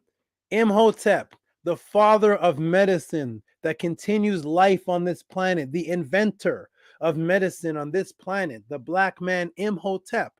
They made him in the movie The Mummy a serial killer. Can everybody see that it's not just Anubis and Anpu? It's not just the angel of death. They're doing it to all the Kemetic. Here he is, everybody. Welcome to the class. Here is Imhotep. He's a demigod because he's worshipped as an Atira. Imhotep was the Egyptian demigod of medicine. He was the earliest known physician. He was the founder of medicine in Kemet, and his writings were devoid of magical thinking. He was original author of the Edwin Papyrus. He was also considered the first architect engineer. He designed the step pyramid, which was what? A building dedicated to give you everlasting life. And in the movie The Mummy, he's a serial killer. Hi, Tamahu. Integration is the best. Welcome to the Tehuti podcast. Here we go, everybody. Here is Imhotep and his mother, Ker. There's the Ker, which means the underworld again. Ker Edu Ankh, mother of Imhotep. Here's the real family of Imhotep's. Not the bald white guy in the doesn't look like the bald white guy in the Mummy movie, does it? Did we see her in the movie, Mummy? Because that's Imhotep's mother. She should be in the movie too, right? Is this Britney Spears? No. Welcome to the Tehuti podcast. There is Imhotep and his mother, looking much different from this guy. Who's this? Who's this guy right here? Huh? Who's this? Who's that? Is that the battle rapper Disaster? I don't know. Who is this guy? But this is Imhotep now, who's a serial killer. Look at him. He's killing everybody. He was a serial killer, which is an Orwellian diametric opposite of a medicine creating life giver and healer, which is Imhotep and his real mother. In the Mummy, he's the killer of life. So as you can see, the Tamahu turning Anpu from this, the peaceful one who guides you to everlasting life, not to death, to this creature. The Tamahu turning Anpu from that to this, and the angel of the dead with grotesque appearances and all that which represents life in Kemet is now death, weaponry, and horror, and is them superimposing their natural instincts upon the indigenous stories. It is not unique to Anpu. So Anpu is considered the angel of death. Imhotep is a serial killer. The Shen is a gun cartridge. The Ben is a dagger that stabs you. And by the way, the top of the Ankh, the Shen, became the Omega symbol, which Omega means death, the end of something. Hello. Welcome to Tehuti podcast, everybody. So this is not unique to Anpu. And I can end right there, but oh man. I'm gonna check the donations in one moment. Let me see here. But I'll go ahead and answer this first. Okay, let me finish this up. I'm gonna take a break after this. I'm gonna take a break in a couple of minutes. Okay, let me teach you that which you have never heard before. Did you know the real word for mummy was a feminine word pertaining to sexual reproduction and life? Let me go to the chat and all the students of the other Kemetic people. Everybody, did you know that the real word for mummy was a sexual symbol of womanhood? The real word for mummy. So you have the sahu, and then you have another word. There's another word. Sahu is the egg. Where does the egg come from? But the real word for mummy, shadet. Guess what it means, everybody? Back to the feminine. This whole week has been feminine, some type of feminine focus. So, let me teach you that which you've never heard before. Did you know that the real word for mummy was a feminine word pertaining to sexual reproduction, life? Let me go to the chat of all the students of all the other Kemetic conscious teachers and see who can tell me what that word is. Nope. Because you've never been taught that before. Nope. Nope. It's a Kemetic word. And guess what it is, everybody? I'll go ahead and tell you because I'll be here for hours because your Kemetic teachers will never, they're not breaking the matrix. Let's go. It is vagina. Did you know that? The word for mummy is the real word for vagina. Uh-oh.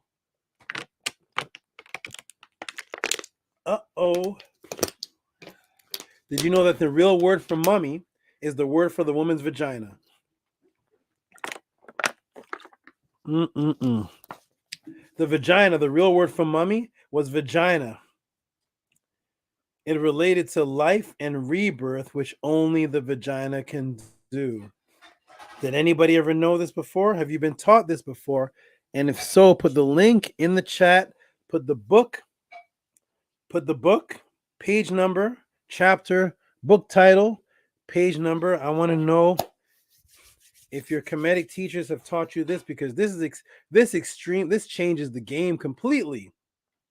That the term what the Kemetians were wrapping the body in for everlasting life is the same word that they called their woman's vagina. That gives a whole nother power stance to women. That gives a welcome to the podcast, man. I'm gonna look for links and page numbers in the room. I want to know, because I always hear people say, man, the best teachers are Infandishi, Jabari, and Tehuti. And I want to know the best teachers of what. So put their link in the room and let me see who's teaching this, because I want some friends. I want some brothers that are teaching this with me so I can go in and we can do classes together. But every time I go to people's channels, I never see this. But everybody's putting my name in the name with these other people, like we're all doing this. If so, I want to form a team, because I have a team of Ahati, Menko Ara, Scribe, Arcad. I would like to form a team of teachers that are we're all so if I can't do a pod class on a Friday, I can put one of those names in here. If I want to go on a family vacation or something, I can put one of those in here, and you all can send them these questions and they do this. But if not, why is my name being put?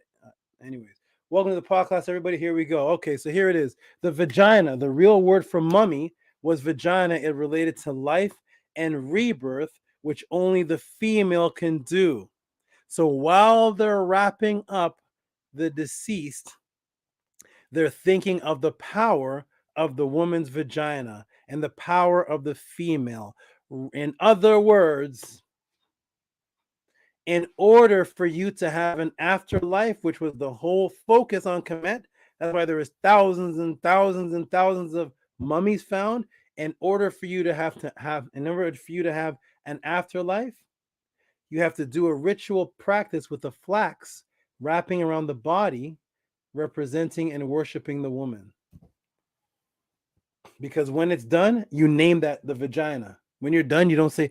Some mummies took 271 days to make. That's dedication. 271 days to make one of those sahus. That's how long it took for some. And when you were done your masterpiece, you would look at it and you would say, that is a vagina. Welcome to the Tuti podcast, everybody. Let's give some respect to the goddesses. Here we go. Here it is, everybody. Look at this. Shedet. Shetet. That is vagina. See that right there? There's the shed. There's the det right there. SD. Shedet. Shet. Vagina. Right? Y'all see this? Let me look in the room. Press 1 if you can see and hear me clearly. Press 1 if you can see me, hear me clearly. Press 1 if you can see and hear me clearly. We're breaking this down. People are yelling, wow. RPM's yelling, wow. Congress saying, uh-oh. Yep. Yeah, okay, everybody can hear me. Congress says, Tehuti's a real-life Black Panther. Tehuti forever. Thank you, everybody. Appreciate it. Thank you. Okay, you can see me and hear me. Okay, so for the first time in your entire Kemetic conscious life, never ever said since the days of Dr. Ben, since 1960, since Malachi, since Dr. Clark, since all of your favorites, you never knew Shetet was vagina, and Shetet is the mummy. The bandage over the mummy, Shetet. Page 758 of the Ancient Egyptian Hieroglyphic Dictionary. Let's look again. Shetet, vulva, vagina. Shetet. Shetet, the mummy.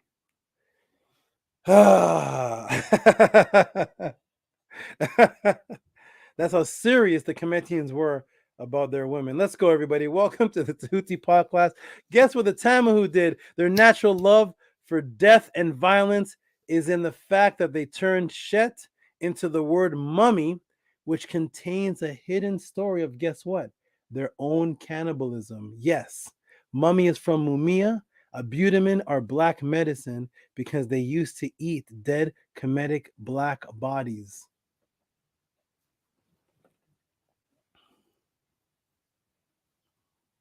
Queen Medicia, go look them up.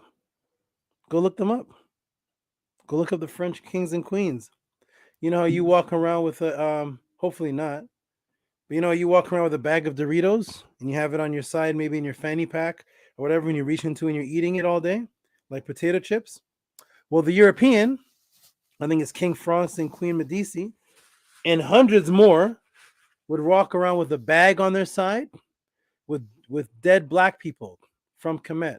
They would dig up the mummies, what they call the mummy from mumia, which is black butamin they thought was a medicine. That's where mummy comes from. Cannibalism. Yep. That's where mummy comes from.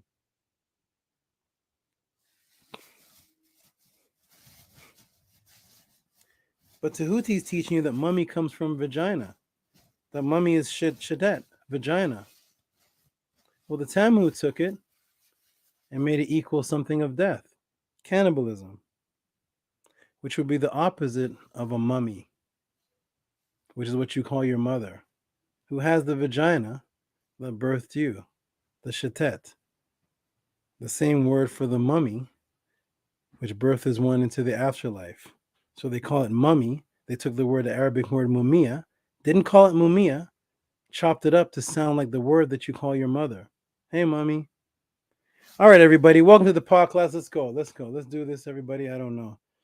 There must be 1,000 other rooms like this, but here we go. All right. So, yes, they'd walk around with a bag of black people's skin in their bag and walk around eating it because they used to eat dead Kemetic black bodies, thinking it would give them extra life. Then it got out of hand when they ran out of the real mummies in Kemet. They would run out of bodies. They then started eating dead Christians. Welcome to the Tamahu world. Let me take you to The Secret of the Pyramids by Peter Hopkins, page 61. Is Tehuti making this up? No. This is in a very popular book, Secrets of the Great Pyramid, Peter Hopkins, page 61. What does it say? Let's check it out. Let's blow it up. Maybe a little dark, but we still should be able to read this. Here it is, page 61. Am I on page 61? Yes, I am. It's a picture from my own book. Here we go. Mummy flesh was in great demand in Europe during the 16th and 17th centuries as a medicinal. It was a common drug to be found in apothecaries, mistaken for the Persian mama or pitch, which was used to heal cuts and bruises. Mummy flesh was believed to make fractures unite in a few minutes and to be good for all kinds of internal ailments. When mummies became scarce, traders used the bodies of executed Christians or the bodies removed from hospitals, many of which have died of loathsome diseases. The bodies were stuffed with butamin, wrapped in bandages for baking. Yum, yum. So there's your mummy, everybody. Okay, so they took mummy and mama, and mummy, which subconsciously sounds like your mother who has the vagina. They took shetet, which means vagina, which was the original word for mummy, and they superimposed and diametrically Orwellian reversed it again. And now mummy is that which represents taking dead bodies and eating it, which is the opposite of a mummy, which give birth to a live body. And the shetet, they just erased that, and you never will hear in your life, other than here, that the word for mummy, the real word, was the same word as the woman's vagina, because that's how much respect they gave to the woman in Kemet, that in order to have an afterlife, you had to live your whole life to go back into the shetet, which was the vagina, so that you can be birthed again, because only female energy can do that. Welcome to the pod class. And there it is. I hope I exposed that psyops for you.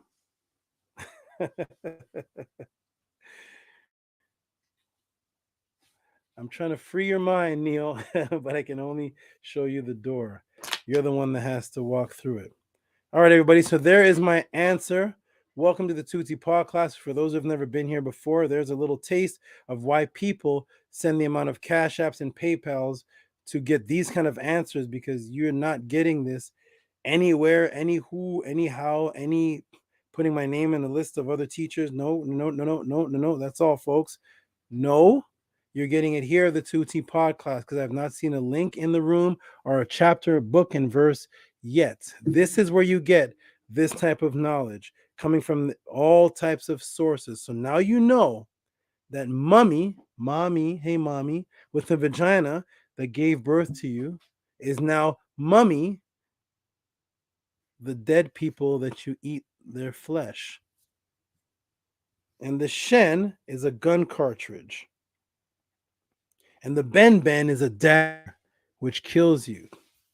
And Anubis is not the angelic being of life. He's the angel of death. Boom. There's your answer, everybody. I hope you appreciated that. That's for you, Matt, daughter of Ray. That's just one of the questions. I'm going to put the link in the room, take a break, and answer the next one. I hope you all appreciate it. I'm going to check my Cash Apps and my PayPal to see who appreciated that. Where's Anaconda's there, spiders here, everybody's good. Cobras are there, we're all good. Okay, let me check the room and see who appreciated that answer. And let me go and see what's going on here.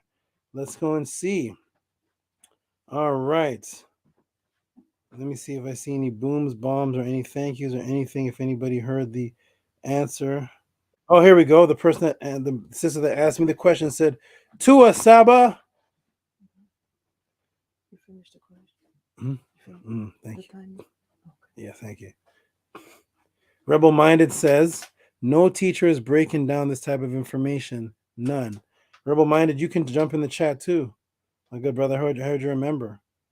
I heard you're a member that joined and said, I don't even know what a member is. I don't even know what a member is. I gotta be a part of this. I don't know what I'm running. They gotta, whatever happens, happen. I just know this is the truth. I'm a member. Go ahead and join the chat. Okay, so Rebel Minded says that. Higa Kepara says, awesome breakdown, Saba. Thank you very much for your appreciation. All hail Amun. Peace, Saba. I was under the weather, so I got to catch up on classes. As long as you're here, I'd rather you under the weather than under the ground. Nice to see you back, my good brother. All right, where's Angela Gates? Angela Gates said, great job. Good night, Tehuti and team. Okay, peace, Angela Gates. Have a good rest. Nana Amun is lighting things on fire. All right, good. You all appreciate it. Matt, daughter of races, you're the best teacher ever. Thank you so much for the appreciation. Jason Kirkland put, what are those? Oh, the arm. Put arm flexing. Thank you, Jason Kirkland. He put the arm flexing. Thank you. And I'm going to step off now. And I'm going to tell everybody right now. Zep Tepe says, yes, sir. Kemet science and spirituality is why I'm here. Great build, Saba. Thank you, my good brother. Seriously, everybody. There's one more to answer. I may have to get to the Lilith one next week, but because it is getting late. But I want to know, everybody, can you all support for what you're seeing? This is what I do for a living. I could go back to snake handling. I could go back to frog magic and never do another pod class again and be totally fine. I could do all of that, but I want to stick here with everybody, break down since everybody appreciates. So please support your teacher. If I am your teacher, if I'm not, I don't know what the 84 people are doing here, but if I'm your teacher, continue to watch and learn and ask questions and send support, because this is what I do for a living. I'm going to step out now. Peace. I'll be back, brothers. Take.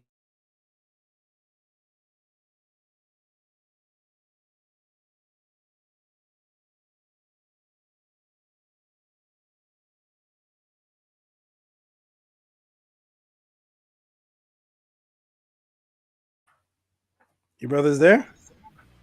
Yeah, it looked like the screen froze or something. Or Arcat's frozen, so I thought everybody froze. So I was trying to figure out what's going on. I thought everybody was froze too. As everybody was looking at everybody, wondering if everybody froze. I thought everybody was froze too. And so I saw somebody's like nose move. It's just Arcat. Look at Arcat. Arcat's frozen in time. Arcat's in shock from the answer. Shock. He shook. Arcat's a shook. He shook. Yeah, between the mummy chips. Okay, I'm gonna listen in to see if Scribe comes in and let him in, but I'll be in the background listening. Go ahead, fellas, do what you do. I'll be back, everybody, for the next question, which is the origin of since we broke down the angel of death, what is the origin of angels? And that. Oh, Scribe, you have the ability to let people in the room? Yes, I do. Okay, good. Now I can step off. I'll be back. Peace.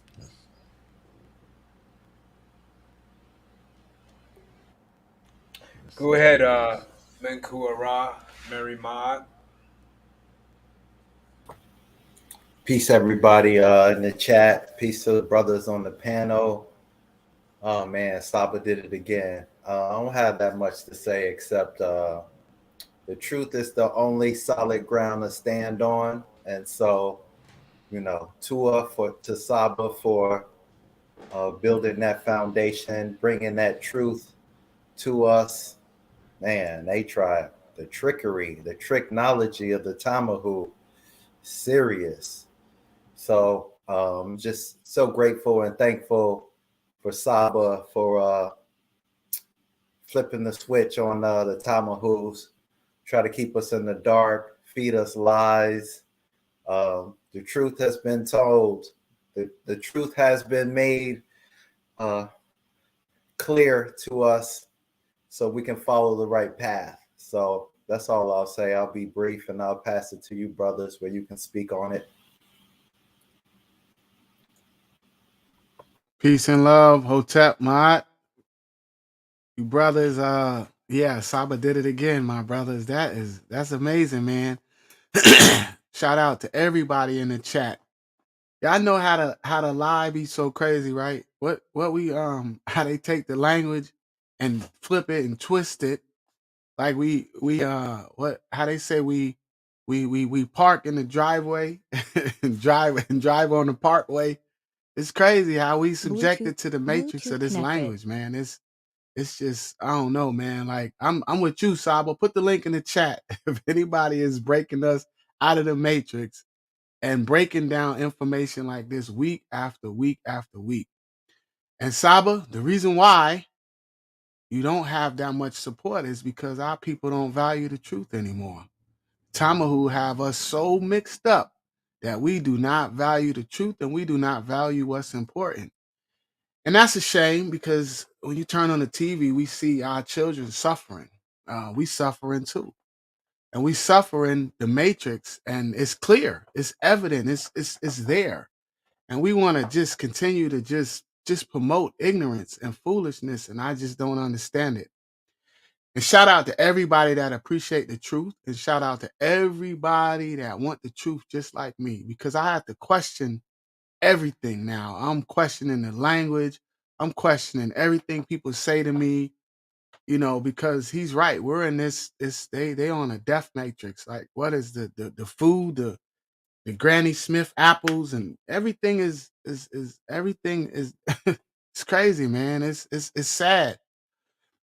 But it's time that we start appreciating and celebrating our leaders and celebrating the truth and start standing on my art and learning what that is, because that's where I'm at. And the amazing thing about it is that I am so honored and grateful to just be learning. I get so excited. I'll be super excited to learn. It is 2:22 where I'm at. I work 12 hours. 36,000 steps I had today, and I'm up. I'm not like I'm a little loopy, but I'm here because I value the truth, and I appreciate everything that come out of Saba's mouth. And I tried, guys. I tried to watch some of that. It's Fat Man, y'all brothers. I tried. I couldn't do it. It was too much arguing, and man, it's trying to dig through the knowledge and get to the information is really, really, really tough when you're. What are you talking checking about? it. What are you talking about? You tried watching what? Try to watch some of them other channels, man. I be trying to.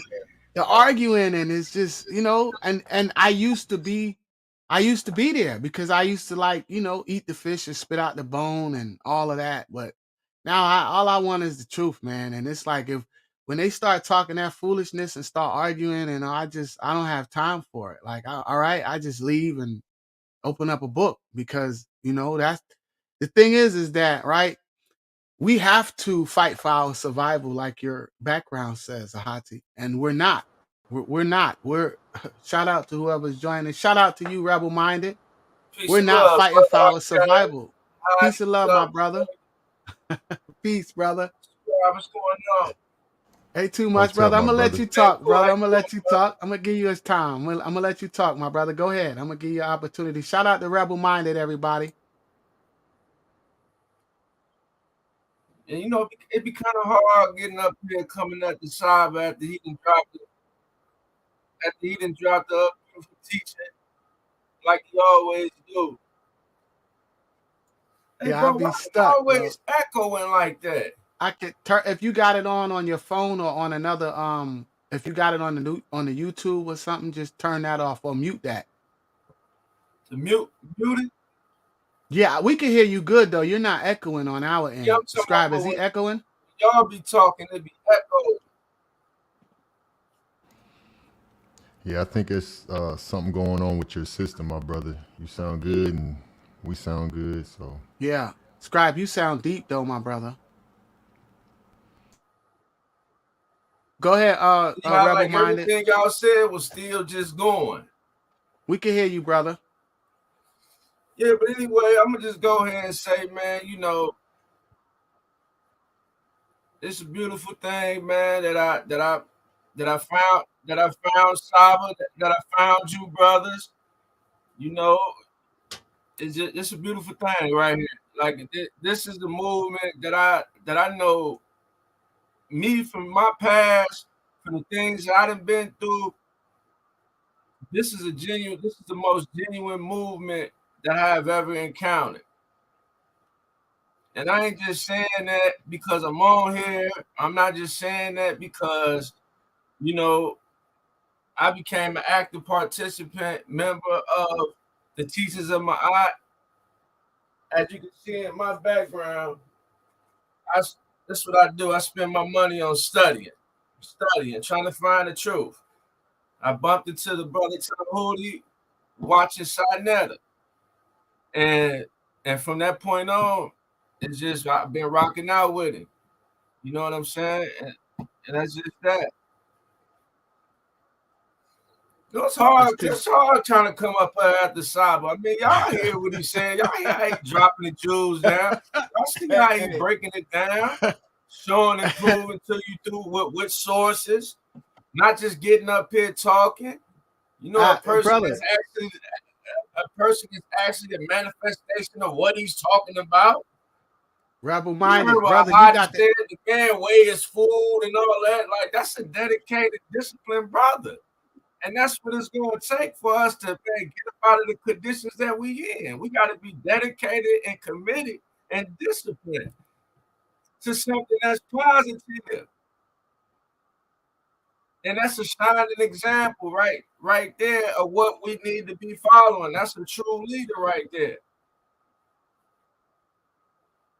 You know what I'm saying? Because it seems like today it's easy for people to just listen to a sound bite or a little 30-second reel that might resonate with their ones, and now all of a sudden, oh, he's speaking the truth. Protect that man. You know what I'm saying? Like, protect that man for what? You don't even know him.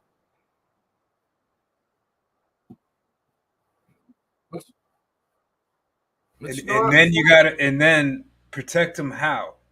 So if I go to you, you say protect that man, and I honestly want to protect that man with you. How?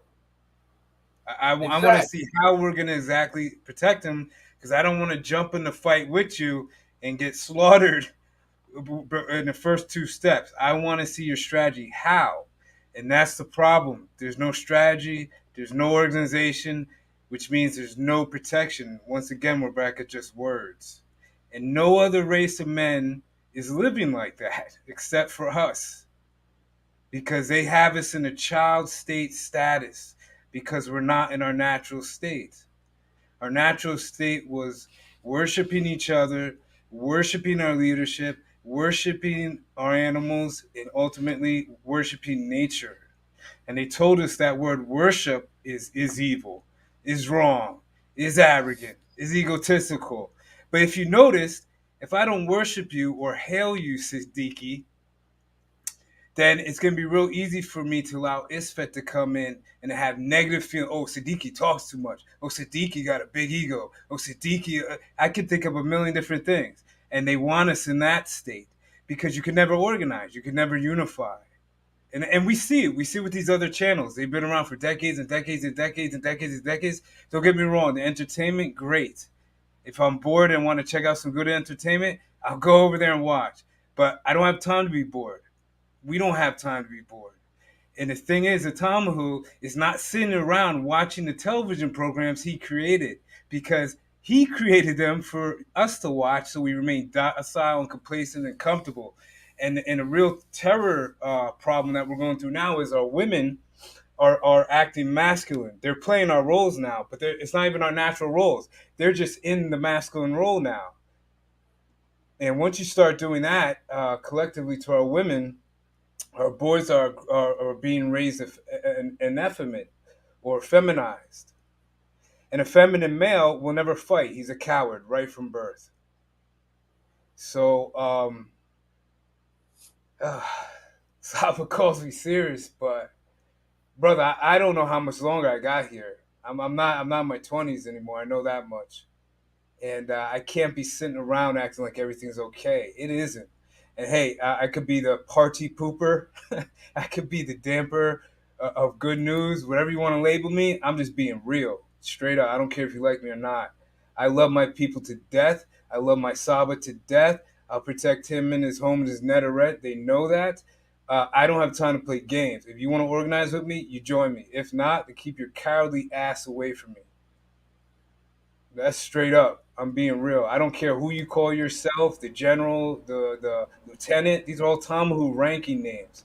What were our ranking names? Do you know one meta word for our ranking names? I bet you don't. The only one you probably know is a magi. I bet you don't. My men are being ranked. The women are being ranked.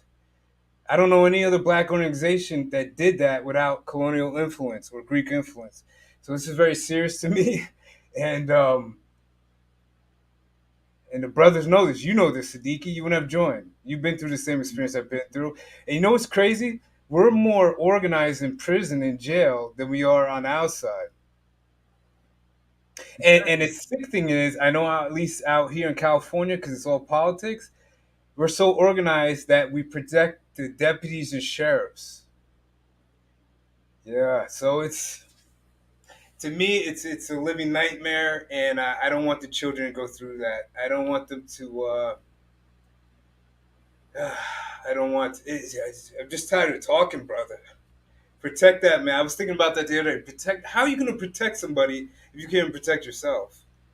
If you can't admit that you're being ruled over right at this moment, I admit it. I'm being ruled right now. If they want to shut the stream, they'll shut it. If they want to cut off your internet, they'll cut it off. If they want to hit the grid and hit your lights, they'll cut that off. If they want to batter through that front door right now, they'll come through. Can you organize brothers to counter that? No, I can't. I can't at this moment. And see, it takes truth to realize that, but it also takes Ma'at to realize that we have a huge problem. And the problem is our love of conversation and not doing. And I used to be like that. So that's why I'm speaking so hard about this, because before I met Saba, I was that guy, The guy that loved to talk. You sit in the cell all night, talk. You get out, you don't do anything you talked about. You go right back to what the Talmud wants you doing, which is a self-destructive past. I'm not that guy anymore. I'm the total opposite of that guy. That's why I don't have many friends right now. I can't tolerate the bullshit. And there's a lot of bullshit going around now. So I'm glad I have the men I have now because I probably would have told Saba a long time ago, hey man, this is cool with the classes, me and you. It's not even worth. But you know what, Siddiqui, something in me told me that there'd be somebody like you out there. Eventually, there would be somebody like you and Arcad and Menkura and Scribe that would come along and want what Saba has to offer and genuinely appreciate him and give him a feeling that he wouldn't be taken advantage of.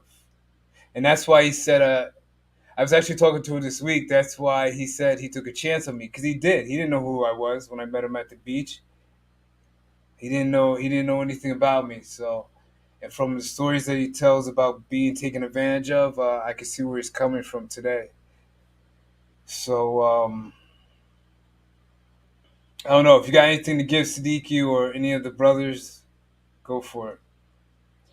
Man, I just say, man, while we got Tehuti here, or while we got the other brothers here that's learning from Tehuti, like, listen to that man while he's available. You know what I'm saying? And that's part of the reason, like, we in the conditions we in today, because a lot of us don't like to listen. We don't like to take heed to what's important. We get our priorities mixed up. You know what I'm saying? A lot of people want to engage, and I ain't saying, you can't have fun in life, but it's like I ain't in a position to be playing. You know what I'm saying? Like you just mentioned, Brother Hadi, like, we been ruled over. How can you be comfortable being ruled over? That's just like somebody telling you when you can shit and when you can piss. Like, how can you be comfortable with that? Somebody telling you bend over, squat, and cough. It's the same going on in the world. It's the same prison. But we think we free though. Yeah. Hustling backwards. We not fighting for survival. We hustling backwards, hustling toward our demise. We doing their job. We doing the job for them. We helping them because we just refuse to accept the truth. When it's laid out. We'd have been programmed. Too much. It's a fact. Shout out to you, Saba, the best teacher on the planet. Hell, our Saba Tehuti Amahotep Ra. Come join us. Teach us on the Saba, you know what I like? You know what I like? What you said, Saba? You said, I am here to break you. I'm the matrix breaker. You said, correct me if I'm wrong. You said something like, I'm here to break the matrix. You said something. Show you the door. Oh, it was like a solid click. You said, I'm only here to break you out of the matrix, or something like that. That was powerful. Thank you, bro. Yeah, that's what I said. I showed the Morpheus. I'm only here to lead you to the door. Only you can open it, and I'm only here to break. And I speak very specifically. When I say here, I literally mean here in the pod class. I'm only here in the pod class to break people out of the matrix. That's the only reason I'm here in the pod class. When the pod class shuts down and brothers organize behind the scene, then I'm there for something else. But here in the pod class is to break the matrix. If somebody comes on and sends me a question, what's the strategy we're going to use to fight what's the strategy? What do you and Hadi talk about when it comes to getting guns or whatever? I'm not here for that. I'm here like a fisherman, I'm just casting the net, and the people that break out of the matrix, then they can start coming and seeing what else is going on after you're breaking out of the matrix. What else can you do for your family? What can you do if you join the team of Tom, the teachings of Ma'at? How can you participate? Then that's all behind this. Nobody in the pod class knows exactly what Scribe and Arcad and you talk about, because you all are not here for that. in your meetings, you're there for that, for what you're talking about. But here, this is just to wake people up to see who's real. So when organizing is going on, I can say I trust that person. So I'm here to see if I could trust Scribe. Break the matrix, and okay, he's breaking the matrix. Now I can trust him with this. Oh, this is Arcad. He's a guy that came to kill the priest. Okay, I'm here to break the matrix so the real Arcad can come out, so I can trust him. And okay, I'll give him to Ahati. Ahati, here's a guy here's somebody for the team. You guys arrange. I'm the strainer. You know, you have the net, and it strains out the bad from the good. That's all I'm here for. That's all that I'm here for, because I told Ahati all the time, I can't build with anyone that I can't trust. So if somebody call me right now, if Janet Jackson call me right now, let's build a nation. No, come to the pod class. I can't. I don't care how much millions of dollars you have. I don't trust you, because in any given time you can switch to the matrix. So when I see that you're breaking into the matrix, now I'm doing it very slowly. Whereas people build organizations with several people they don't trust, because they never claimed any type of agreements to anything. They just joined. They didn't break a matrix. When they shut the computer down, they were back into the matrix. I can only trust you if you break the matrix. That's all that I'm here for. That's it. Here. Right here for. If we all go to an island, I'm there for something else. I'm there to also teach, but now, okay, you want to talk about farming? You want to talk about, okay, that's what I'm there for. I'm not here to talk to anybody about farming. Okay, so that's awesome, bro. It's 11:39. I'm going to get into one last one. Jay Kirkland, I have your answer already, but I have two meetings I have two families that I have to advise tomorrow. I'm very busy tomorrow, so I got to wake up, do several things. So I'm going to get to your question, Jason Kirkland, for the beginning of the next pod class. But after I answer this, I think I'm just going to want to go to sleep. Let me check we're going to do shout outs to the donators. See who's been donating. Okay, let's see who's been donating and showing support for this that's going on here. So let's do some shout outs. Here is Dude Dilly, Mr. Dude Dilly, Mr. Kemetic Metter G. All of these brothers, I have you know, it's getting to the point, everybody, brothers, and I can talk more off of here. But there's so many people contacting me now, wanting to cleanse themselves so they can do something higher. There's a lot of people. A lot of people are in the stage all at the same time. They're in a state of confusion. I have a lot of people contacting me in email saying, I'm confused right now, Saba. I've had like 7 people this week. I'm confused, Saba. Can we have a one-on-one? What should I do now? I'm confused, because once you break the matrix, now people are in that state that Neo was in when he was vomiting. Yeah, is this real? Now the matrix is broken. Now people are confused. You're like, yo, you shattered my life. I'm confused now. I'm questioning. I have so many people right now that I can't even show what their donation is for. They're donating, and I can't put what the message is, because the message is they need personal healing with me. And that's a great stage to get to. That's a great stage to get to. So now they're not just asking about information. They want to actually heal their internal self, because they're admitting to me that they're confused. And so this is great, everybody. Let's get on to some of these donations. I want to answer this one next question. Jason said, this is a brother who asked a question about Lilith. I have it all ready to bust everybody's head open with Lilith. That's a whole nother matrix thing, but I gotta break it down. I gotta stop after this. To Saba and team, thank you for raising the vibrations. Okay, let's go to the donators, and speaking of which, we have Mr. Do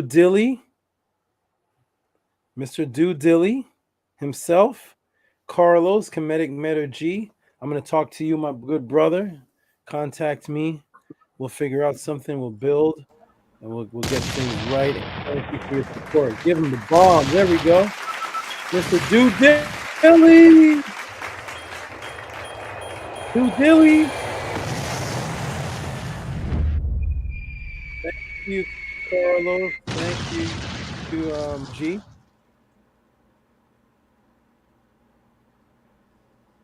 Thank you. Peace. My new brother came in official beats. Peace, family, peace. Thank you. Bev should be waking up anytime soon. I hope Bev wakes up. Captain Tazariak needs some healing. Hilarious. Ahati and Scribe said something about Tazariak, by the way, really quick. And one person said Tazariak is like a coward, and one person said Tazariak is double-minded.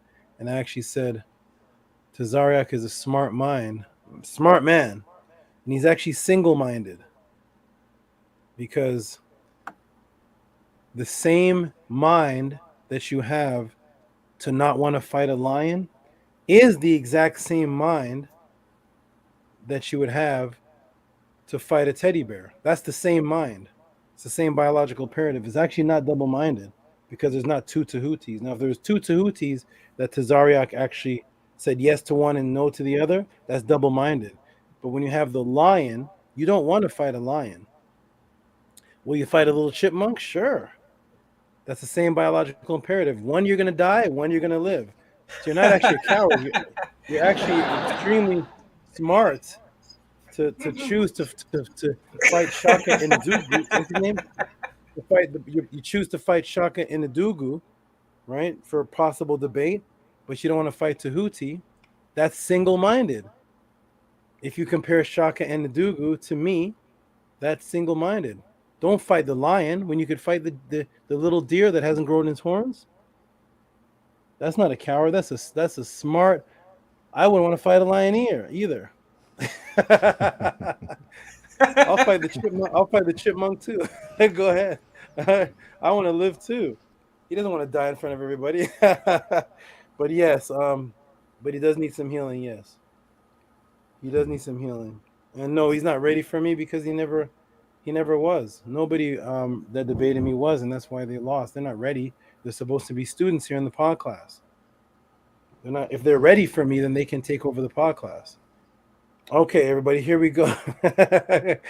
Don't be ready for me. Be ready to teach the pod class. Forget about me.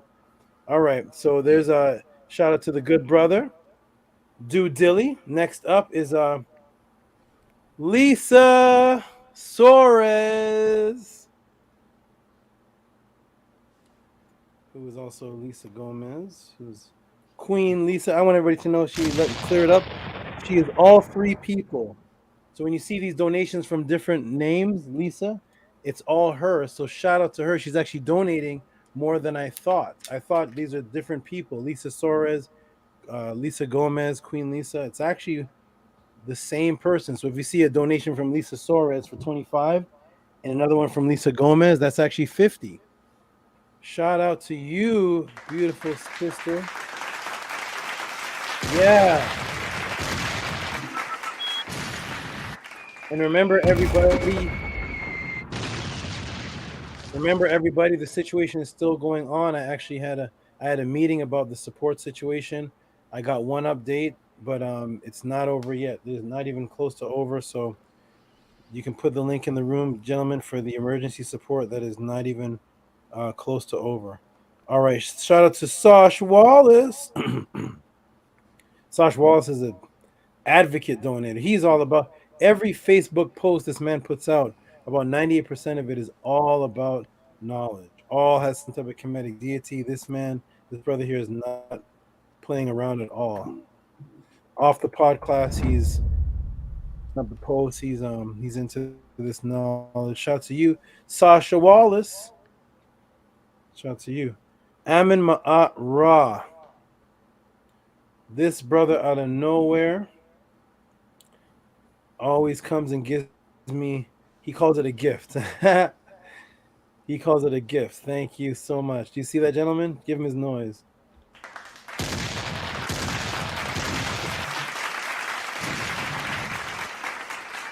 Thank you, good brother Amin Ma'at Ra. What a name too. What a name too. Live up to that name, a good brother. Okay, so we got a good brother, Jamie OX, who says, "Do you offer Metanetter classes?" Jamie OX, you here? Do you offer Metanetter classes only on Monday still? Any evening classes?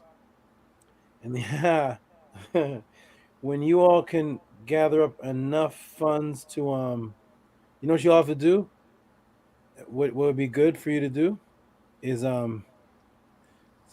make a cloning machine. If you make a cloning machine, yes, we can have multiple classes with Tehuti. Clone me like the Prestige movie, and you can have all the classes you want. Right now, I'm up to my head in classes. You wouldn't even believe what happens when I shut this computer down. This is one small aspect of what I do. When I shut this down, I have goddesses. They get their own classes on different things. This is one section, so I have no time for evening class. I'm barely getting one-on-one sessions. I'm going to try that out starting this week. If it doesn't work, I have to shut that down again. But you guys clone me, and you can have as many classes as you want. But thank you for asking, my good brother. But it is on Mondays, and if you can't make it on Monday, send the money and you get the class. It's the same thing. You get the class. You watch it. It's like you're there. Everything that happens in the class, you get to see. You don't miss out on anything. So send the funds and you get the class on any day you want. Okay, shout out to Jamie OX for that question. What's that noise? Okay, there's UFOs approaching or something. I don't know what's something's approaching here.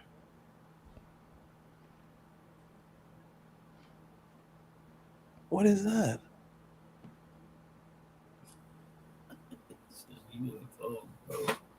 Oh my goodness! Oh man, don't come for me yet.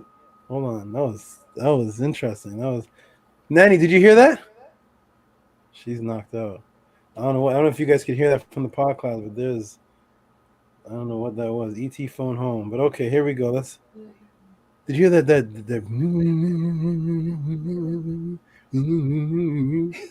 I don't know what's going on, man.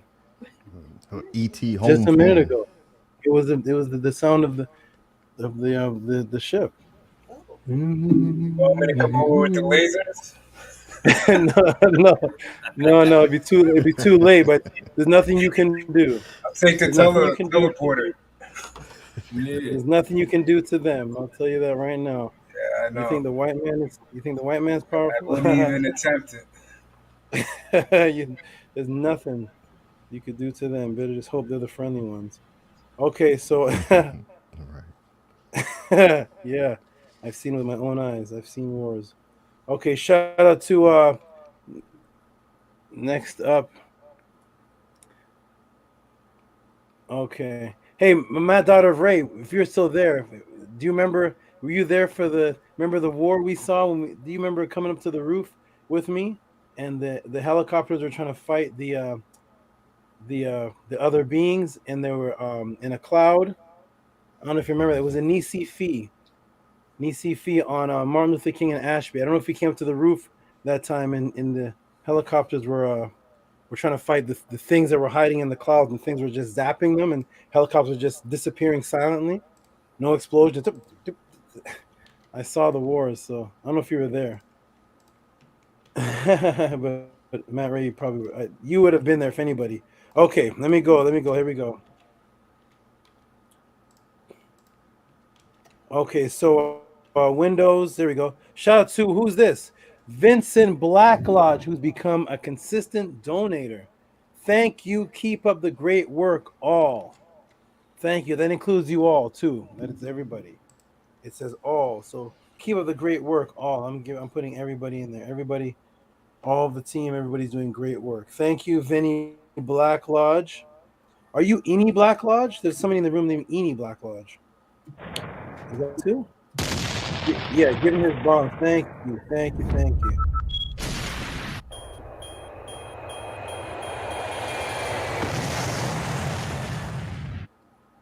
Oh, that is you, Eni Black Lodge. Okay. Shout out to you. Wonderful. Thank you. Vinny Black Lodge is Eni Black Lodge. I figured so. Even though there is two Vinnies. Okay, so shout out to you. Next up, Angela Gates, straight out the Get It 8, who's also become a consistent supporter. I have to set up something with this sister here and speak with her on some things. Shout out to you, Angela Gate. You are a great supporter again. Okay, thank you, Angela Gate. Oh, for class. Okay, we're gonna talk. I'm not sure what that means. Let me save this though. I know that's supposed to be for the pod class. Must be for the pod class. Shout out to you, Angela Gates, for this class. Shout out to you for appreciating this class. Thank you. Thank you, thank you, thank you. You are wonderful, wonderful. Okay. We got Frankie. I never heard of this name. You heard of this name, fellas? Frankie Bell? Nope. Big red. So new people, look at this beautiful event. New people that I never heard of before are coming in with $25 donations for support. Thank you. The very first person tonight, I think, that put support, because there still is a support situation. So I'm going to save this as support. There still is a support situation. Thank you, my brother.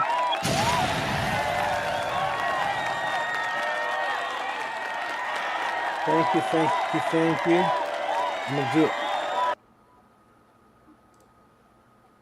Lemon tea. I don't know if it's lemon tea or lemon tea, but shout out to you, my good brother. $10. He always gives his due diligence as well. Appreciate you, lemon tea or lemon tea. I'm going to do it two more and then get into the next answer and do the rest of the shout outs after that. I got to get this in before people fall asleep. The origin of angels. What could I possibly do with that? Jason Kirkland again. Gentlemen, give this man bombs. This is his third one? I don't know if this is his third one. This is his third. Jason Kirkland. There it is. Oh, for the Erykah Badu breakdown. Give this man some bombs. He already gave $30. He's at like $38 now.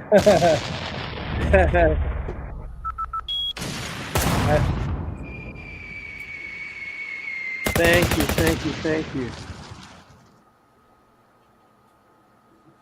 Thank you, thank you, thank you. I love it. I appreciate that. Thank you. Well, there it is. Manny, you hear that? Manny. What in the... Okay. When they come for you, Saba, give them my address so they come pick me up too. And I hope it's not like the movie Arrival. I don't know if you've ever seen this movie. they were all waiting, and they actually waited for the wrong ship, and the ship zapped them. The ship it was the enemy UFOs, and everybody went to the top of the building, and they were cheering, and it nuked them. It was the wrong ship. I hope these are the good guys. They're out there. They are out there. But yeah, if they're the good guys, I'll tell them to come for you too. Me and the bad guys coming for sure. So I remember when I was with Melika, I used to crack this joke. We used to talk about the 144,000, and I used to tell everybody. We used to say the ships were coming. The 144,000 are coming on the Crystal City, the mothership. And I used to tell everybody, they say, yo, Amenhotep, what's your goal? What are you doing? And I would say, my goal is to overflood the mothership. I would always say that. My goal is to overflood. I don't care if it's 144,000. I'm going to make it. I'm going to add 10 more to that. I'm getting more than they require. Oh, man, jokes. But we did see ships, though. That was interesting. We did see battles. Okay. Shout out to Jason Kirkland. Appreciate you, my good brother. And Arcad Infinite with the support. It's no longer 777. Arcad is... Let me put this on the screen. You all can see this? Is that on the screen? Yes, we can see it. Give that man some bombs. Give him some hand claps. 2023 from Arcad Infinite, who's in the room right now.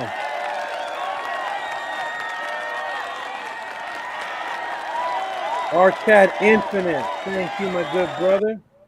When I was calling you earlier, I was trying to put the link. I was trying to send it to one of my Muslim brothers in Australia so he could donate. It was actually the PayPal. So he should be still in the chat because he's up. He's in the chat? Okay. He should be. He was in here earlier. Kelson, his name was, and they Yeah, I remember shouted him. him out. But yeah, he was trying to get the link. So when I called you, I was trying to send the link to him.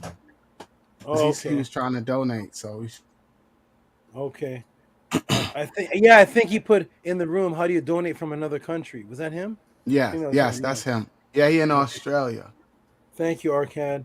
Arcad Infinite with a 2023. It used to be 777, but he is the Jeffersons. He's moving on up. He's moving from 777 to 2023. Thank you, my good brother, Arcad Infinite. Appreciate that. All right, let me do Sarah. Hey, Sarah. Hey, Sarah. Sarah Broomfield. How you doing? How you doing, Sarah Broomfield? Shout out to you. Is that showing on the screen, everybody? Yeah, it shows, Saba. Okay. Thank you, Sarah Broomfield. You are great in your own unique way. Sarah Broomfield. Okay. And shout out to Stedman. Tamika Wright, shout out to you. Black Alucard with a monster donation. A couple that I can't see because it's in PayPal, but I'll click it at the end. Robert E. Williams, thank you. SJ111, thank you.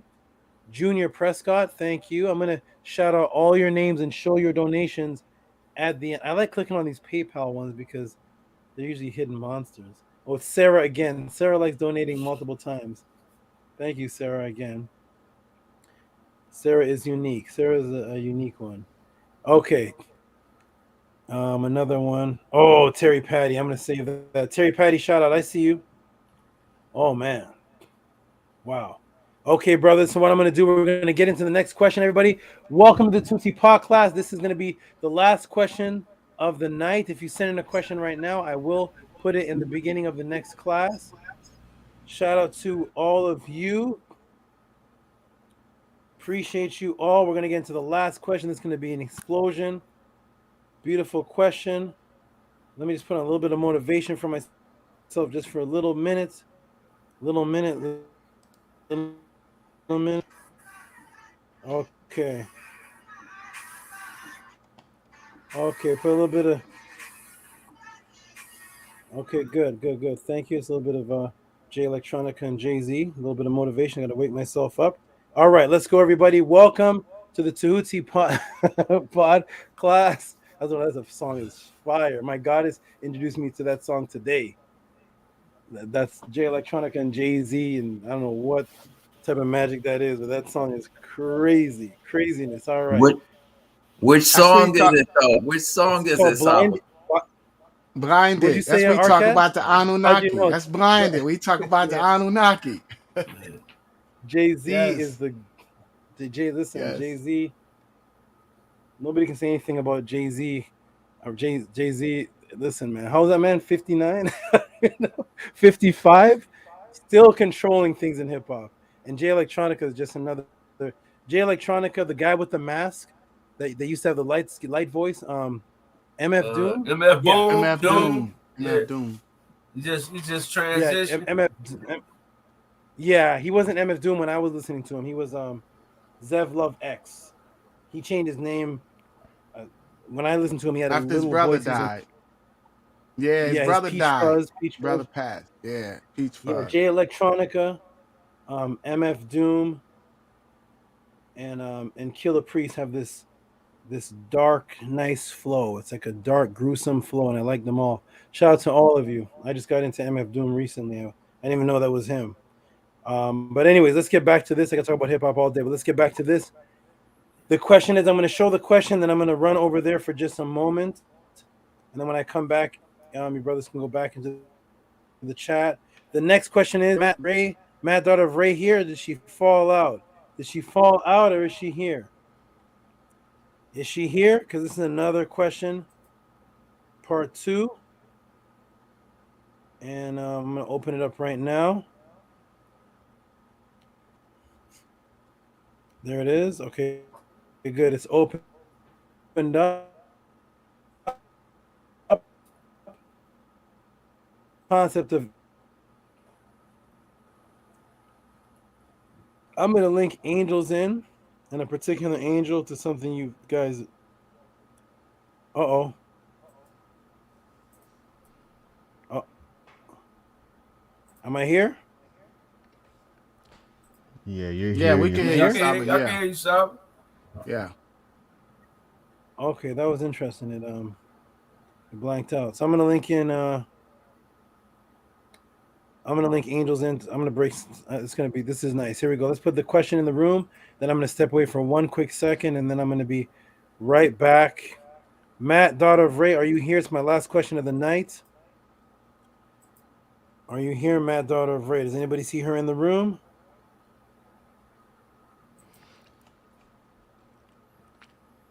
She probably fell out. I know it's late where she is. Okay, so I'm going to put the question in the room, and I'm going to step off for just a quick moment. I'm going to stop screen sharing, put the big screen share up. Stop screen sharing. Present. Oh, no, not this. They have some nice new features here in StreamYard. I got to use them. Okay, what is this? Share screen. And, okay, entire screen. Here it is. Here it is. Everybody see that? It's coming. Yes.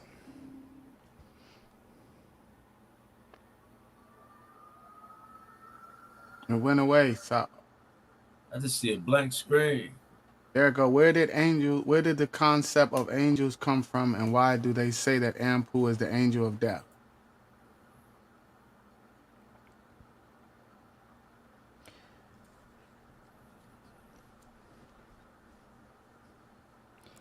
How was my voice, my microphone? You sound great now. I can hear you good. Yeah, you sound good. You sound good too, Siddiqui. I invite everybody to reach out to Saba for Metal Netta Mondays. That class this Monday was actually, like he said, a part 2 to the Fridays, the last Friday's class about the Black woman. And definitely for you sisters, but all you brothers out there too, y'all definitely need to how do I say this? He was talking about hip hop, so y'all need to get some of that good game, right, Scribe? That good. Oh, it was a great Monday class. It was awesome. So I a lot of times can't make that class, so I download it. I buy it from Saba because I missed the first one. Matter of fact, Scribe, do y'all have the first one? I need to get the very first one. I wasn't there. But I invite everybody to join us because, like Minku Ara said, I have my Friday pod class. Then we have our Sunday teachings of my art book study. I invite everybody to that. And then we have our Monday Metal Netta class, which is, it does set the tone for the week, man. It really does. It's just a beautiful thing. If you guys appreciate the truth and y'all appreciate this wisdom and these breakdowns that Saba is doing for us consistently, then you definitely got to check out the Monday Metal Netta class because it's a little different. Shout out to Shannon. Shannon asks all the questions. Shannon asks all the best questions, but it's definitely is I love it. I love it. So even when I can't make it, I don't even worry because it's part of it's actually part of my budget. Like I'm just so, hey, listen, I cut out the Doritos, man. I was like, listen, I gotta start valuing something different, man. That's the thing, Sabo. Like this is the whole thing. We'll bang on each other, but we won't bang for the truth. Like it's crazy. It is crazy how we'll do all this ridiculousness out there because you in the jungle, you do what you do. But then when the knowledge comes to you and you have the opportunity to do better and be better, we won't take that. We will not take that invitation. Rebel Minded, you was invited on this panel, brother, like I was and like the rest of us. So it's an honor to be on the side of you, my brother. mean, it's an honor to be with you brothers, man. Shout like, out to you, my brother. I appreciate y'all like I said, accepting me into the fold. Like, you know, ever since I seen Brother Tehuti, it's just like I've been on the binge watch. Everything I see with his name pop up, I'm watching it. You know what I'm saying? Like I say, bro, I'm a person. I've been through a lot. You know what I'm saying? I ain't gonna get all off into it right here, but you know, I know when somebody genuine. You know what I'm saying? Because I've been that type of person. Like I say, I always been loyal to the wrong things in life. You know what I'm saying? So I know when I'm seeing something that's righteous. You know, everybody in here got a story. You know what I'm saying? And I can see how Saba being that beacon of light, you know what I'm saying, shine as being a shining example on each and every one of us. You know, I hear each and every one of us speak something positive on how he changed a certain aspect of just our life in general. You know what I'm saying? And that's what's wrong with our people today. You know, we stuck in these conditions because we've been programmed to. And so now they ain't even got to tell them. Like what Carter G. Woodson saying, that miseducation of a Negro, when he told him, like, if you control a person's thinking, that you ain't got to worry about their actions, you can tell them to go to the back door, and even if it ain't one there, they'll still create one. You know, that's the state of mind that our people in. Because they don't have genuine teachers like Tehuti. They got people out there always trying to scam for a buck. Thank you, my brother. I appreciate those words, and thank you very much for the appreciation. You're absolutely right. And I created this. I'll do this before I answer the question. I'm going to put about 30 minutes into this answer, but I created this. I created this exact system that you see here so that you cannot scam. You see, the scammers are always imitators. They always see something and try to imitate it to rip off people or do something false. Nobody out there can create whatever name of whatever teacher you see. You can't put that name as the pod class. Why? Because you can't fake what I'm doing. You can't fake this. This is ours. This is I'm writing books for your answers. This can't be faked. So if somebody comes up and calls himself the Ma'at Patah pod class, send in your questions. This is something every single conscious YouTube, most of them, there's 3 formats. Go back out and look at all the conscious YouTube channels. There's only 3 formats, and every single person follows those 3 formats. Every YouTube channel, 3 formats: interviews, debates, arguing, or a lecture, and then it's over.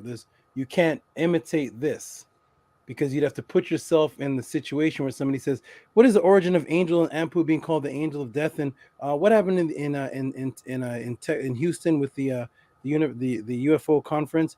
You can't fake like you know that. So nobody can ever be scammed again if they're looking for this. Nobody can imitate this, because if you do imitate it, then I'm going to applaud you. You're actually doing a good job. You can't imitate it fake, because it's way too hard to do what looks easy and the end product that you see. The some of the things I have to do to get the answers, although things come to me naturally, are not based on researching. So it's put together in a way to communicate with a part of your mind. It's not just the information, it's in a sequence. I'm communicating with a particular part of your mind that turns on, and that's the hardest part to do. That's when you get to that point, you say, "Oh wow, that's the point I'm looking for in the teaching." If you just get information, you're like, "Oh, that's good information, man. That's pretty deep." When you get to the point like, "Holy, wait, what?" That's something that I'm creating that's extremely hard to do, and nobody can imitate it. So shout out to anybody who tries, but I'm glad you found the truth. You cannot find anything else. Everywhere else you go now, every teacher that my goddesses have had I don't want to name them all because I don't want to sound like I'm talking down anybody. All your popular teachers and people that take people on tours and all of that, after my goddesses met me, they went back to listen to them and they said, "Oh, that sounds like kindergarten. Wait, that sounds like, oh, I can't believe I listened to that. That sounds horrible. Oh, look how vague that is." What? I said, that was the top guy. That's the top teacher in the Kemetic community. But once you hear this, you can't go anywhere because this is something special. And you never seen brothers on a panel this long without arguing. Okay, let me get to this. Right, Siddiqui, when you see the panels, you go on all the guard and the. Oh yeah, I was watching the one when you was just on there talking to the Muslim brother, Virgil. Yeah. What's his name was? That's what it was on there. Right after you left, it wasn't nothing but a bunch of chaos and confusion. Yep. All the Muslims was arguing with each other. Yep. So we're gonna get into this answer, everybody. Brothers, I'm gonna get you to step because I see it moving glitchy already. Step back into the chat as soon as this is done. I'll put the link in the room, invite you right back, and then we'll close out. This is gonna be a good one. Hey, is that Jada? Who's that? Hey, Jada. I think he stepped off. I think that was a little daughter there. All right, brothers, I'm gonna go ahead and get into this. Here we go. Everybody ready? Welcome to the Tehuti Pod class. Here is the question. The question is, where do the concept of angels come from? I already answered the other one first, so even though it was last. The concept of the angel of death. Why do they say Anpu's angel of death? Just did an hour on that. Where do the concept of angels come from? Here we go, everybody. Welcome to the Tehuti Pod class. Shout out to Matt, daughter of Ray. We are about to get into it. Are you all ready? Here we go. Matt, daughter of Ray, are you there? And everybody press 1. If you can hear me, this is the grand finale and last question of the Tehuti Pod class. And if you can hear me, press 1. So when I go, I can go. That's right, Shannon. Thank you. And I see you, Shannon. I see you in the other rooms. I'm in there with you. I see you. Nobody can talk to you. You say certain things you learn here. Nobody can respond. You're like the echoed body, the RE, but nobody knows what you're talking about. Okay, so here we go, everybody. Are you ready? All right, here we go. Boom, 12:15. The concept of angels, where does it derive? Why do they have wings? Are they spirits? Physical? All will be answered here since quote-unquote angel is a biblical concept. Let me take you to one of the first mentions of them interacting with man in the biblical story. Genesis 18. So when you ask you about angels, they usually start talking about spirits that come down, light beings. But when you actually go to where the concept of angel, that word, angel, angelos, the Greek, originated, you actually get these images here. And you actually get a story which has nothing to do with light beings. But here we go. We're going to go ahead and read it, and let's see what the angel is. Right here. Okay. The Lord appeared to Abraham near the great trees of Mamre while he was sitting at the entrance to his tent. In the heat of the day, Abraham looked up and saw 3 men standing nearby. When he saw them, he hurried from the entrance of his tent to meet them and bowed low to the ground. He said, "If I found favor in your eyes, my Lord, do not pass your servant. Let a little water be brought, and then you may all wash your feet and rest under the tree. Let me get you something to eat so you can be refreshed and then go on your way. Now that you have come to your servant." "Very well," they answered. "Do as you say." So Abraham hurried to the tent to Sarah. "Quick," he said, "get 3 lambs, 3 little baby lambs, and the finest of flour, and knead it and bake some bread." Then he ran to the herd and selected a choice tender of calf and gave it to the servant, who hurried up and prepared it. He then brought some curds and milk, and the calf had been prepared and set before them. While they ate, he stood near them by it under a tree. There's one of your first stories of angels in the Bible. Okay, we see a lot of telling aspects here on quote-unquote angels. that are not emphasized in the church. 1, angels are men. 2, people bow to them. They didn't just bow to God, they bow to them. 3, they have feet that need to be washed, implying that they walk from place to place. 4, they need to rest. Thus, they have a cardiovascular system, which can tire from walking. 5, they seek shade under a tree, which means they can get skin cancer or overheat. 6, they eat physical food. These are things about angels that you're not taught about in church. These look like day-to-day men, according to the biblical narrative. Okay? Now, when we go to the word for angel, it is Malik, and it actually means a messenger, Malak. It means a messenger. This is going to be very important at the middle to the end of this class. Please, everybody, remember this part. The word for angel is not actually angel. The angel is Greek. The word is actually Malak, and it means a messenger, angel of the Lord, messenger. So one who communicates, an ambassador, one who communicates and gives information. Okay? A messenger. It's going to be very important. Malak. Keep that in mind. Make note of that. Okay? An ambassador with a message. Remember this word malak or malach. That's the same word. Malach, malak. Okay, because in the so-called Hebrew, it's not actually a K.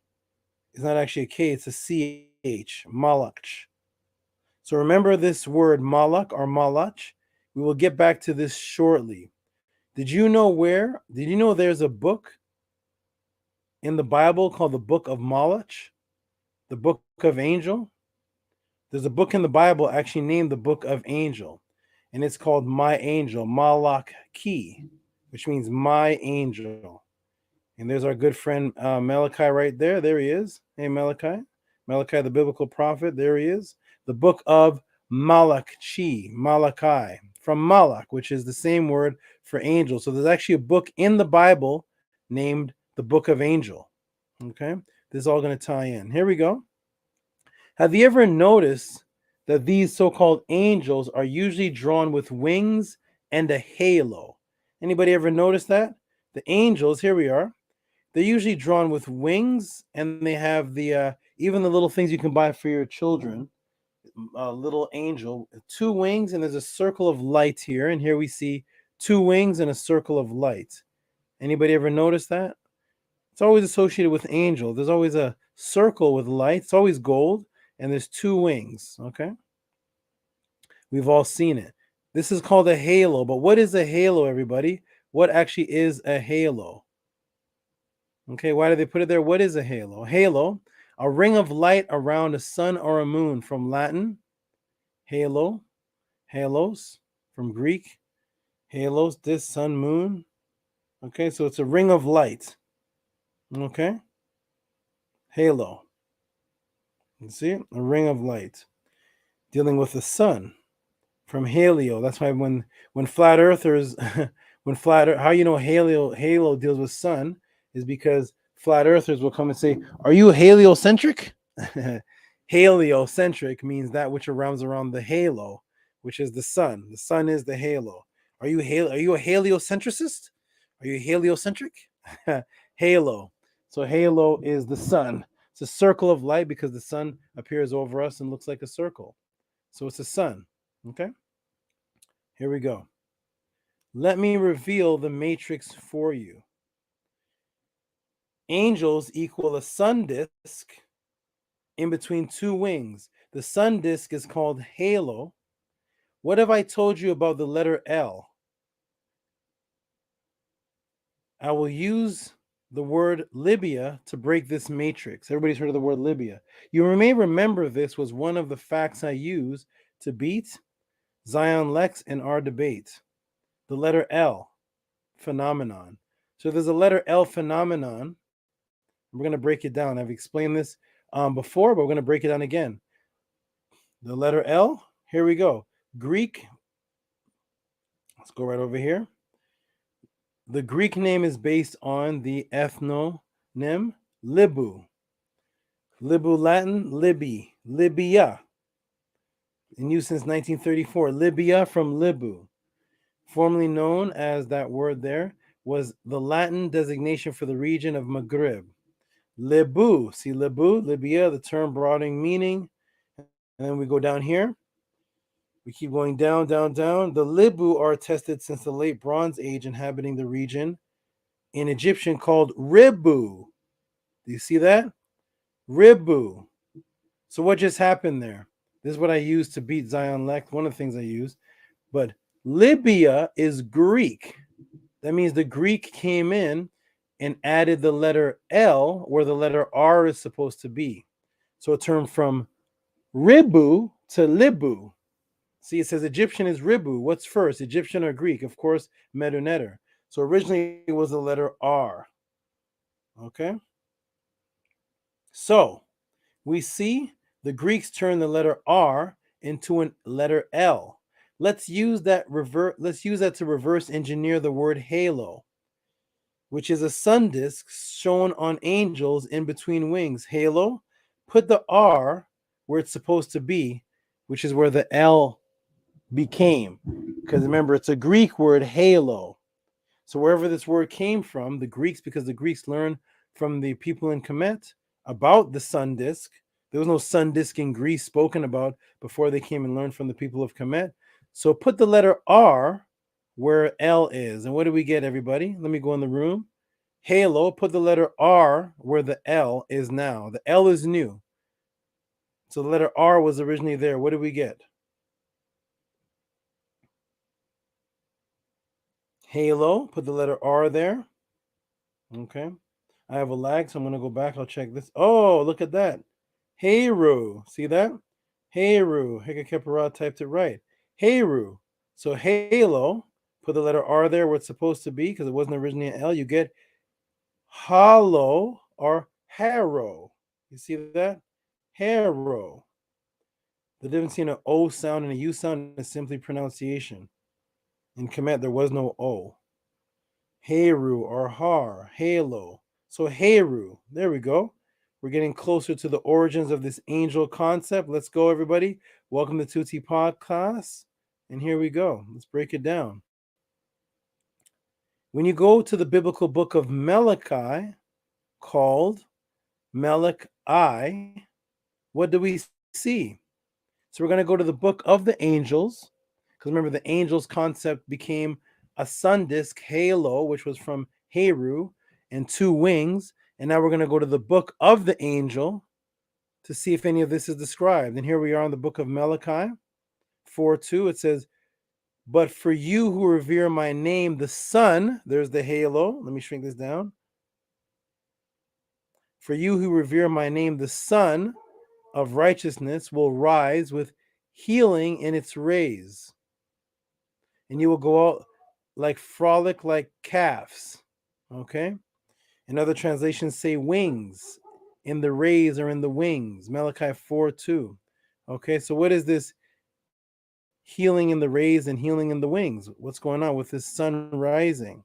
Okay. And guess what the exact image for the boy Heru when he fought Set for the right to be king. He fought Set for the right to be king. So the book of Malachi talks about the sunlight, and there'll be healing in its wings. And over here it says rays, showing you directly that wings and rays are interchangeable.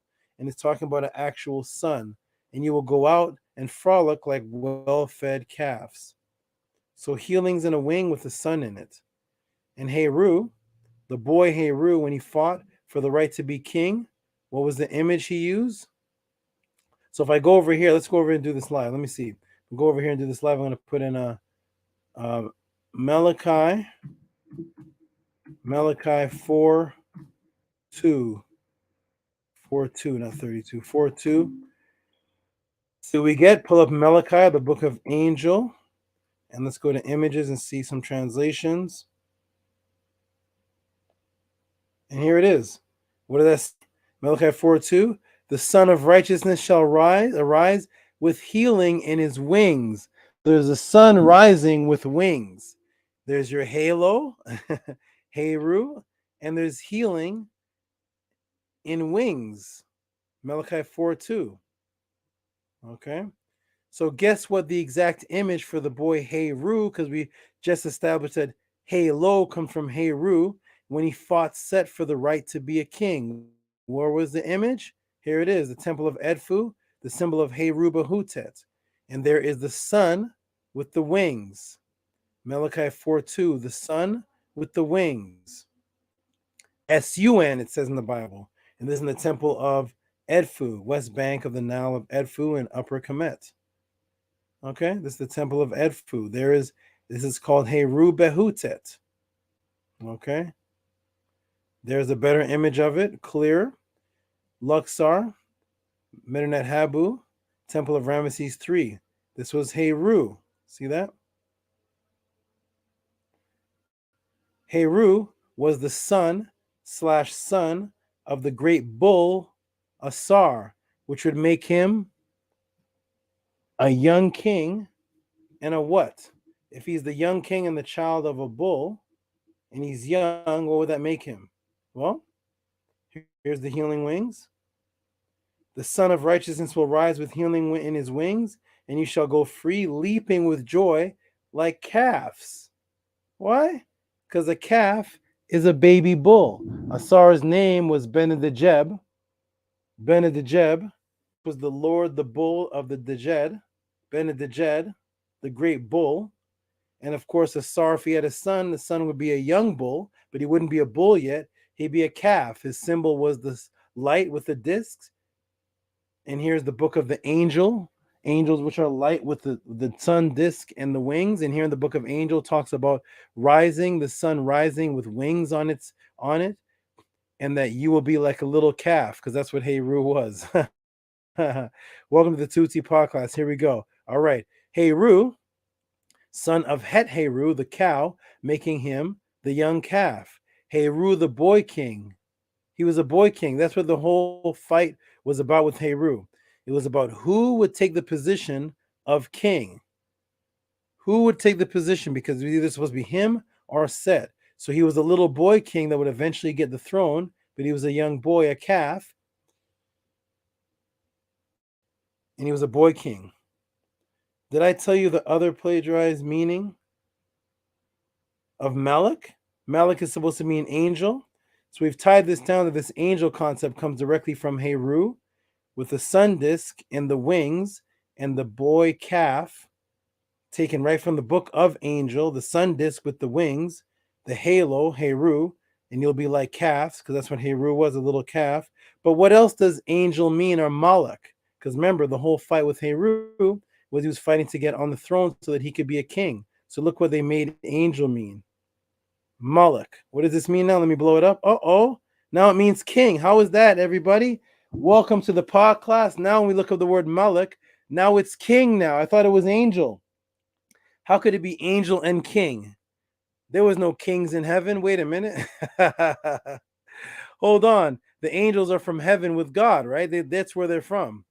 Did the angels come down to earth and become kings somewhere in the Bible? Can I see that biblical quote? Why would an angel also be the same word for king, unless the angel, Heru, the angel, the halo, with the healing wings in the book of Angel, with the circle sun disk and the two wings, and you shall be like calves, because Heru was the little bull, which is a calf.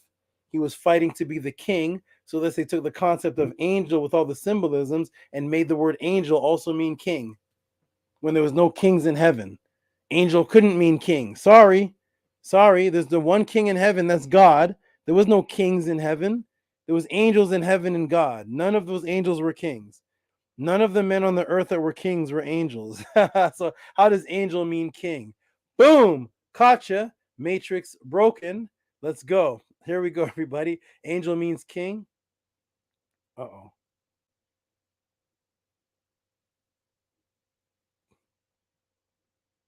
Uh-oh.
Am I in the room, everybody? Can everybody see me?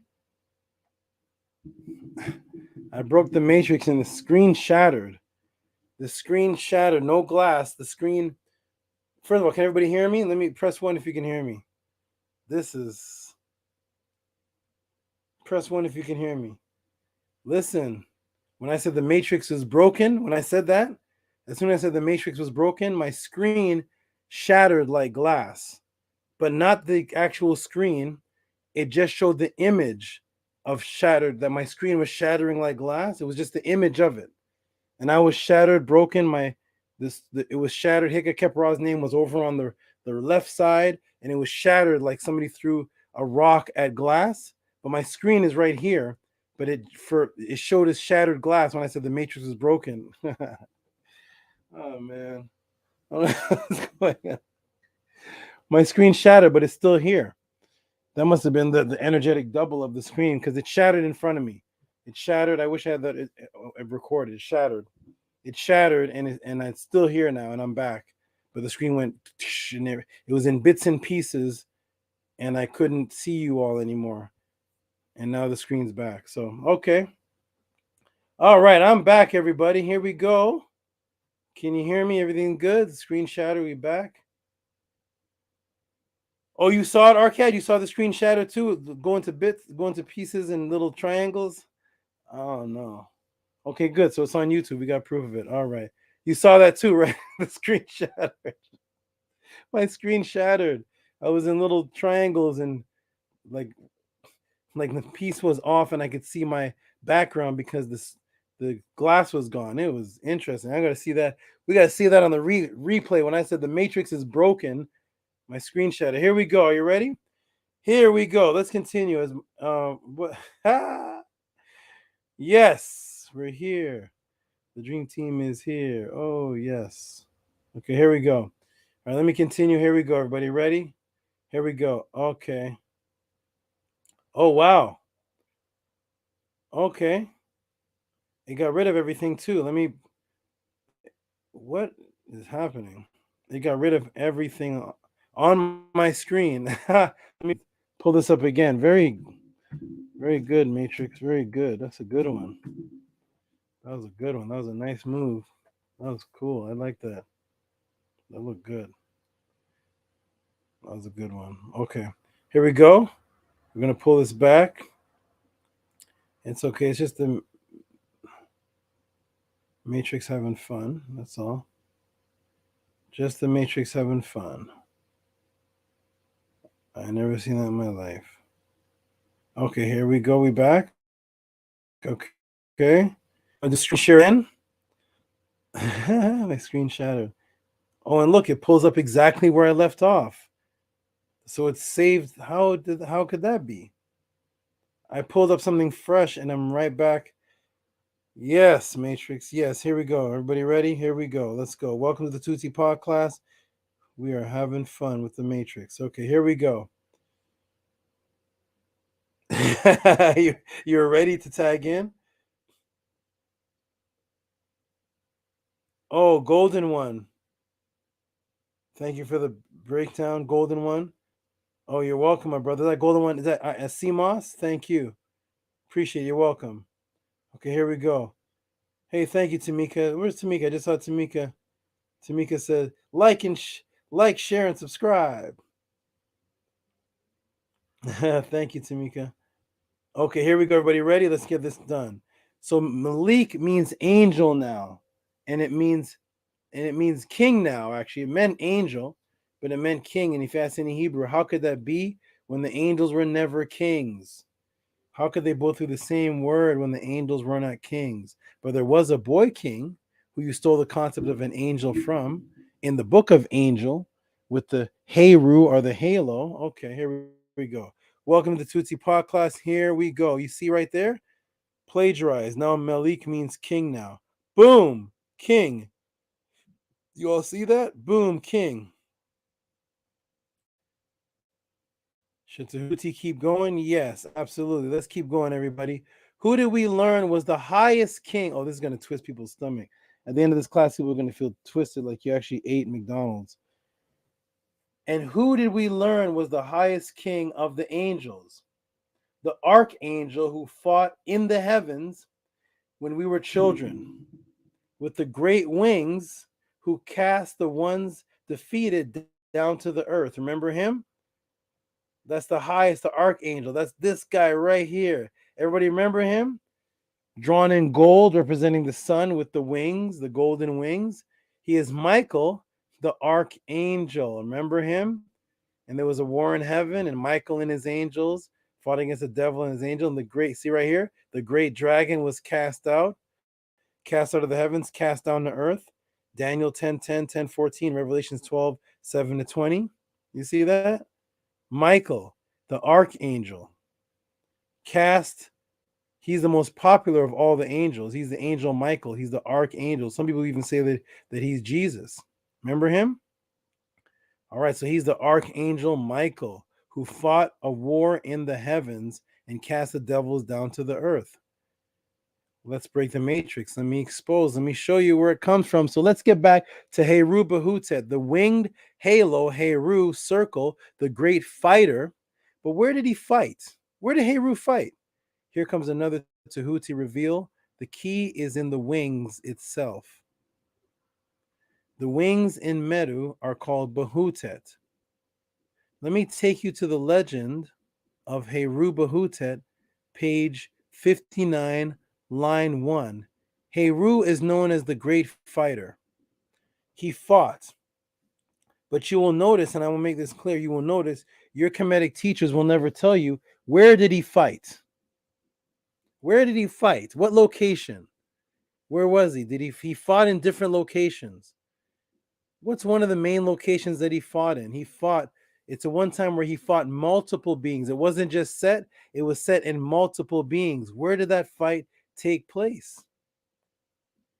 Did it take place in the ocean? On a boat? Did it take place in a cave? Your Kemetic teacher will never tell you where this fight took place because it will make him look crazy because he's already denounced it. He's already denounced this. Your Kemetic teacher has already denounced this, so he cannot tell you where this fight took place. But Tehuti's here, and I will tell you. Everybody's telling me to get Rumble now. Okay. Oh, KK said heaven. Wait a minute. In the air. Wait, what? In the sky. Hold on. Space. Wait a minute. Our Kemetic high priest didn't teach us that. Wait a minute. What do you mean? Why would a principal be fighting in the air? I thought Heru was just a principal. Why is he? What? How can I apply fighting in the air to a principle in my life? Wait a minute. No, that can't be. That can't be. Let's go to the indigenous people. Let's see what they say. Let's see. He couldn't have fought in the heavens. That's Michael's job. Michael was the great fighter who fought in the heavens, not Horus, not Heru. Wait a minute. Let me take you to the legend of Heru Behutet, page 59, line 1. Why? Because when we get back to the Heru Behutet, winged halo Heru, let's get back to the Heru Behutet, winged halo Heru circle, the great fighter. But where did he fight? Here comes another Tehuti reveal. The key is in the wings itself. The wings in the Meru are called Behutet. Let me take you to the legend of Heru Behutet, page 59, line 1. I think this is a picture I took for you all from my book. I took an actual picture. Here it is. This is a picture of the book. Here it is, a picture. So here it is. Legend of Heru Behutet. Heaven to this day, when he saw the enemies in the heights of heaven. Wait, what?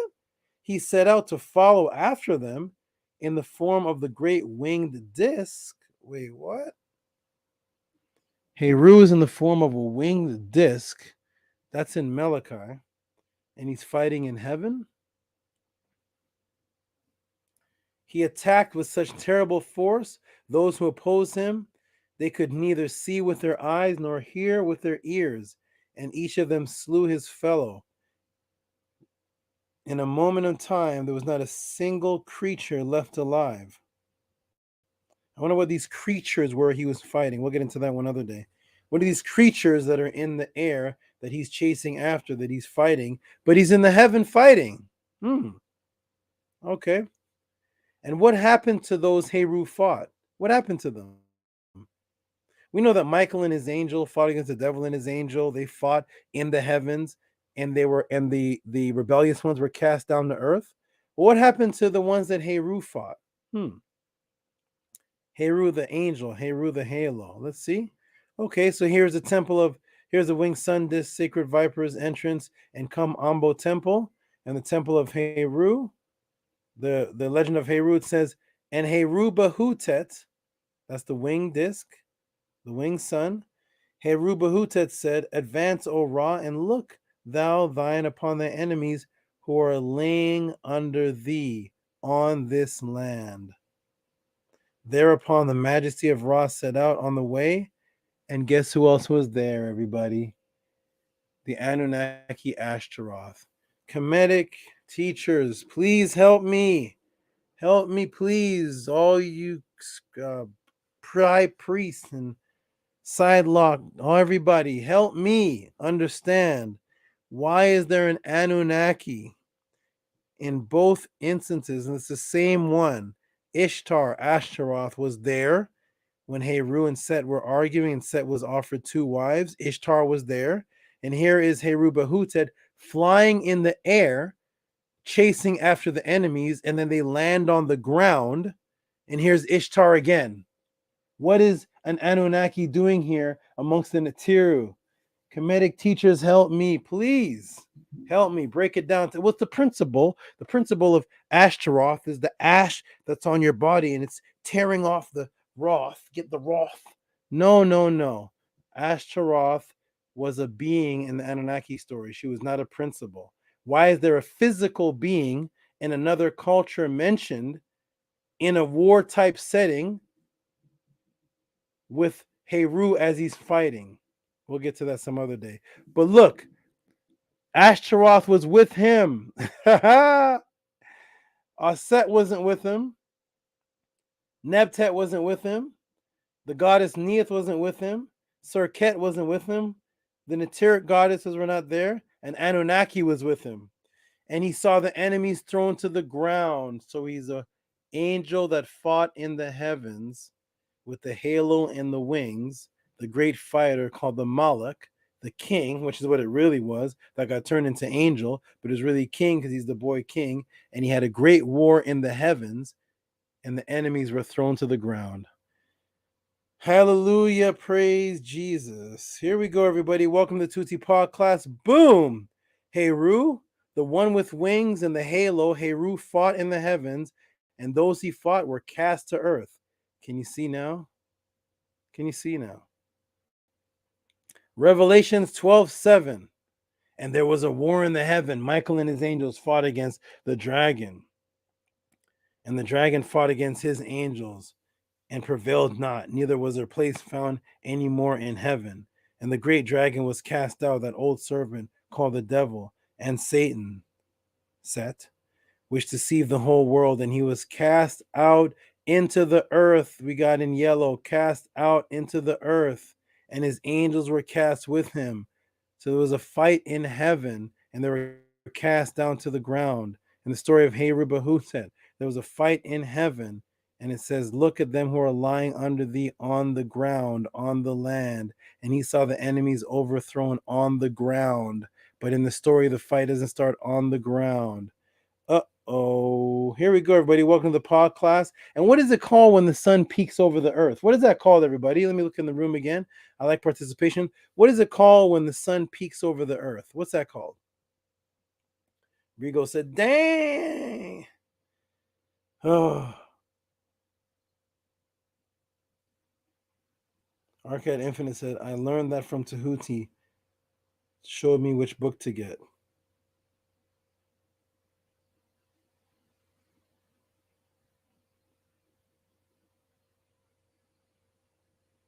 That is true.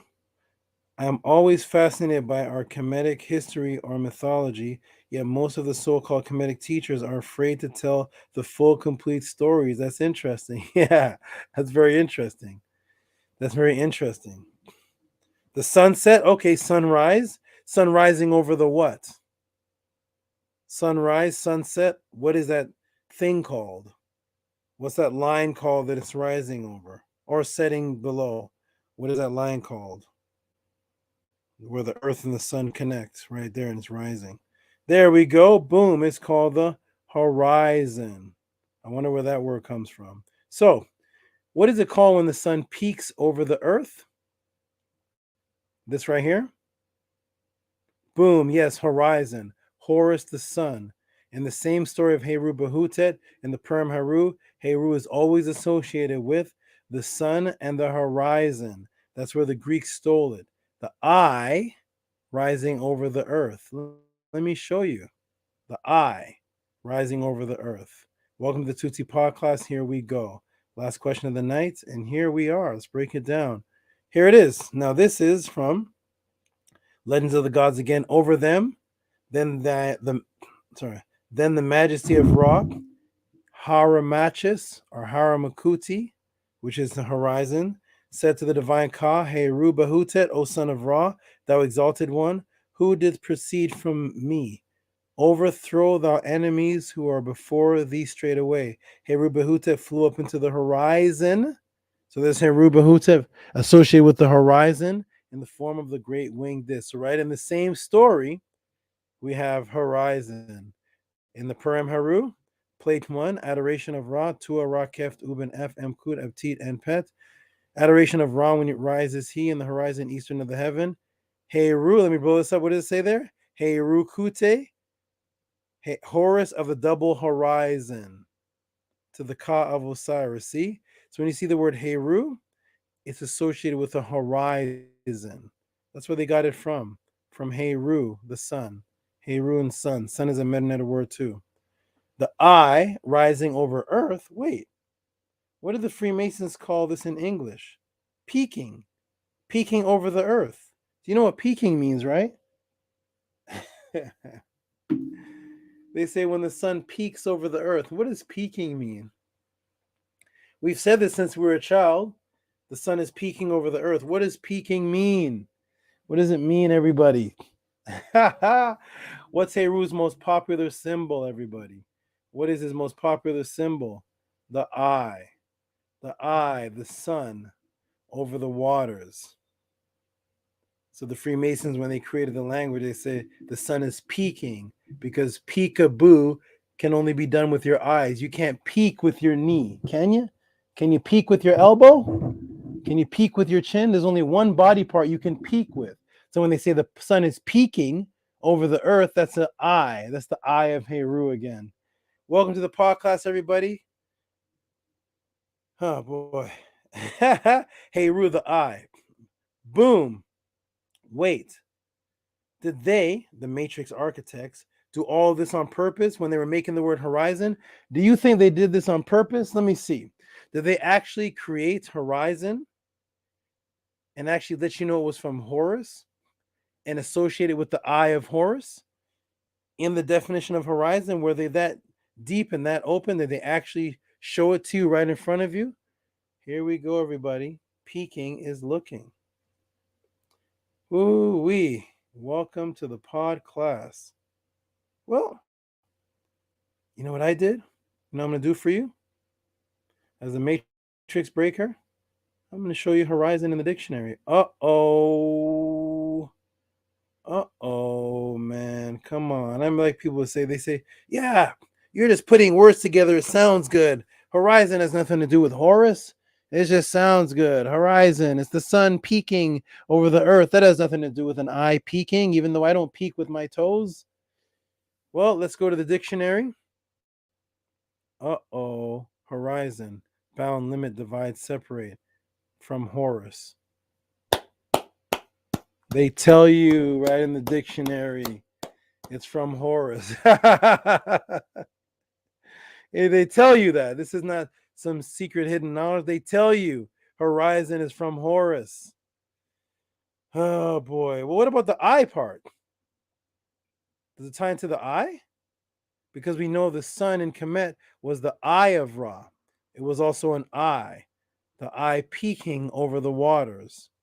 That was an eye that peaks. We know that the eye and the sun are interchangeable symbols in Kemet. Okay? So when they put together horizon, They tell you that it's from Horus, but they associate it. Is it just a coincidence that it's called peeking over the horizon, or does it also tie into an eye? Let's scroll down. Uh-oh. Eye mark. Uh-oh. Yeah. There's your Horus, and there's your eye mark. It deals directly with an eye mark, limit of view, horizon, Horus, eye mark. There's your Horus, and there's your eye. Peeking over the line as the sun, so it's Horus, the sun, horizon. There it is right there in the dictionary, everybody. I put arrows right there for you to see it, nice and clear and sweet. And there it is. That was mind-blowing, Tehuti, but what does that have to do?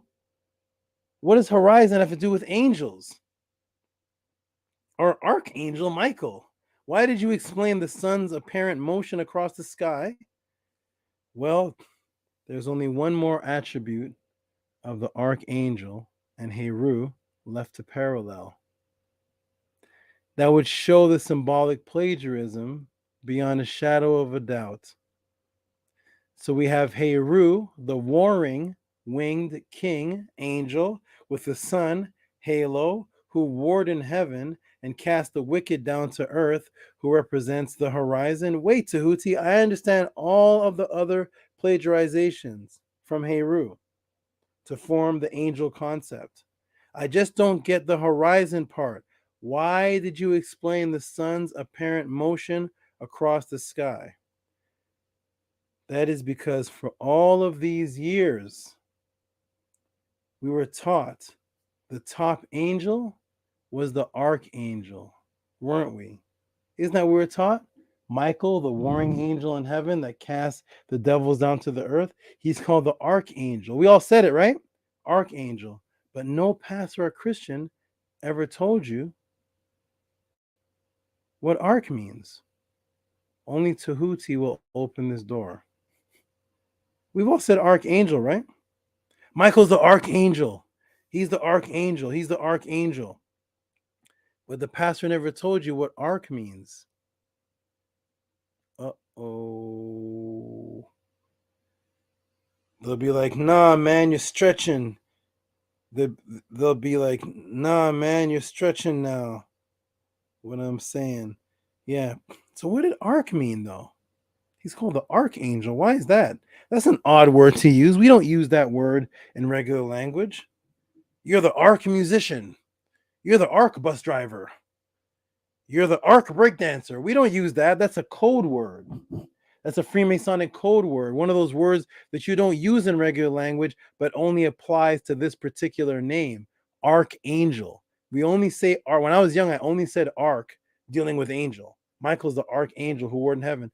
But what does arch mean? Tehuti, what does that have to do with Heru? Uh-oh. Are you ready, everybody? Are you ready? Uh-oh. Arc. Part of a curved line, originally referenced to the sun's apparent motion across the sky.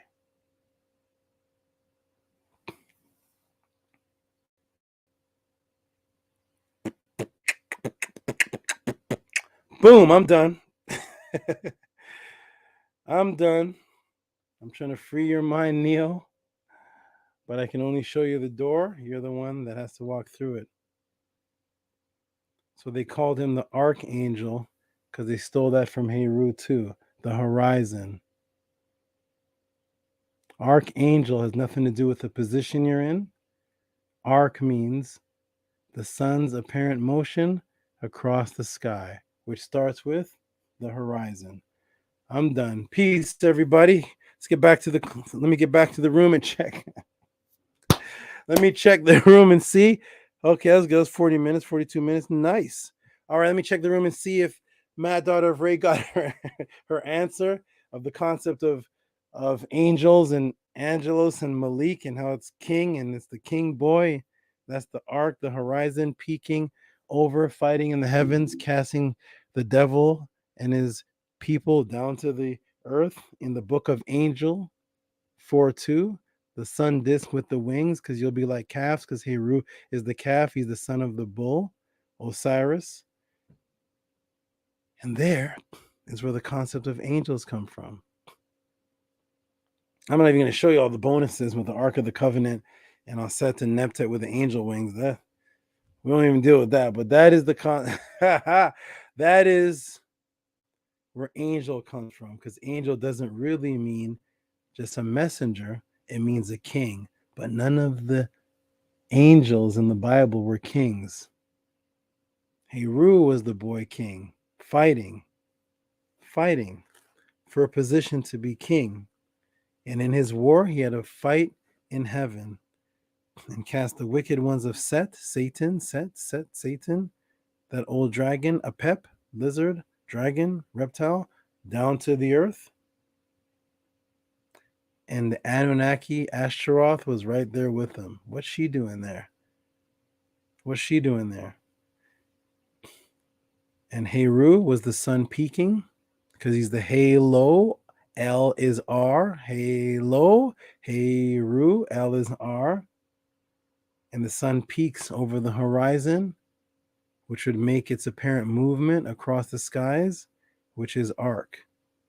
So thus Heru becomes the archangel, who is made in the image and likeness of his father.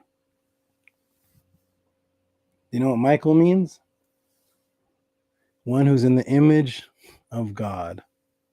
Because of course, if you're the son and you come from the father, which is represented by the penis, the ben, spitting out the sperm, and you're in the likeness of your father, then you become a spitting image. Let me stop, man. Anyways, let me go back to the room, everybody. Welcome to the pod class. I'm done. I'm not going to keep going. I'm done. Let me go and see if those who heard the answer appreciate if they got it, if the person who asked liked it. And let me see. Here we go. What didn't show? What didn't show? Wait a minute. What didn't show? Let me go. Entire screen. What didn't show? Let me go back to it then. Let me go back to it. What is going on here? There. Let me go back to it. What didn't show?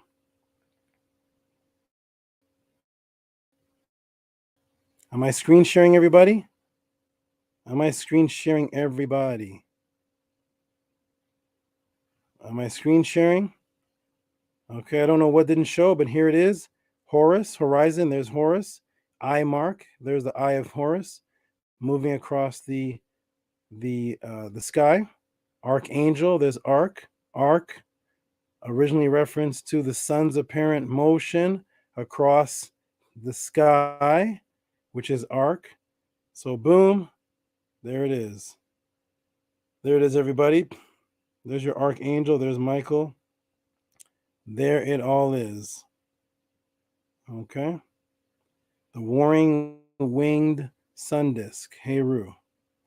And then I showed this lastly. Boom, I'm done. I am trying to free your mind, Neo, but I can only show you the door. All right. I hope you all saw that. Boom. Now I'm going to stop the screen share. There it is, everybody. There's your archangel.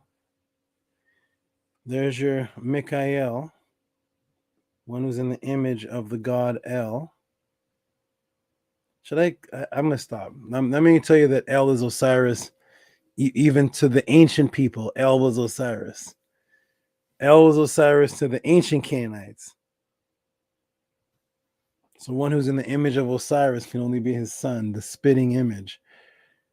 Michael, the archangel, that who moves across the horizon. Heru, fighting in the heavens, casting those that were shot down to the earth.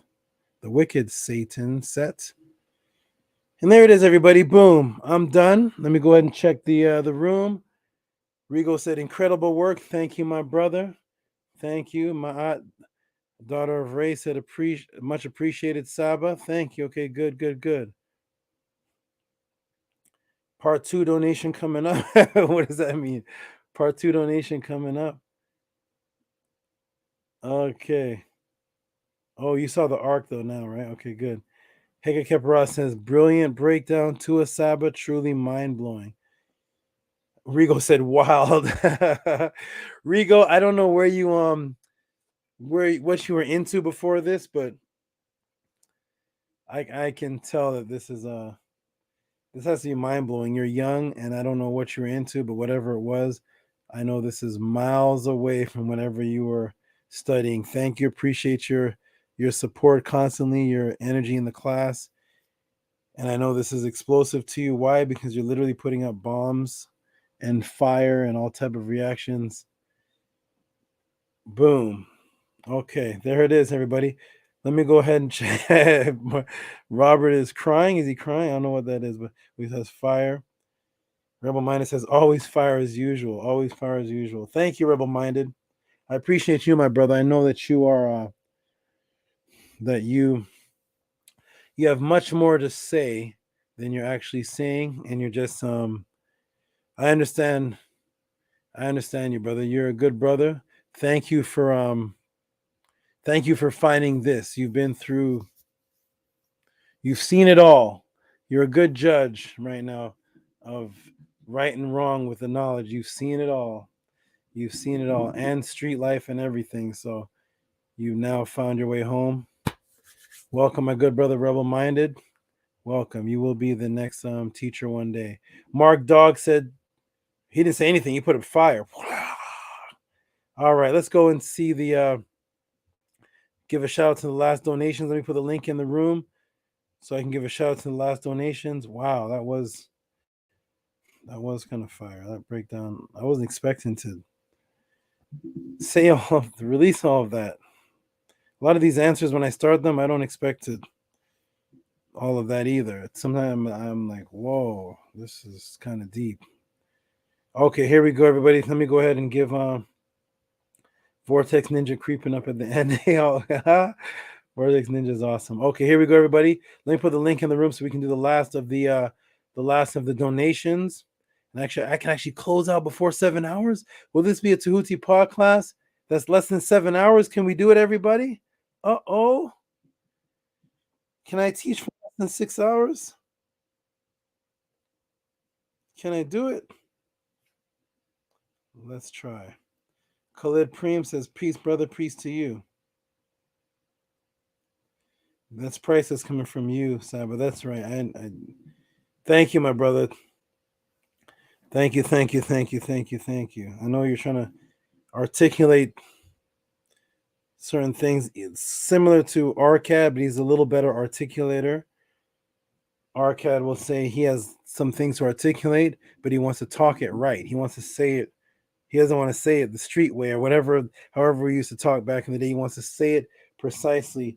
And Rebel Minded is, I can tell what's going on. So when he talks, I take what he says 10 times more than what he actually says, because I know there's more he wants to say, because he's seen it all.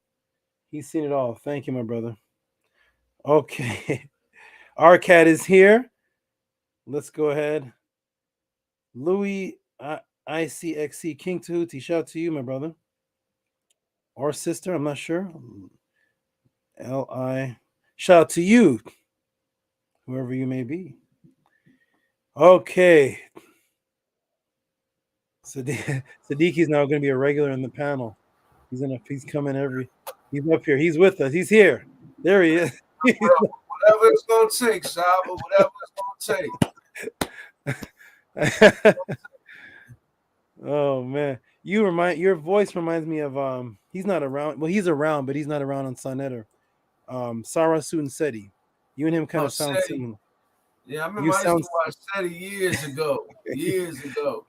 He's great. He's just too angry, but he's awesome. He's good, but he mother effer you. Yeah, you got to tone it.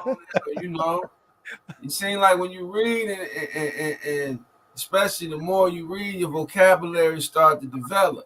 Right. You know what I'm saying? But you know, he stayed right there with it. Yeah. Well, I remember one time he was like, what'd he say about the language? He said, if you can't, said he was like, if you can't stomach the language and how I say it, then you can't stomach this MF revolution. I said, Yeah, he's funny. I would like to one day. This would be fun actually. I would like to do a tag team debate with me and him versus anybody, and it would be literally like Jekyll and Hyde. It would be like my turn. I'd be the calm breaking it down. Listen, Yeah. mother effer, you ain't got nothing on. It would be the most hilarious tag team ever. I got to do a tag team with our brother. We are You ever opposites. spoke to him? No, no, no. No, I haven't. He's one brother I haven't came across and spoke to yet, but we will run across paths one day. And I'm pretty sure he has y'all the would. greatest of intentions. I will say that he is great. He is great when it comes to debating, and as a warrior, he'd be on the front line. I would trust him with fighting. He's great. He chose his lane as the street talker, and that's what he is. Street mouth. Street mouth. Yeah. Okay. We're gonna do the last of the donations here. Here we go. So Sarah Broomfield sent $5.55. Hail Tehuti. Thank you, sister. You are great. Reach out to me again like you did before. I'm open for you to reach out to. You are great. You are great. Okay, we're gonna go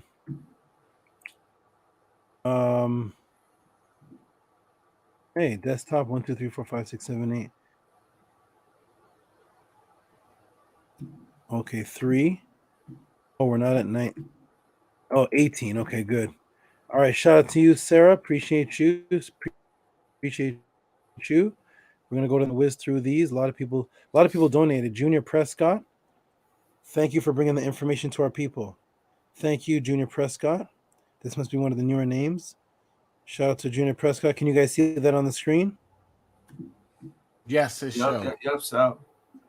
Thank you. Wonderful save. Thank you, Junior Prescott. Mega Ma'at. That's a nice name. Oh, Seeth. Hey. The God Spencer. The God Spencer. Let me go ahead and put him in. Shout out to the God Spencer who says, for the knowledge scribe, we need more poetry. You got fans, Scribe? Scribe fire. Yeah, Scribe, I was listening to that today. Scribe, I was thinking, I was like, man, I gotta try to dub this because I'm listening to it on the YouTube. I need the master copy.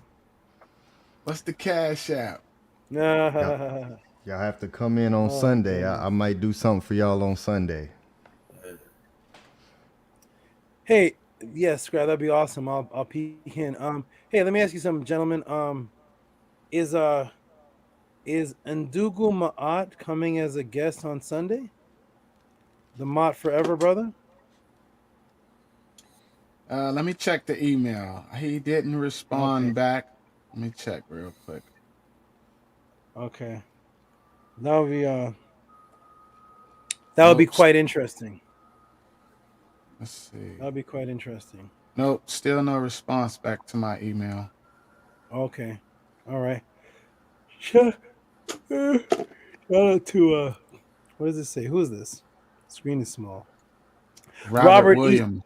Thank you, my brother. $20. Appreciate you. Give him some noise. Give him some noise. Let's give some noise. Give some.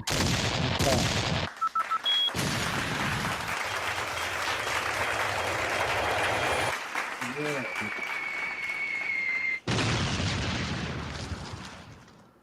That's crazy. Okay, did I save this? Save.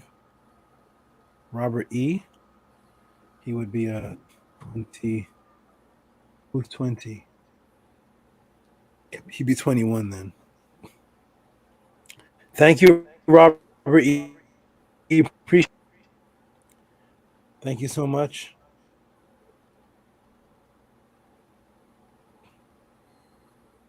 Angela Gates says thanks in advance for the Menetta class she's going to be attending. That's good. Shout out to you. Oh my gosh, Rigo.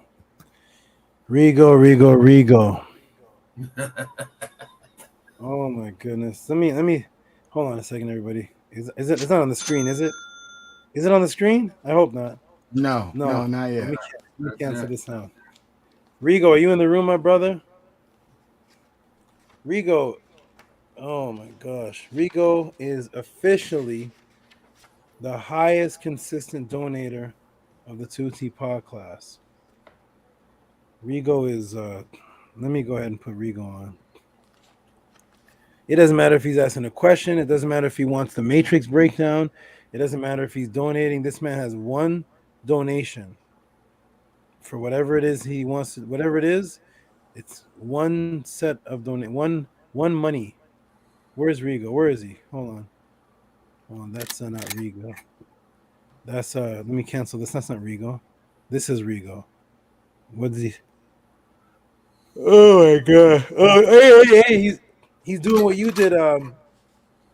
He's doing what you did, Siddiqui. Look what he did. This looks like Siddiqui's last PayPal.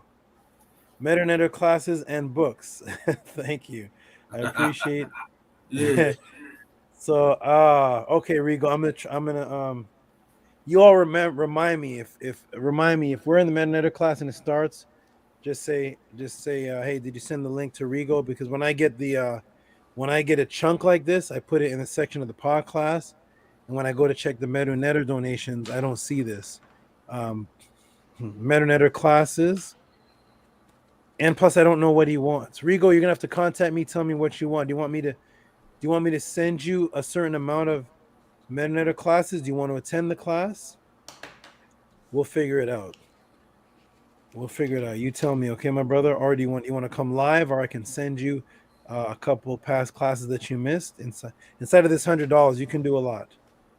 So let me go ahead and I'm going to put a note here from Rigo. Medu,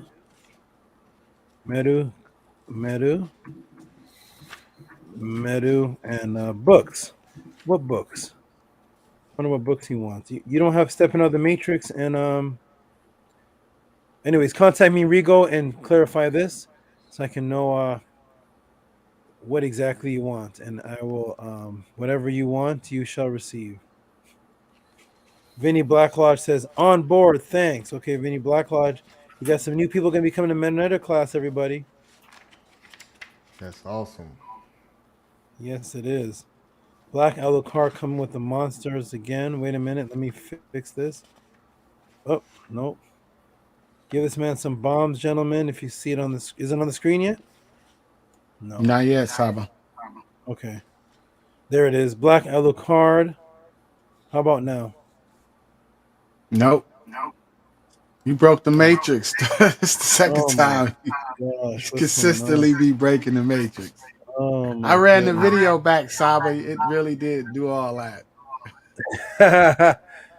I ran it back. I was like, wow. He did it one time on Killer Priest show. I did it a couple. I was listening to it live, and I'm like, oh man, this is real. Sadiq, you was right. I had to get rid of the. What do you say? I said Sadiq was right. I seen it in real time. I was listening to it. I said, is this my phone? I'm like, what's going on? I'm outside. It's T-Mobile towers at my job, like the 5G they here. Like I get good reception. Like it's not supposed to happen. What do you say about the 5G? And it was something you said. I said I was getting good reception, so it shouldn't have went out like that. You made somebody else show go out. The Matrix is real. I had to cut off Sophia Stewart. I had to remove her from the show. Okay, so here we go. Black Alucard. Somebody just came in. I don't know who T Relic is. I don't know who that is, but this is for the team and certain people that I invite. I don't know what T Relic is, and he's not showing. I don't know what that is. Somebody trying to come in called T Relic, but shout out to Black Alucard. Give him some noise, gentlemen. Give him some noise. I'm gonna step away for just a minute. You guys talk to me. I'll be right back.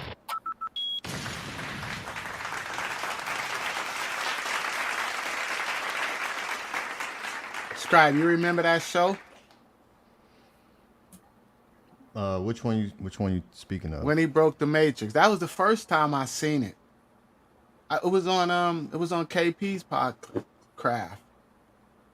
And Saba was teaching and it went out. Was you there?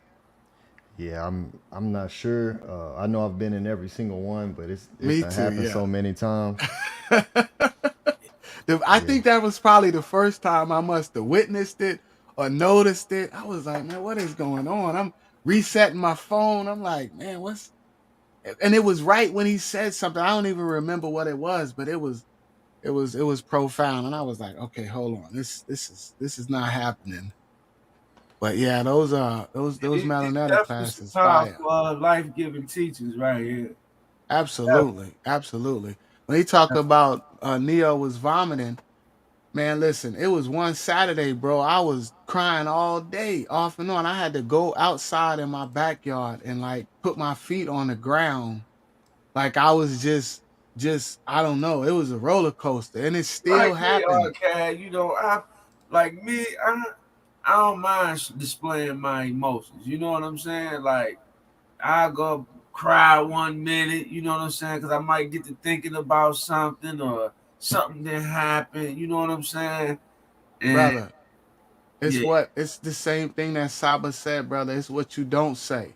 Because the thing about it is, I know me. I don't know nobody else, so I'm good with me. Hey, right. listen. So it's it is what it is, brother. It's the truth is powerful. Hey, listen, this is real. This is not like phony business. This listen, and I'm loving every minute of it because this is my journey. It's my journey, brother, and I know I was only after the truth.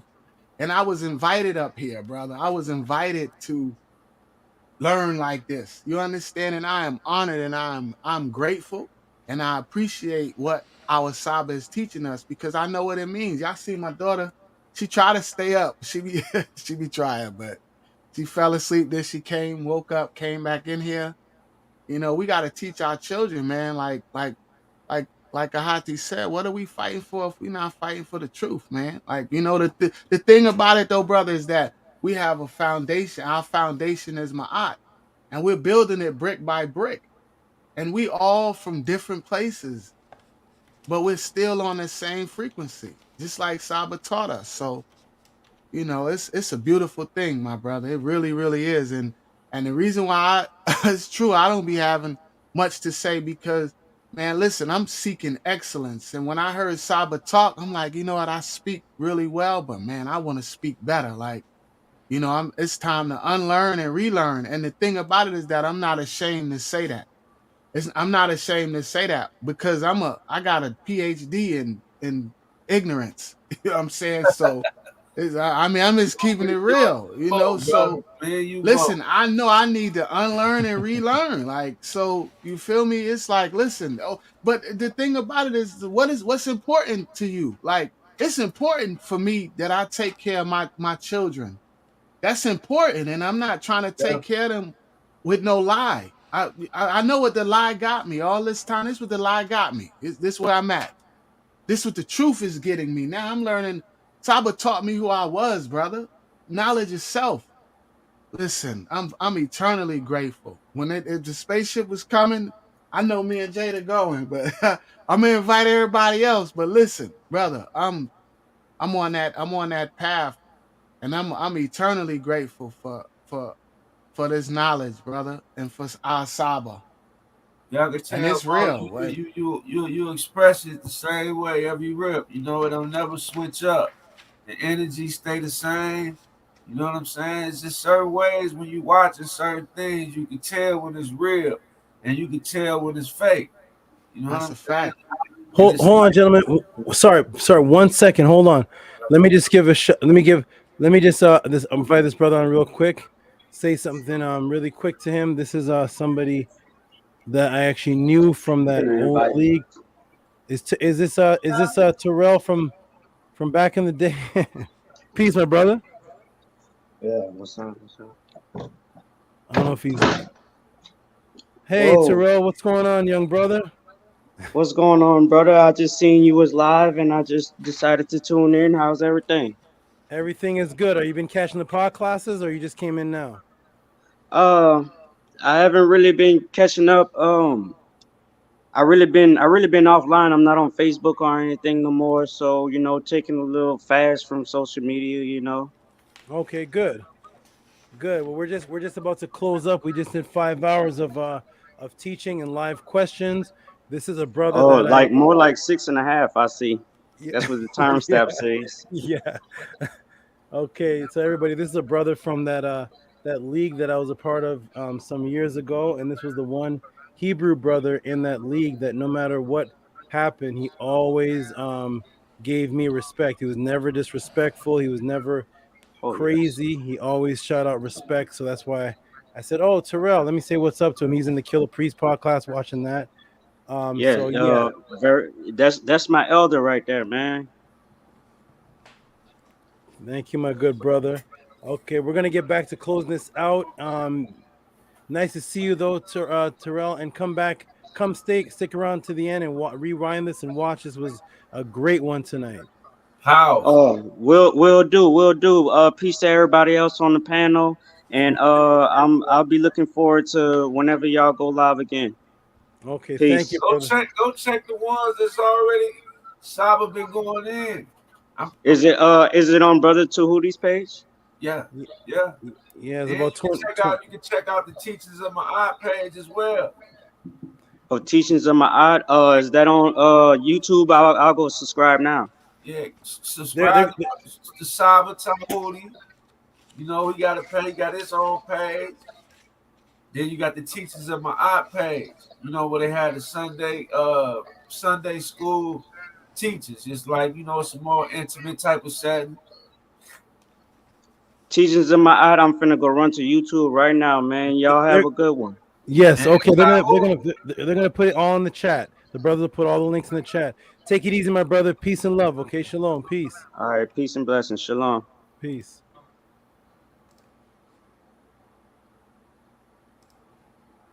Okay, good. Okay.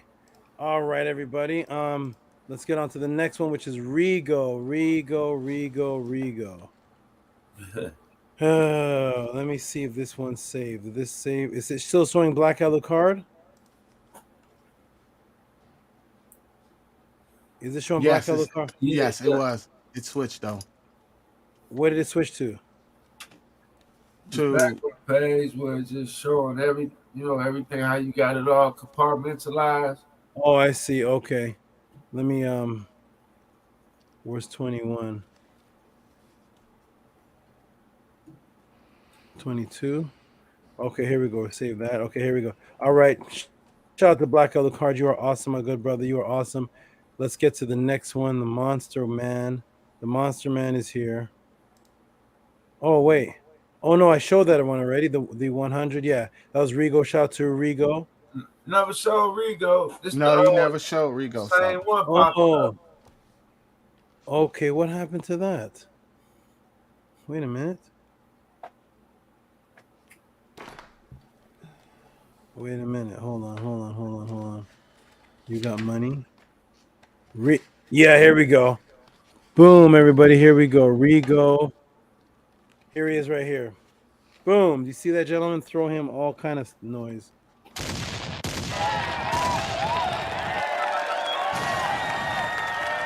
No.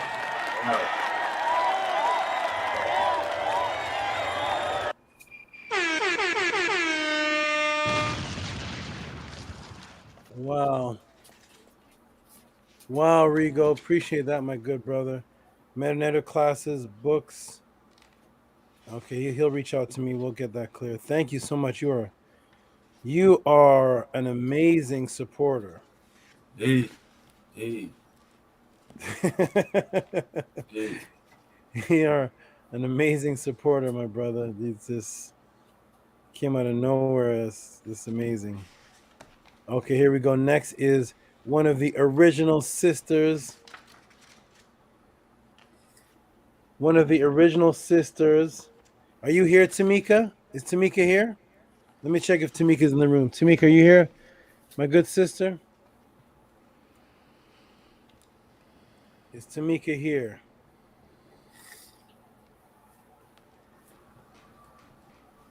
Okay.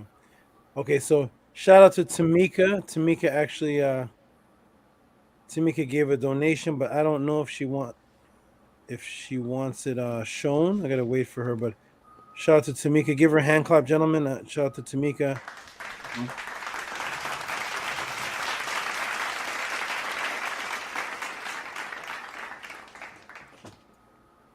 Okay, shout out to Tamika. Much love, sister. She's one of the original sisters in the pod class. I think she came from Kill the Priest originally. Shout out to you, great sister. She is back. She was gone from the pod class for a little while, but she is back. Shout out to you, Tamika, and love. And we got Stedman. Here's a new person. I have not. Stedman. Is this Oprah's husband? I'm not sure, but I was just thinking the same thing. Was that Oprah guy? Shout out to Stedman. If this was Stedman, this would be 10,000. Shout out to Stedman. Shout out to you, my Saba, good brother. It's not showing. It's not showing again. Let me fix that. Did it show Tamika? I didn't even see Tamika. No, she may want to be anonymous. Oh, okay. Yeah, that's actually why I took it off. I took it off purposely. I forgot to put it back on for Stedman. Okay, let me put it back on for Stedman. All right, Stedman, or where are you? Here we go. I'm gonna cancel this. Stedman. Is it showing, gentlemen? Stedman? Not yet. How about now? Nope.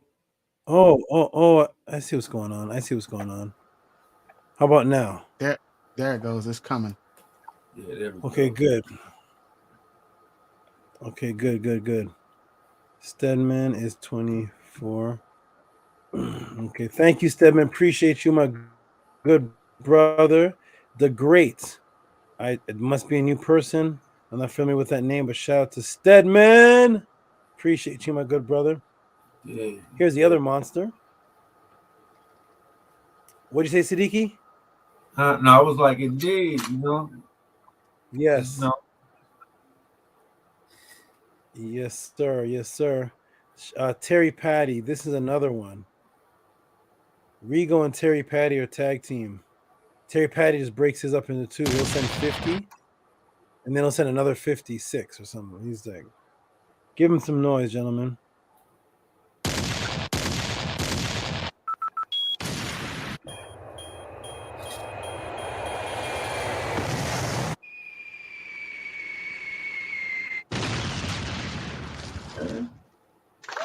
Terry Patty's. Thank you. Thank you, Terry Patty. You are wow, brothers. He sends 50 for thank you. Thank you.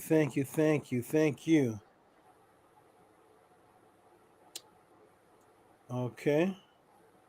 Man, Terry Patty's he's really appreciated. Here comes Vortex Ninja, always sneaks up right around 12 o'clock. He always sneaks up around this time. And there he is. Always with 25. He's very consistent with the 25.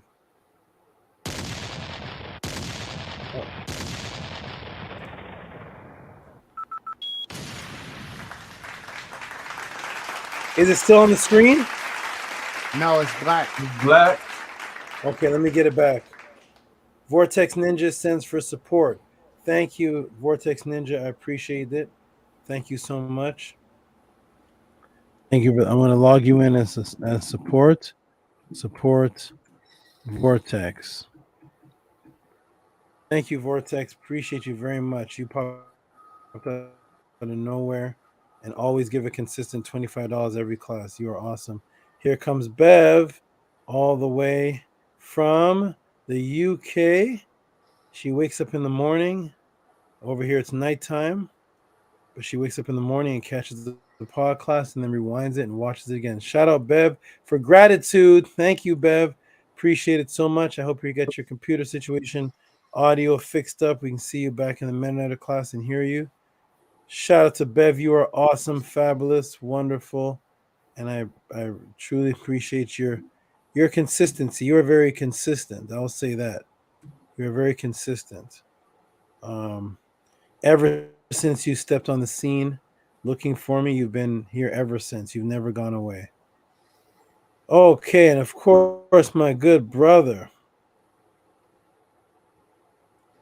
My good brother. I don't think this brother here could go to sleep in a pod class if he doesn't donate.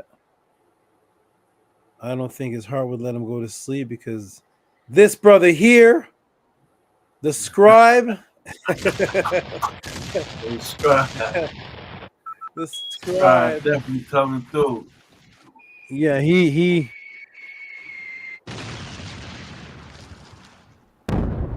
Shout out to the scribe for support. Let me fix that.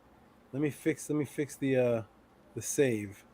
It's 27. Actually, let me change the title. 27 support scribe. Let me tell you all something too. Let me see. Support scribe. Saved? Okay, good. It's saved. Nice.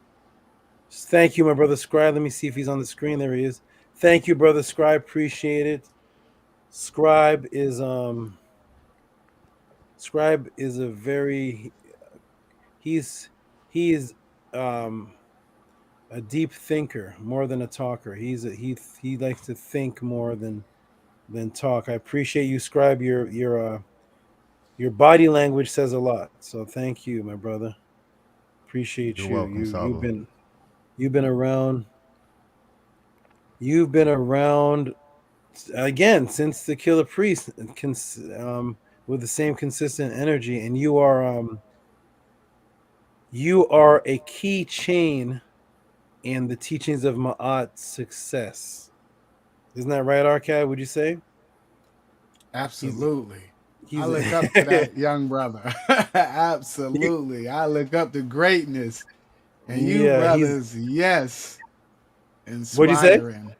I said all you brothers are inspiring. And Scribe Yeah, the especially beautiful is, thing about Scribe is yes. like, when we first had the interview, and even when we spoke about the moderator position, whatever, like Scribe always got that, mellow, like laid back, but when he teach, you know what I'm saying, the clarity be there, so it shows and proves that you'd have been up on a great one. Exactly. Sharp. Brother, sharp, young brother. Yes, I love it. And he spit, and he do it fluidly too. Yes, and he spit too. I need to listen. I need I need a Tehuti and Scribe joint. We need that in the chat. Everybody, put that in the chat. We need. Come on now. We seen it before. We need that. We need some man. bars.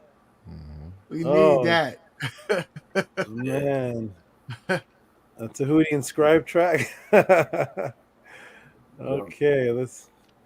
Yeah, we might have to find a studio when we come down there. Bluetooth connected. Yes, we need yes. that. Yes, I appreciate you, Scribe. Yes, sir.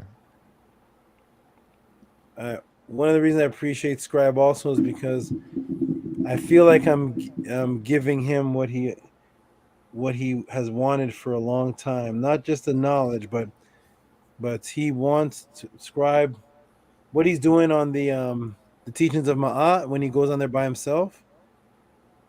You know, Arcad, that Scribe goes on there and does individual classes. No. Oh, go click on it and you'll see he'll do an individual class on the channel, and it's what he's always wanted to do. I feel the Scribe always wanted to be. He's a vocalist. He wants to express his poetry, but his knowledge. He wants to be able to teach, and this whole situation is giving him the platform to be what it is he always wanted to be. But there was no team providing or backing up. It was just him doing spoken word. But now he has the YouTube channel. He can come on. He can teach. His face is here on the pod class. People are getting to know him. He's being respected for for his technical work that's connected to knowledge. Not just he could always do technical work. He'd always make shirts, but now the people that are actually learning and respect true knowledge that I'm teaching respect the scribe, and now the two worlds are combining, and he's getting what he always wanted. That's what I like about scribe. He really wanted whatever you see him doing. This is what he wants us to do. And shout out to you, scribe. You're going to be Oh, a you mean great. his individual videos, the Tehuti video? Yes. Oh, I know what Yeah. you're talking about. Oh, yes, yes. Yes. That's what he Those always videos. wanted to. He always wanted to do, but I gave him I gave him a platform. I gave him a platform, a set of brothers, and just an environment where he can. This is where he can thrive with the knowledge and teach. And one day, thousands will be looking at him for teaching, and the poetry, and that's what he's thriving. He's in his home. He's in his zone right now. So, thank you, Yes. scribe. Thank you, Saba. Yes, to our scribe. That's a fact. I agree with that. Yes, because you are an inspiration. Yes, you are. Shout out to you, scribes. Scribe hold me accountable too, everybody. Scribe is the best, yo. Listen, Supposed to. hey, brother, listen. What'd you Scribe say, is Siddiqui? the best. I say supposed to. Yes. Hey, Go ahead, Arcad. hey, Yes. listen. I say scribe is the best. Scribe hold me accountable. I love that. I love that, brother. And you are absolutely right when you say that.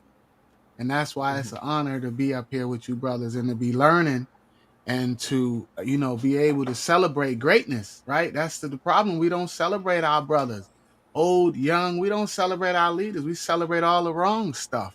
Scribe, I celebrate you, brother. And I will protect you as well as protect Ma'at. And I'm a defender of Ma'at. So I got you, brother. We got us. Yeah, Thank you, my scribe will brother. I put people. appreciate it. Scribe will. What'd you say he does for you? How'd you term that? He holds you accountable. That's what you said, right? Yes, he does. Yeah, Scribe is on it. Scribe, I'm looking at the private chat right now. Terrell said, "Peace to Hootie." This is Terrell. Immediately, Scribe. The link is for Tom team only. He wasn't giving Terrell no opening, no slack. He's immediately on. I didn't even know what was going on. Thank you, Scribe. Scribe is definitely serious. Everybody should respect this young man. Appreciate that. Okay, You are so welcome. we got one from Shannon, and sorry, Shannon is actually so. Just an example, everybody. Is this on the screen? Yes, it's showing Saba. Okay, so just an example, everybody. You can send your MetaNetter payment at any time of the week, and I will log it as a MetaNetter payment. It's best if you send it Monday because I have them all in a row. But like Shannon here, this is good where I can show people in the class that look, even though it's not even Monday, you can prepay for it and you'll still get out the link. So shout out to Shannon, appreciate that. I'll put this in the I'll save this as MetaNetter payment, which is just what the other brother did. Was it Rigo? Rigo, right? Yeah, Rigo. Yes, Rigo. Yeah, Rigo did it, and so did Siddiqui. You can pay for the MetaNetter class here in the pod class. So I'm gonna save this as Shannon Medu payment. Thank you, Shannon, for prepaying. I think that day she took off, she wasn't able to make it that day, and I think she definitely felt the difference in her week, and she's not trying to miss another day. Thank you, Shannon. Okay, that is it, gentlemen. I think that's it. Let's do some last minute donators. Everybody who's come to the Tehuti pod class who has supported. I slipped a little something in there, but it ain't. You will check it out later. I ain't for the accolades and nothing. Oh, it didn't show up though. Wait, but it's cool. Like, I mean, I ain't for. Oh, it's a private chat though.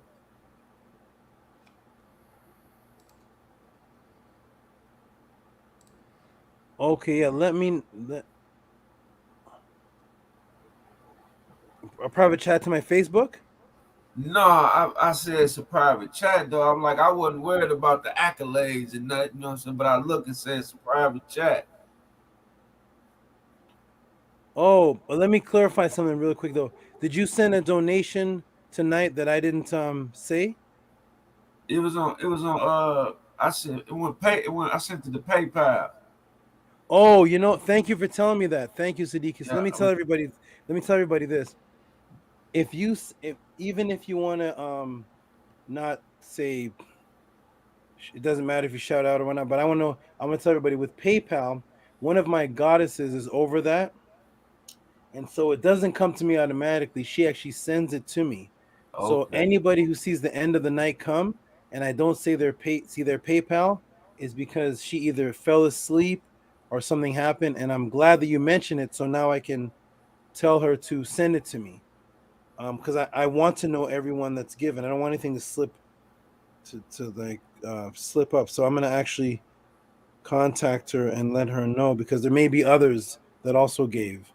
Right. 1 second here. Greetings, my dear. Check the PayPal, please, and send forward any updates. Yeah, before I close out, because there may be some brand new person that sent it, and they're like, "Oh man," they don't even trust me. They go, "Yo, I sent $80 to Tehuti. He Oh didn't no, even." you going too far, so it ain't gonna be that. It ain't gonna be that. You the truth, man. You the truth. I mean that from the heart, bro. Hey, Siddiqui, ain't it funny now when you watch some of the other stuff? Now when you know the truth and you know what the truth really look like, don't it Like, be see, a lot. comical? As you can see, like I spend my time reading and studying, like being studious. Like a lot of them dudes, I've been watched them. You know what I'm saying? That's why when I seen him on there and how he was talking it, and one thing about Saba, right? He makes sure he commits you to what your position is. What is you trying to say? And he makes sure he commits you to saying that. You know what I'm saying? So it don't be no trickery, no verbal witchcraft you trying to perform. Is this what you said? Is this your position on this? All right, now let's work. That's what I be loving to see. You know what I'm saying? To be the unexpected part, like when you don't see it coming. It's kind of like when he show on the when he first showing the video when he finna go live Hey, and he Siddiqui. Oh, hold on. Siddiqui, can you hear me? yeah, I can hear you. I can hear you, Saba. Is the name of the PayPal the same as your lady's name from before? Yeah. Okay. I'll be right back. Yeah, but man, it's a beautiful thing, man. I'm so blessed to even, you know what I'm saying, meet you brothers, man. To call you brothers, you know what I'm saying? Like it's a beautiful thing. Yeah, we're definitely glad that you came forth, and now, coming up here on the panel with us on the pod class, to continue just to show the expansion and the brotherhood that we're building behind the scenes, behind this pod class, so it's definitely a beautiful thing, like you said, my brother, and we appreciate you.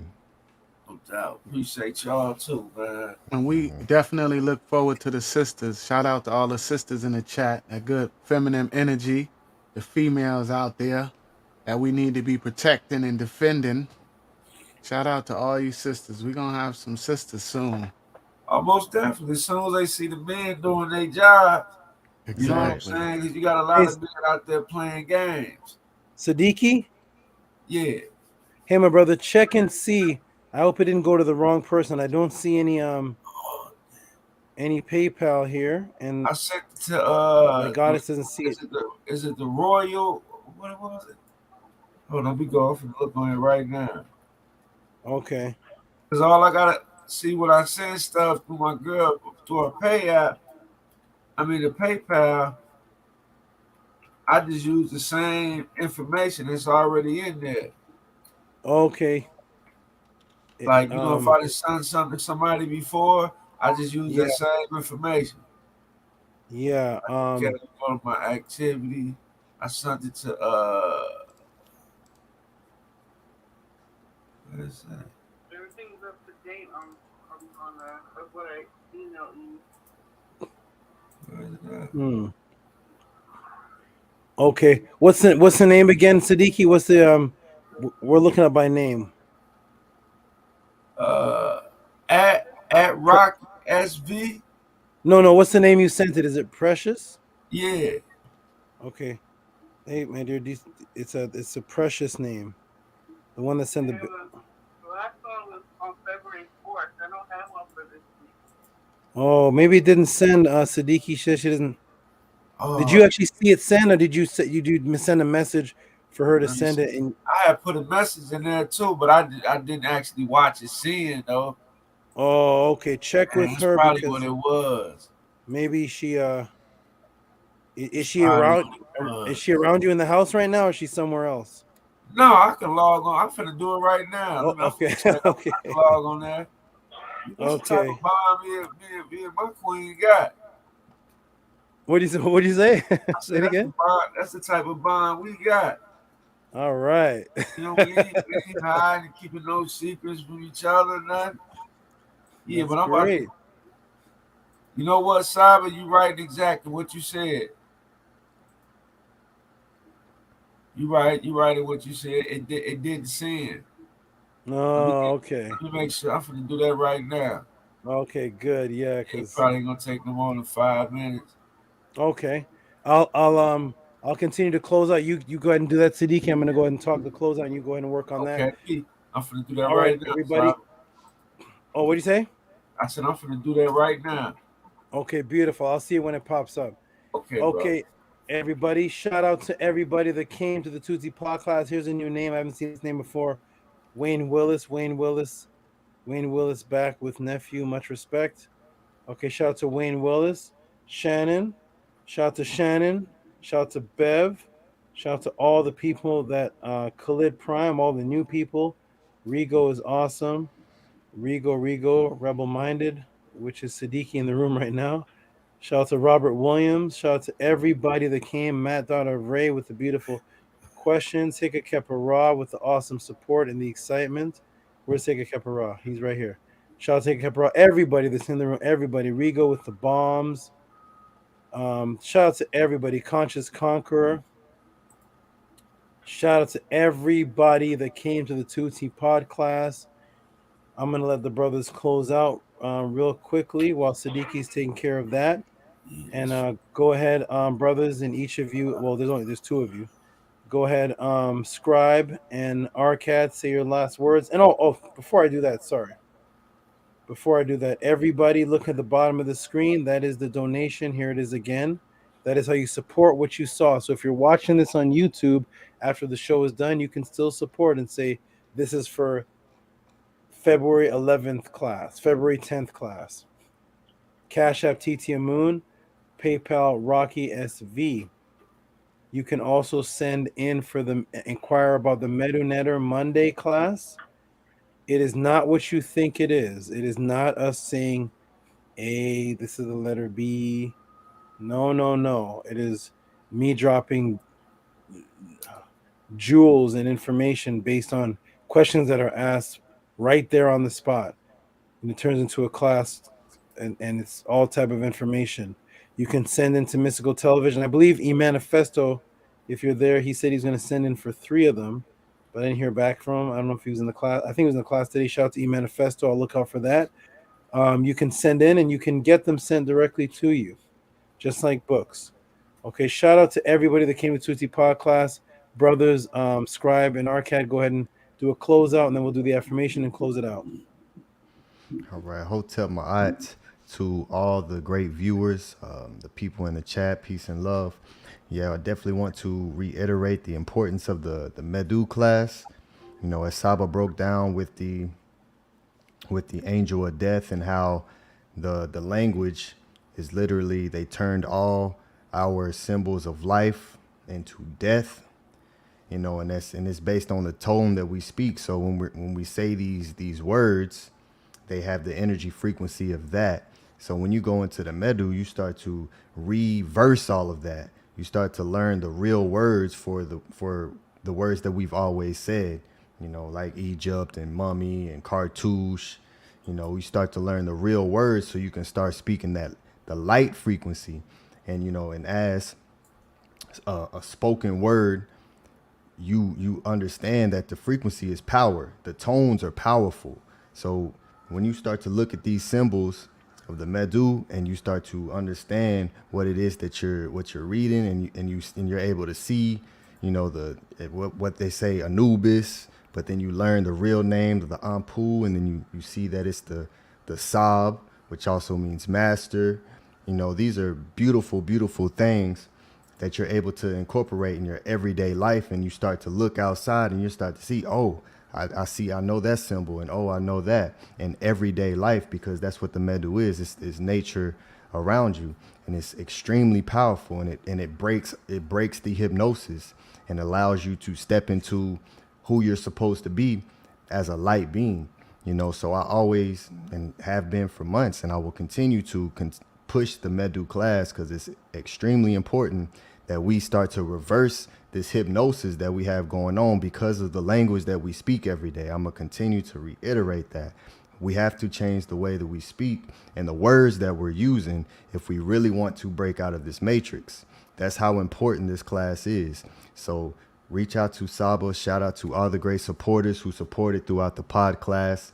You're extremely supported. Adoration to you. So peace and love to all, and we'll see you Sunday in the Study Guide Sunday class at 7 p.m. Central Time. That's 5 p.m. Pacific Time, and we'll definitely be breaking some more information down. So I'll see you all in the Sunday class, and peace and love. Hotep Ma'at. Nice. Nice. Thank you, Scrap. That was a great closing. Okay, Arcad. Peace and love, Saba. This was a great class as always. And I just want to just definitely invite everybody to the Monday Metal Netter class. Like Scribe said, I definitely want to echo his sentiment on that, because it's very important. And the thing is, we sometimes don't realize how important the truth is, I guess. I don't know. But if you value the truth, then you'll come to our Monday Metal Netter class and definitely learn from our great ancestors, because our culture is beautiful. And that's the thing about it, is once you begin to learn about your culture and your language and who you really are, then you'll begin to appreciate the truth. But until we stop respecting foolishness and lies and just start to understand that what we've been told is a lie, everything is a lie, then it's going to take some time before we're able to get to that point. But shout out to everybody that respect the truth, because I see we consistently have a consistent amount of people that respect the truth and acknowledge the truth. Shout out to you, Rigo, constant supporter. I appreciate that. I appreciate witnessing that. I appreciate everybody in the chat that do real things, and that respect the real. And peace and love, Siddiqui. I'm gonna let you close out, my brother. Hotep Ma'at, peace and love, a hot tea, and Minku. Peace and love to you as well, Cat. This was another explosive build tonight. I learned a great deal of knowledge, and I'm gonna be going through my notes, because I got some questions I want to ask, right? Because with Saba, it's like I just can't ask anything. You know what I'm saying? It gotta be something worth the while. You know what I'm saying? Because he actually going in there, like you say, I'm giving textbook responses. You know what I'm saying? Ain't nobody out really doing that. You know what I'm saying? On the spot. Or what I'm saying, when your turn do come up, because Saba do be busy, like you say. I got other classes going on. I'm teaching other individuals. Like, this is what I do. You know what I'm saying? And I can tell, like, this is a genuine person. You know what I'm saying? Like, from the first time I watched him, when I went on the binge watch, I sat in here in this room all day, watching Tehuti. And when I seen his actions, he was a manifestation of the words he was, professing out his mouth. And I knew right then and there, like, this is a solid individual. I can rock with him. You know what I'm saying? And, I ain't ashamed to say it. You know what I'm saying? I ain't ashamed to give a man his credit where he deserve it at. You know what I'm saying? He deserve it. And I just hope more people, this light shine on more individuals, and we can start bringing more individuals into the fold, because that's what it's going to take to change, our conditions, especially the conditions that we in today. It's going to have to start up here. You got to change our way of thinking. And we got a wonderful teacher right here, beautiful teacher. I'm talking about he break things down in a concise manner so that baby can understand it. So it's like if you ain't coming to get this truth, that means you don't want the truth, because it's definitely out there. You know what I'm saying? Any site or I'm on, or if I'm commenting, I'm always dropping Tehuti name down in there. Hey, bro, you need to come check this out. It's just what it is, man. And I appreciate it. I'm glad that I found you, brother. And I can't thank you enough. Like, that's all I can keep saying is thank you, bro. Like if you really knew my story, bro, and the stuff I've been through, it's peace, bro. Thank you, my good brother. Thank you. Your appreciation is appreciated, and your story, you could write a movie. So thank you, thank you for that. And this is the great part of the movie. We finally reached the great part of the movie. Thank you. And speaking of which, I finally did get the Cash App in. Finally did get the PayPal in. Thank you, my good brother. And I believe this is, yeah, there it is. Give this man, he's the last donator of the night, and he has a good message in there.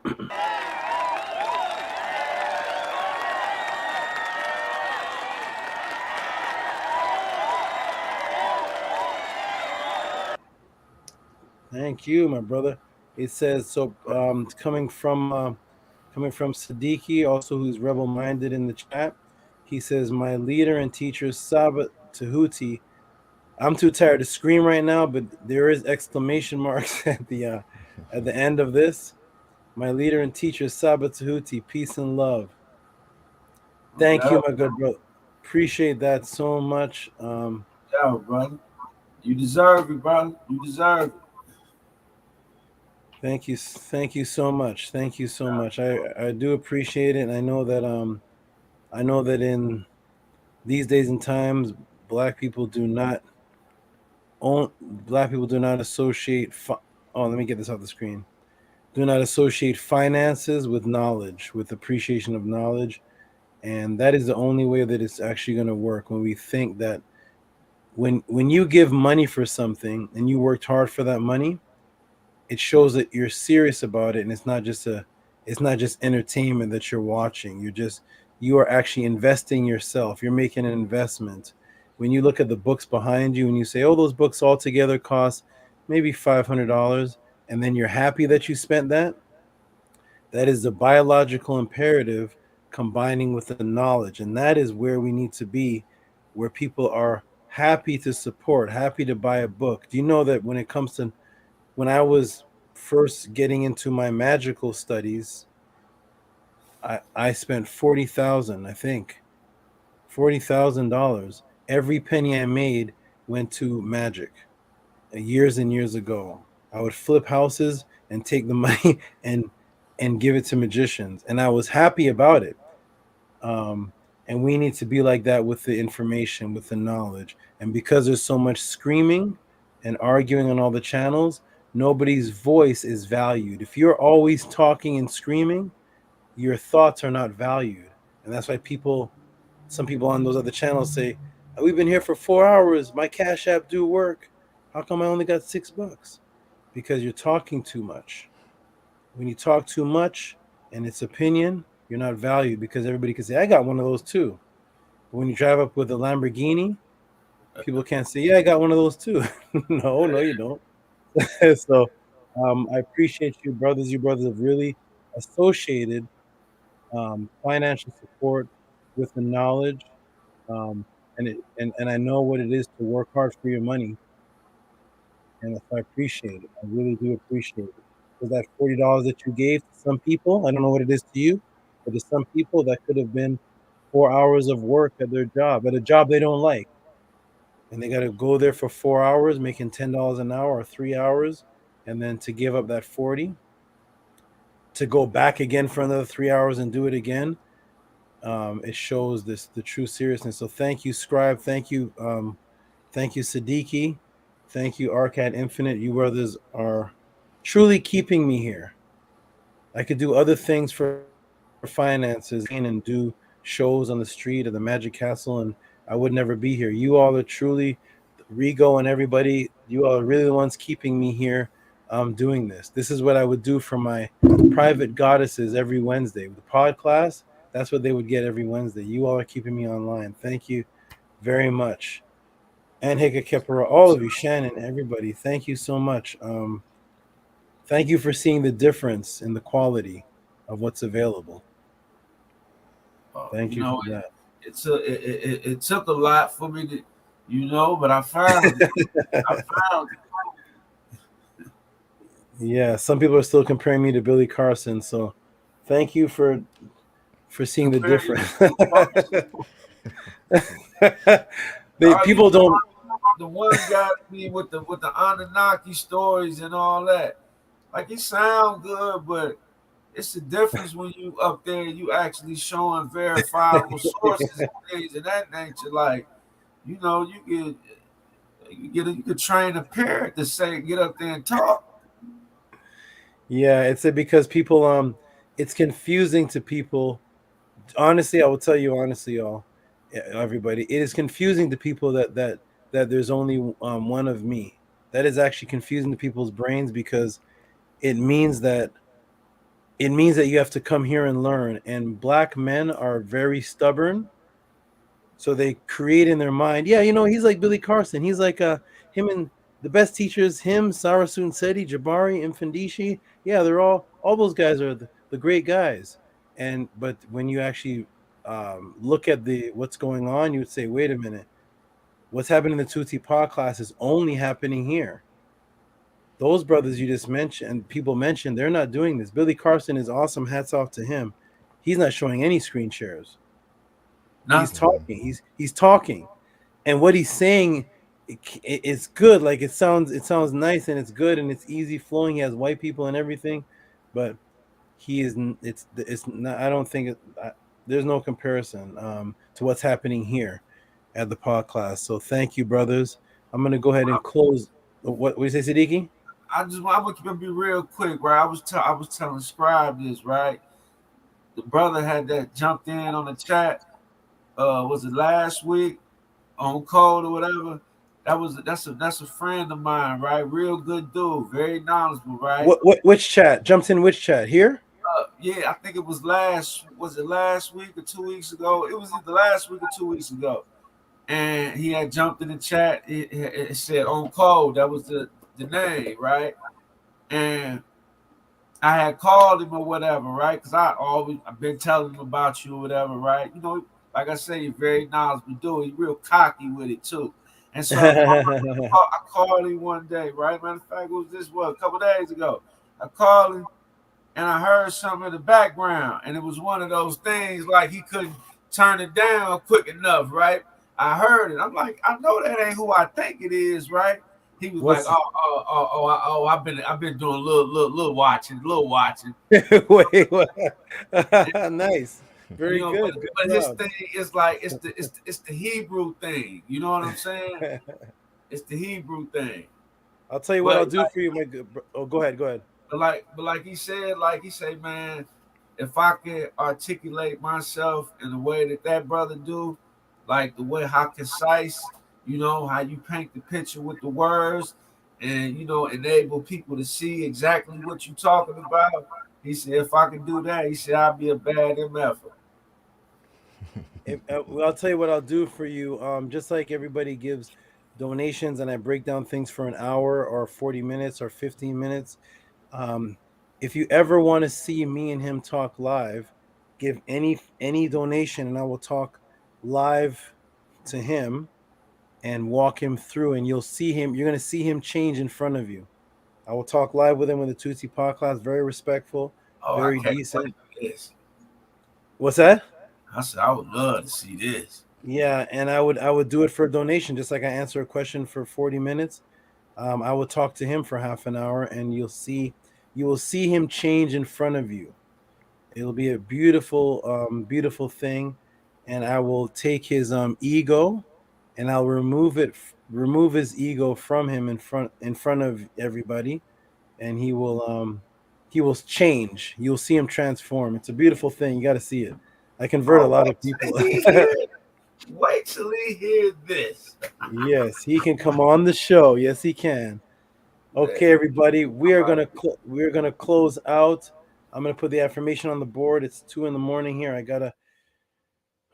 got meetings tomorrow, 2 of them, and let's go ahead and close out. Oh, let me get you off the big screen. You did your closeout, Arcad? Yeah. Arcad? No, I don't think he closed out. I think he did. Yes, I did, Saba. He did. I did. Yes. Shout out to all the sneak learners, though. You know they be sneak learning, Siddiqui. Right to the end too. See, there's still 47. Yeah. Right to the like right to the very to the off button. Ain't nothing wrong with propping Saba up, man. It's nothing. They just need to give props, though. They need to stop. They could sneak learn, but just give credit where credit is due. That's the thing. Just give the credit. That's all. You know. Get the credit. Listen, that's all. Just be real. Don't sneak learn and then try to hide it. Don't do what they do. That's what they do. Right. Yeah, don't do it like that. We trying to learn something different. We trying to learn to do it the right way. No doubt, brother. Okay. All right, I'm gonna close it out. I'm gonna do the affirmation. And actually Arcad loves to do the affirmation. So Arcad, you can go ahead and do the affirmation, then I'll close it out. Let me get this off the screen. Sorry, hold on. Okay, go ahead, Arcad, my brother. 1, 2, 3. Unki and Ma'at. An S.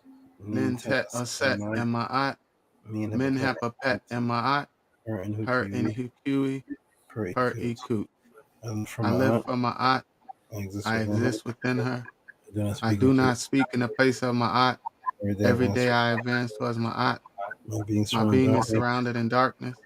I come forth as conscious light. Wonderful. Let me move this off the banner. Peace and love to the brothers, man. Peace and love, everyone. Thank you for joining us on a regular Siddiqui. And I know Siddiqui will be in the Sunday class or the Sunday with these bro. Monday too. Okay, good. Monday, wonderful. See you there. I'm going to put myself on the big screen to close out. All right, peace, bro. Peace. All right, everyone. Thank you for coming again to another Tehuti pod class. Appreciate all of you. This has been another beautiful, wonderful session. Thanks to all of you sending in beautiful questions. Is the only reason why I can give answers. And I can show you my gift of how I answer only because you asked the question. If you don't ask the question, we don't get a pod class. Peace and love, everyone. You are all fabulous, beautiful, and unique in your own way. And I appreciate all the support that you are giving. Thank you, everyone. Peace.